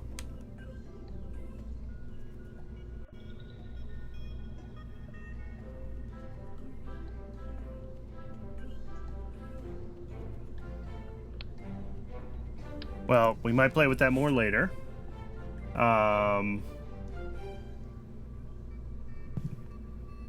what are the other parts of the Mercury capsule that all need to go together? Maybe the issue is I don't actually have the right piece in yet.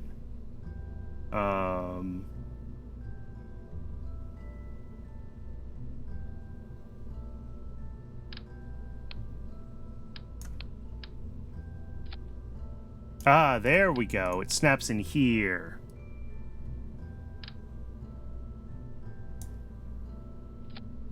That's the parachute.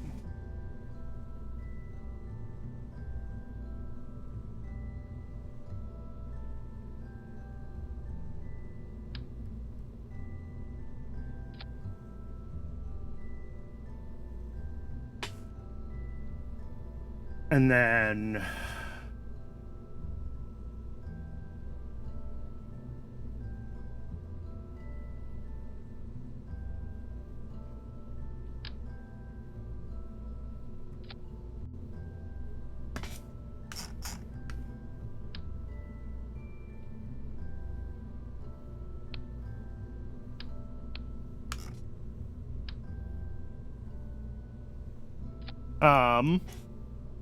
well, obviously I need another piece in there, because that is not...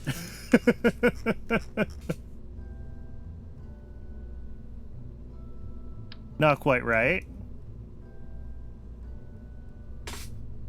That's fine, I'll figure that out. Oh, and I gotta get all the Mercury, like, retro stuff on here, too.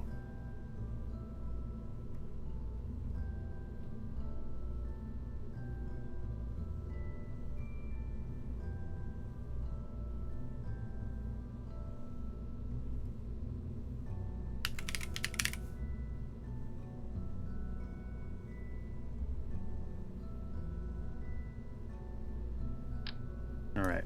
Destabilizing flap needs to attach there. Launch escape system goes on there.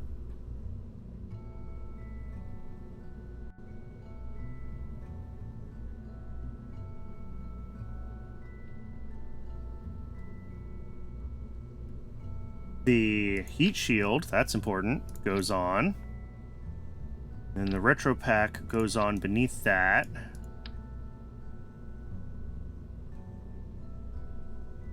That all goes on there.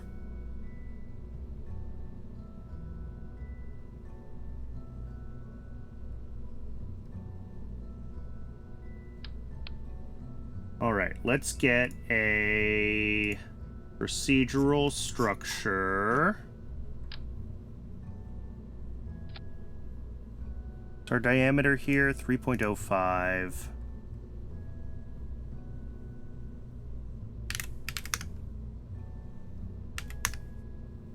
Not quite 2.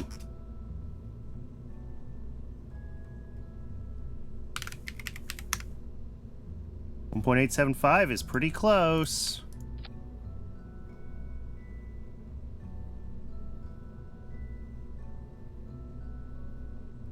I might call that close enough, in fact. Well, there's your Mercury Atlas. Now, we just need to make sure that we have...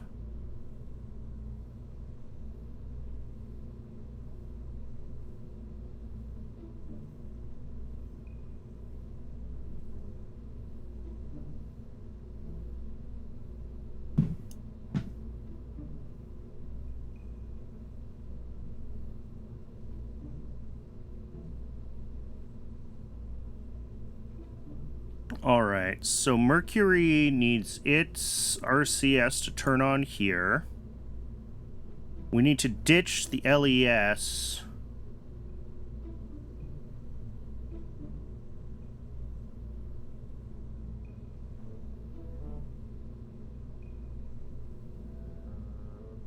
Where is the LES decoupler?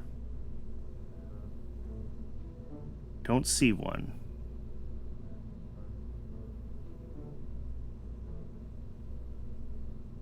Enable staging.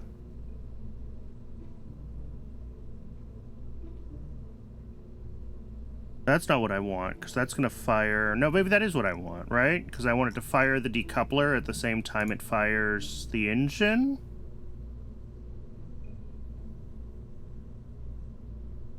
Which right now is going to happen when we ditch the first... When we ditch the Atlas skirt. Sure, that's fine.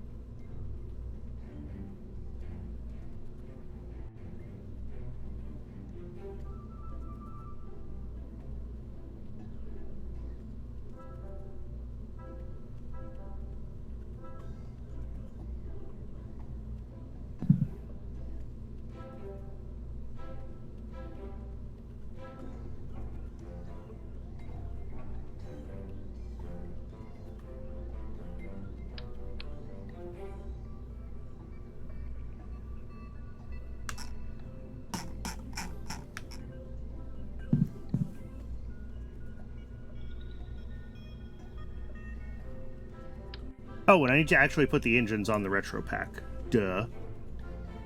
Mercury Retro. 3 of them.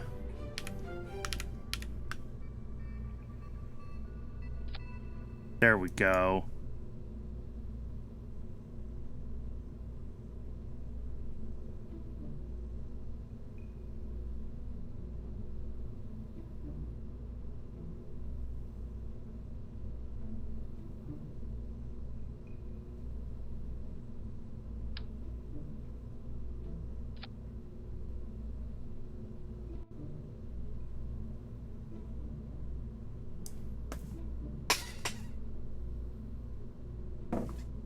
All right. Crew report, telemetry analysis, liquids and microgravity. Turn them all on.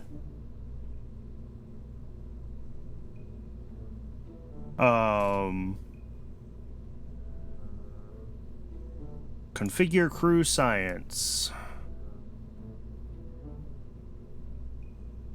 Oh, we have so many. Visual tracking. Sure.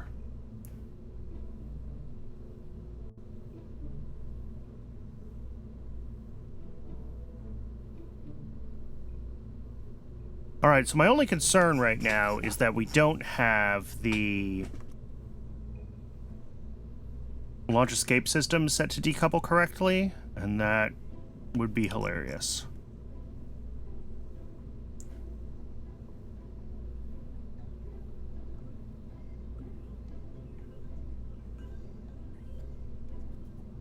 But other than that, I think it's okay.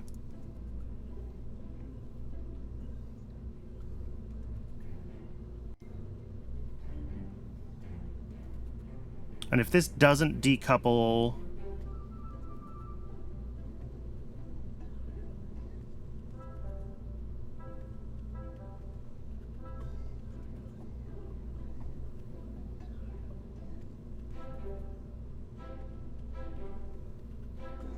I might have to just do it in the script. I might have to set up a Mercury script that, like, does the thing. Speaking of, let's set up a script.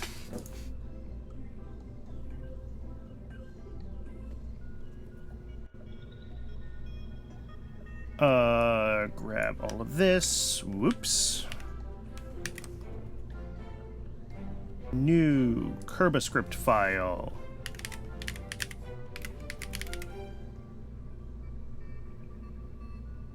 Yeah, exactly. But also it doesn't seem like it's adding like a separate decoupler entry to the thing, so I don't know if...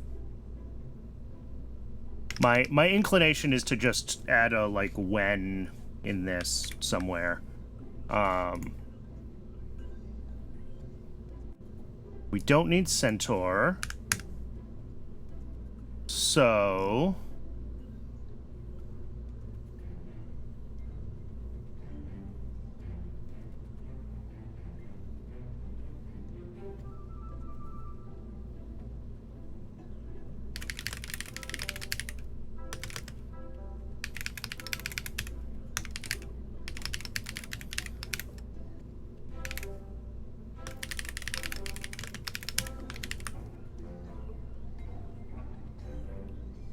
All right.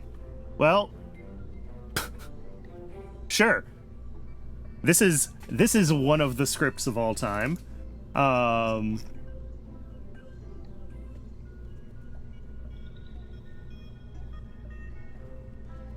It shouldn't try to drop the fairings because we don't have that SSTU hollow ring. So I think...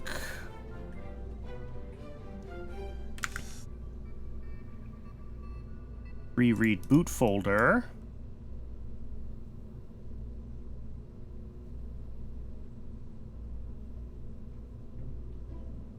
Nope.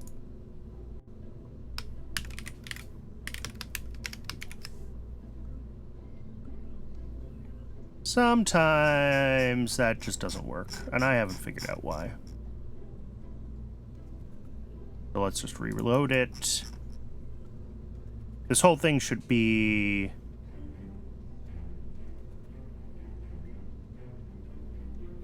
Yeah, 150 tons. LC2 is up to 180. So we're good there. Yeah, it fits. We will have to human rate our launch complex, which is going to be expensive and take a while, but that's okay.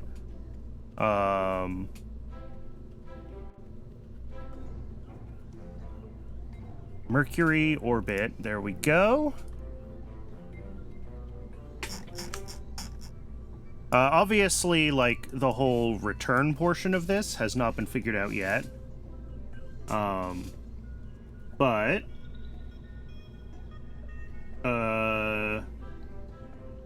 Robert, you're up.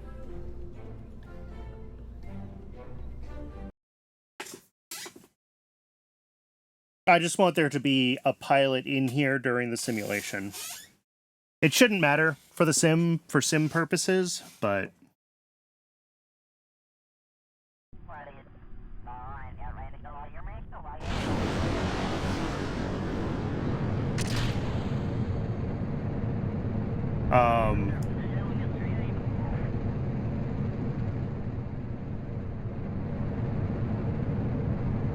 in theory...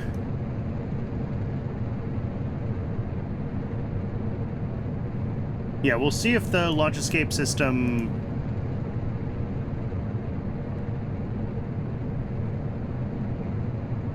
does what it needs to do.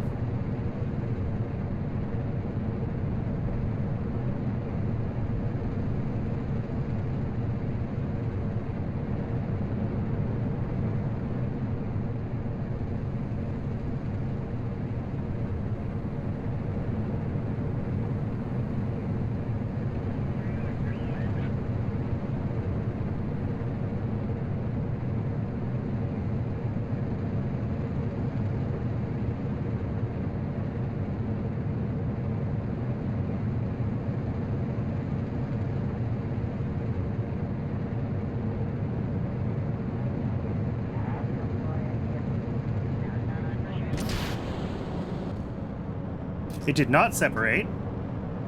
That's okay.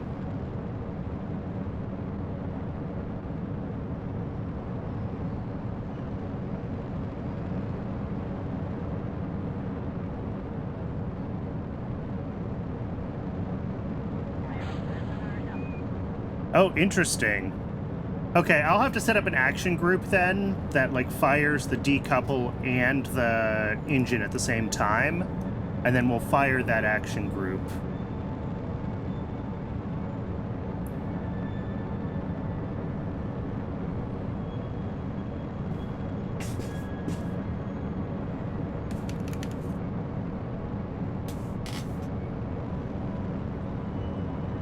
And then we'll have to play also with our initial orbit insertion, because I think we're a little overlofted and we may not hit orbit here.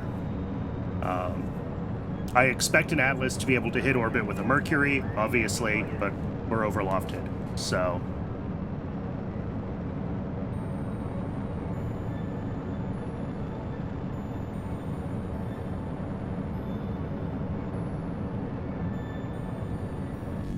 Yeah. So not surprising that didn't work. But we'll deploy.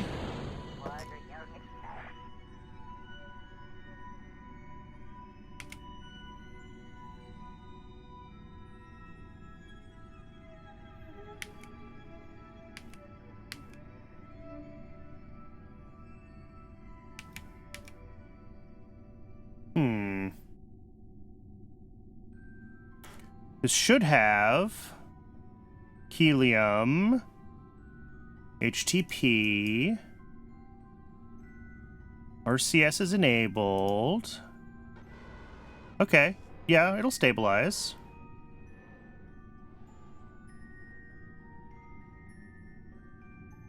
We point retrograde. Retrograde. Prograde. Stability assist.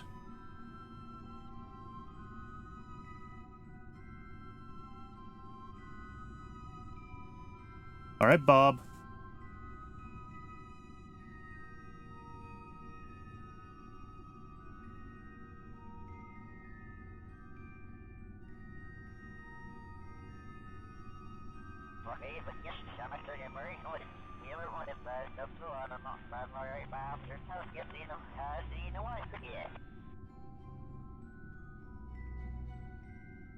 All of the crude altitude and speed contracts because I never did space planes. That's funny. Okay, why are you not pointing retrograde? Don't get it. The controls are there, but the RCS isn't firing.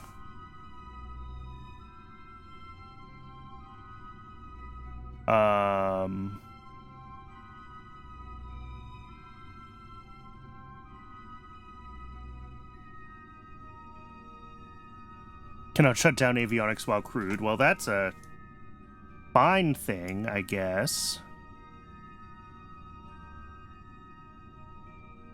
Yeah, full vessel control without comnet access. I should be able to... And I can see that it's actuating the controls, just the RCS isn't firing.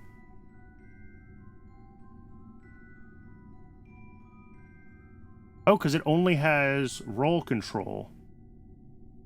Oh. Do I have to activate this guy? Yeah, now we have pitch control. Okay, so these should just activate simultaneously.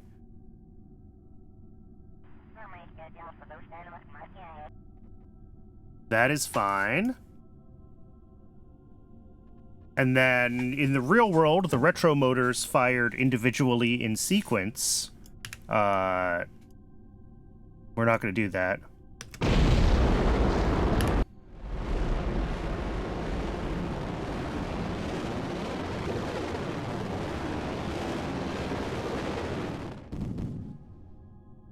And then we jettison the pack.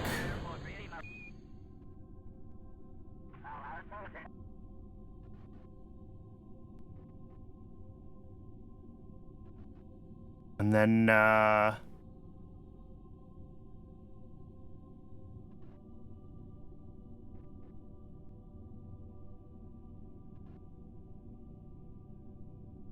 the destabilizing flap, that... I don't know what that's supposed to do exactly, but it's certainly there.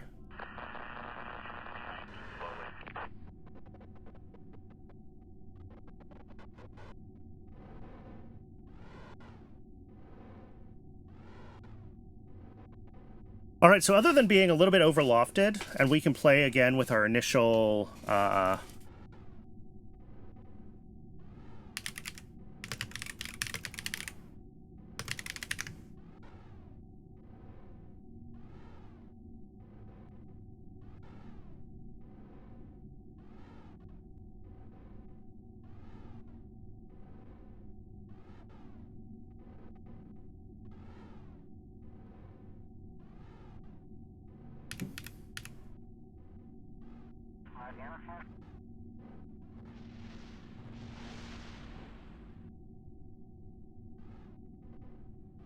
all right, we're coming in. Ablator.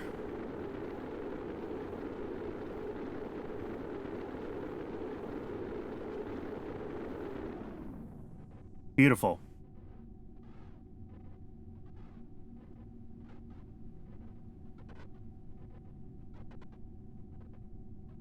Oh! Regained consciousness. All right. That was a rough,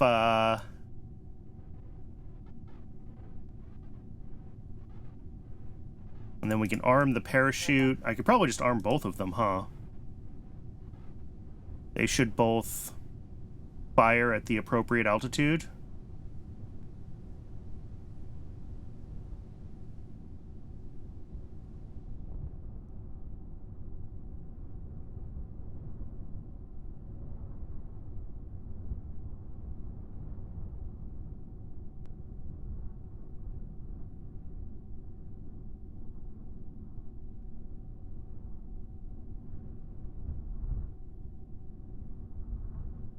Okay, so if we can get this,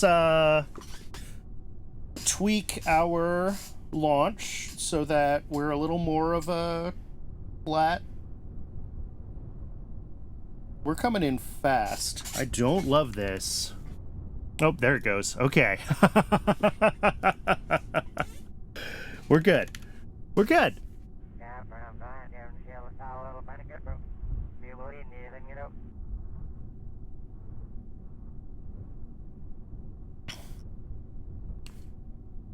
So we're going to have to launch several of these. We're going to have to do astronaut training, because that's part of RP-1.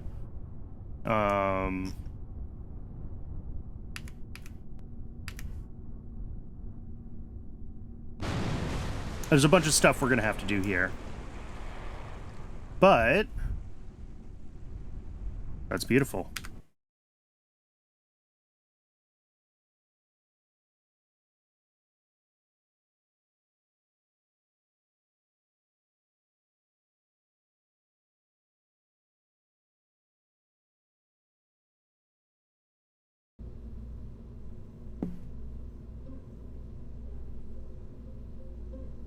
All right, modify the launch complex. How much is this going to cost?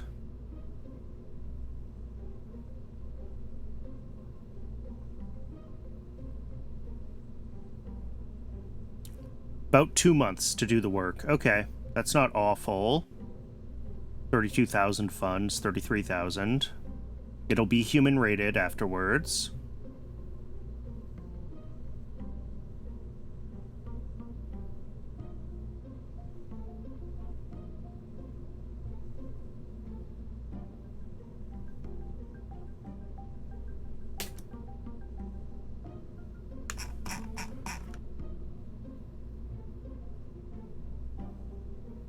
Other than that... Oh, I said I wanted to do something with this to get the launch escape system to actually, like, do the right thing on custom group 1.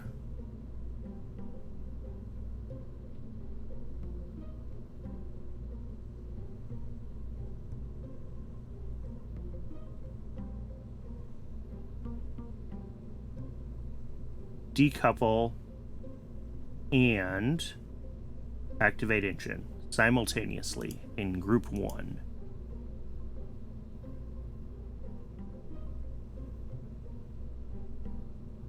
So that should do that part. And then... Oh, or maybe it wasn't enabled for staging. Maybe I just need to hit this button. I'm still not sure. But we have the action group if we want to try to add that. The other thing we need to do is we need to play with Atlas launch. Let's pitch over a little more, because we came out very overlofted, so let's pitch more aggressively. Let's try that staged decoupler thing. And let's sim. I also should definitely set up an abort action group, because we are going to have real crew. And I'm pretty sure killing crew in RP-1 is bad.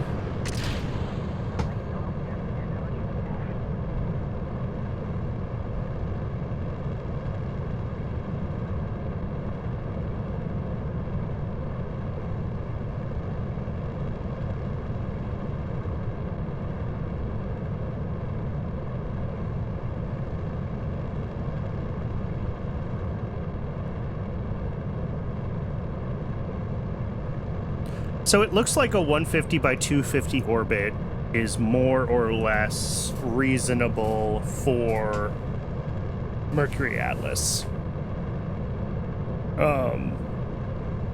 It's possible that my Atlas, as currently configured, can't hit that, or, you know, this launch program is terrible, or lots of other things.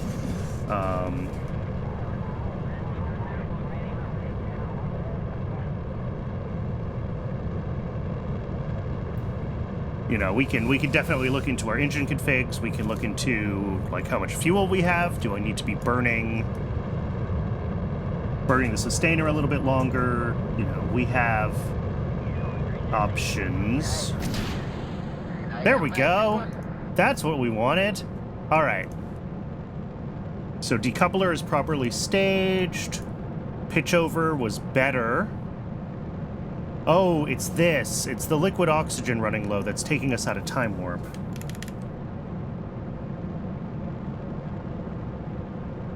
But that's not actually it's not actually a life support thing. Yeah, we're still going to be overlofted.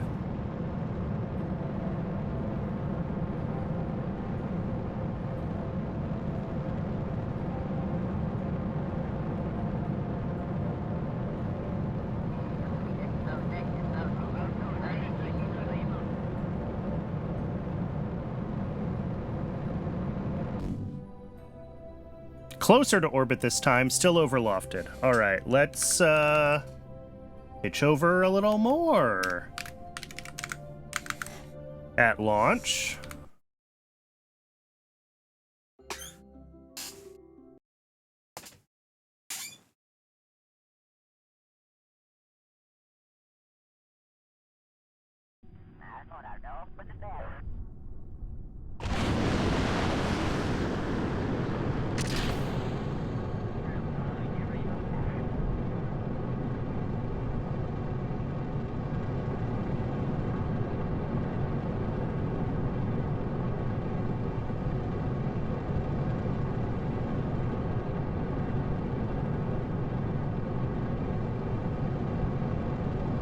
And then I'm not sure how long we expect, like, the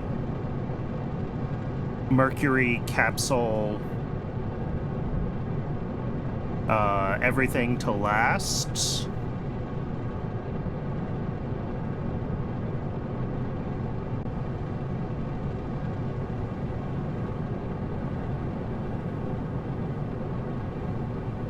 All right, that might be too aggressive of a pitch over. 10 degrees was too much. 6 was not enough. 10 was too much. Well, no, there's no way. There's no way this hits orbit. All right, let's split the difference. I'm actually going to go 7 because 6 was barely too much. Or barely too vertical, I should say. And all we're doing here, these numbers that I'm tweaking, is for our gravity turn, we start launched sort of slightly pitched over to the east, right? And then we sort of naturally let gravity pull us flatter and flatter. So the more horizontal we are, the more quickly we get pulled flat or even negative, you know, around the curvature of the Earth. So you want to come up with a value so that you hit about the orbit you want to be in, which for a single stage Atlas launch with no upper stage is kind of finicky, because usually you can get away with using your upper stage to kind of correct some things that your lower stage left weird, but we don't have an upper stage here. So we have to get our gravity turn kind of right the first time so that we actually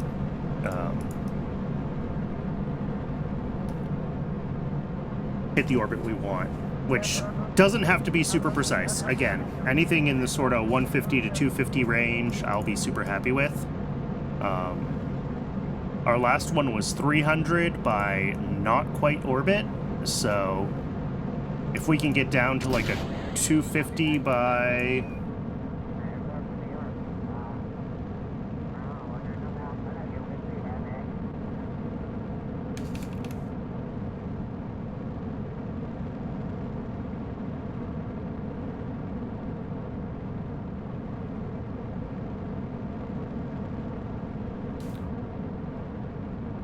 Yeah, we're a little more than 250, 260. And we might need to change the actual control program of the Atlas itself, because it's not necessarily...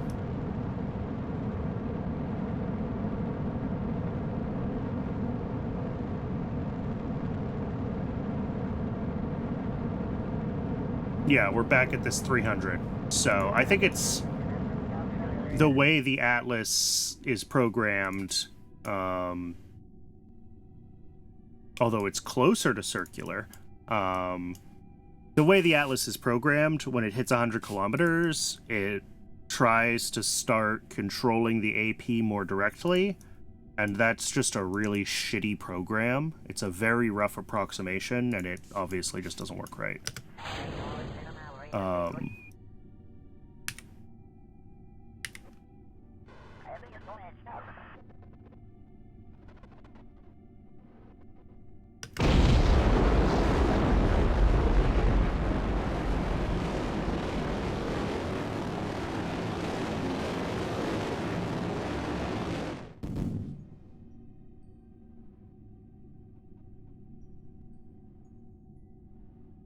Okay, so let's go back to the VAB. Let's go to our to-do list, because I haven't updated the to-do list in a long time. All right, so what do we need to do? What's the overall plan? Lunar is stalled. Lunar is stalled because...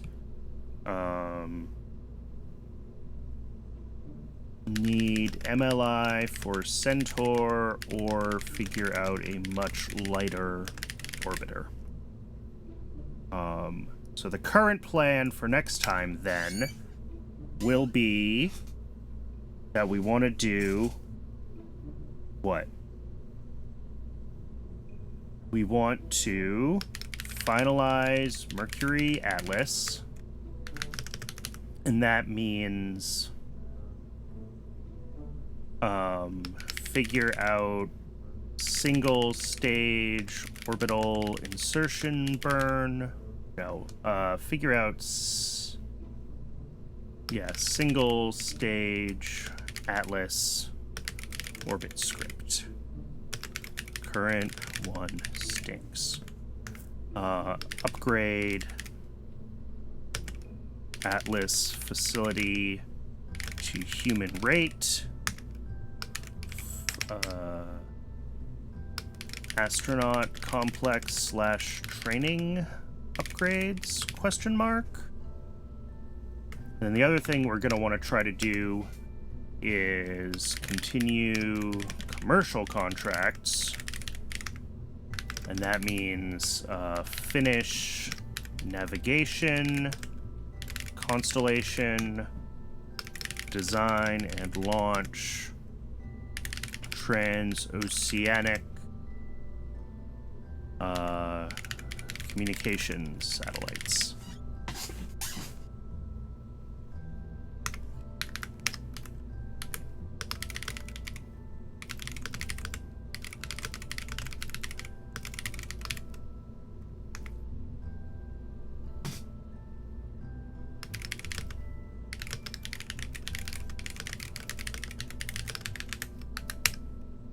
All right. So that's the plan, such as it is. We don't really need the science category anymore. The science category was previously tracking, like, what experiments do I need to launch, when and where, and I don't know if we necessarily need to track that anymore. Although, we do have the opportunity, now that I think about this. I don't think I've done photography 3, like, at all. No, I've done a bunch of photography 3. Okay. We could fly more of photography 3, but I don't think we have, like, the tens and tens of science that we need from it, so... Oh, we haven't flown orbital perturbation. Oh, this takes 10 years, though. This is the problem. Like, it's a bunch of science, but it's accrued very slowly. And I should probably just put a probe up there that would do it. Let me add that to my notes, actually.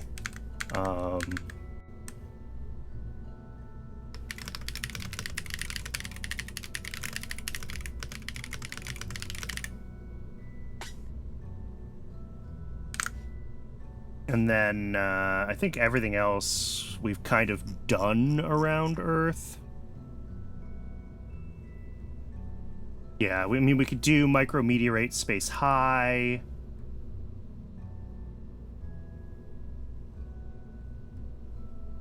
Magnetic scan is all done. Infrared radiometry is not done, actually. So we could do that space high. So maybe when we launch whatever it is that we decide to launch to do... oh, and I've hardly done Cherenkov space low as well. So there's science to get, right? I mean, 55 science for biological sample in space high. Takes a day. If we could figure out how to replace, well, not sure, but like, we're not necessarily going to have contracts for all these missions, but if we can get the science we need to complete other contracts, then that's still a worthwhile project, right? Video imaging, yeah, haven't really done. Yeah, space high is done. We apparently can get it flying high if I wanted to make a plane, but I hate planes. Same with temperature scan. Pressure scan probably as well. Nope, no flying high for pressure scan.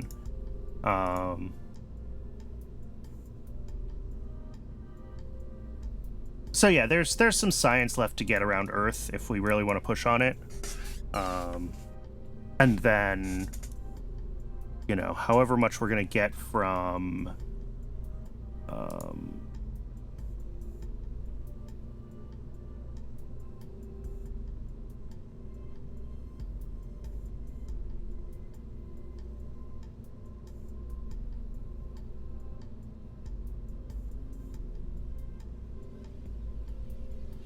yeah, like visual tracking. How much does this get us? 35.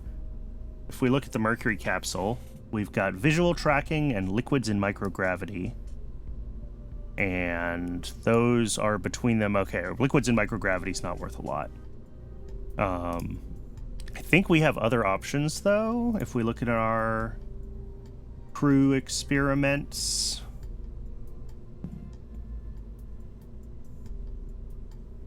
where's the button? Configure crew science. Here we go. There's flight control experiments. How much is that worth?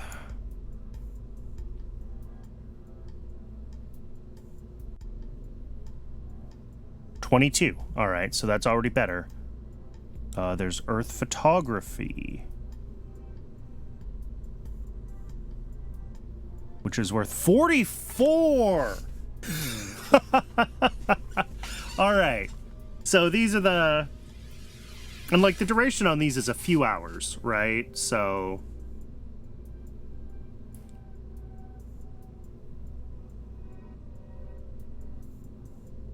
Flight control experiments, Earth photography. How many do we have in total? 1, 2, 3, 4. Okay, so we have 4. So we can do them over the course of 2 flights, right? You know, 7, this would be a 4-hour flight.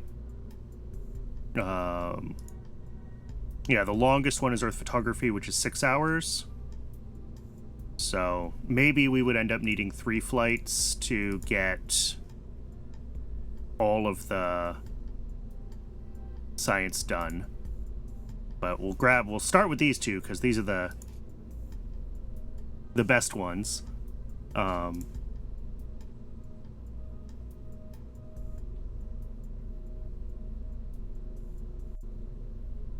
So yeah, I mean, with all the Earth, or with all the crew science, we've got 44 plus flight control, that's 66, plus liquids in microgravity is 8, so that's like 74, plus visual tracking is 35. So that's a little over 100. And we have... How much do we have? Not much. I think we have like 25. So we're going to have like 120 to 130 science in total after a couple of Mercury flights. Yeah. And 45 of that has to go to this, unfortunately.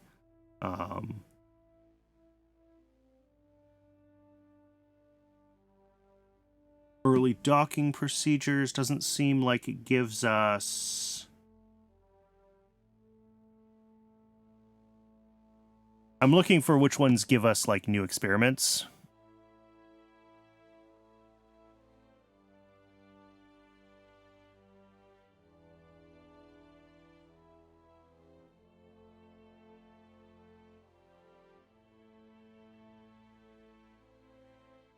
I'm not sure which...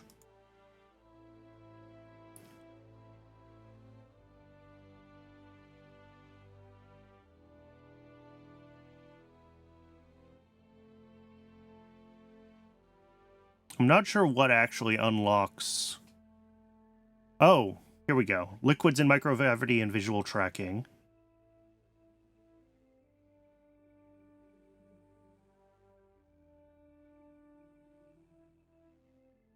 Orbital maneuvering, simple navigation, zodiac light photography. Okay.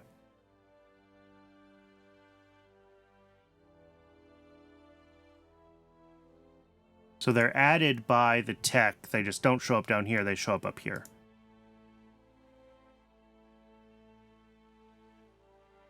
Cool. So this is the one that would give us a bunch more tech, although probably the Mercury capsule can't support all of it, and we'd have to use Gemini, right? We'll want to upgrade to Gemini, which is going to mean bigger, badder rockets.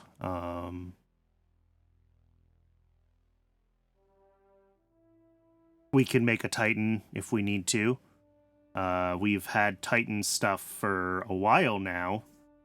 Not necessarily the tech that would have actually been used for Gemini, but that's fine. But the big thing we need is this. We need this advanced capsular materials, because this gives us MLI wrapping, and then hopefully we can figure out a Centaur to the moon with this. And then whatever we can do with the other 80-ish science that we're going to have, you know, whatever helps get us to the moon better, faster, right? If that's RL-10, we'll take it. If that is docking procedures, which gives us a whole bunch of RCS upgrades, we'll take that. Like, whatever we have to do. And this actually might, because this gives us all of these, like, RCS configurations, this might fix our a light probe on an Agena problem, or potentially fix... We could still use Centaur, but not have to get Centaur all the way to the moon, because we'll have storable propellants with actual good ISPs and stuff, and good fuel densities, because right now our fuel density for RCS and for thrusters is just atrocious, and we get all the good stuff in this node. So I think this one and then this one would probably get us our lunar orbiter, and potentially even let us push to a lunar lander without a lot of additional tech.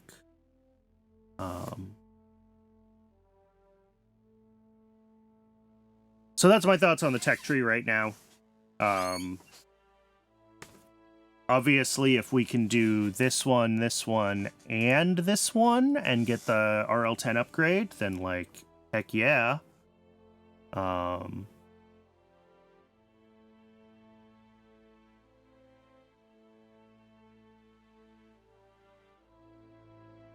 But I think the RL-10 upgrade is probably the lower priority in the grand scheme of things. All right, well, I'm going to call it here. I think we got a good plan for next week. Hopefully my life is back to being enough on a normal schedule that we'll actually be doing this weekly again. I know the schedule's been a little iffy, and I appreciate everyone being patient with me. So yeah, thanks very much, everybody. If you're watching this on the YouTube VODs and want to come hang out live and help me solve the problems of rocket science, there's a link to my Twitch down in the doodly-doo. Or anything you want to do to feed the algorithm is also always fantastic. It really does help small channels like mine. And with that, I will see y'all in the next one.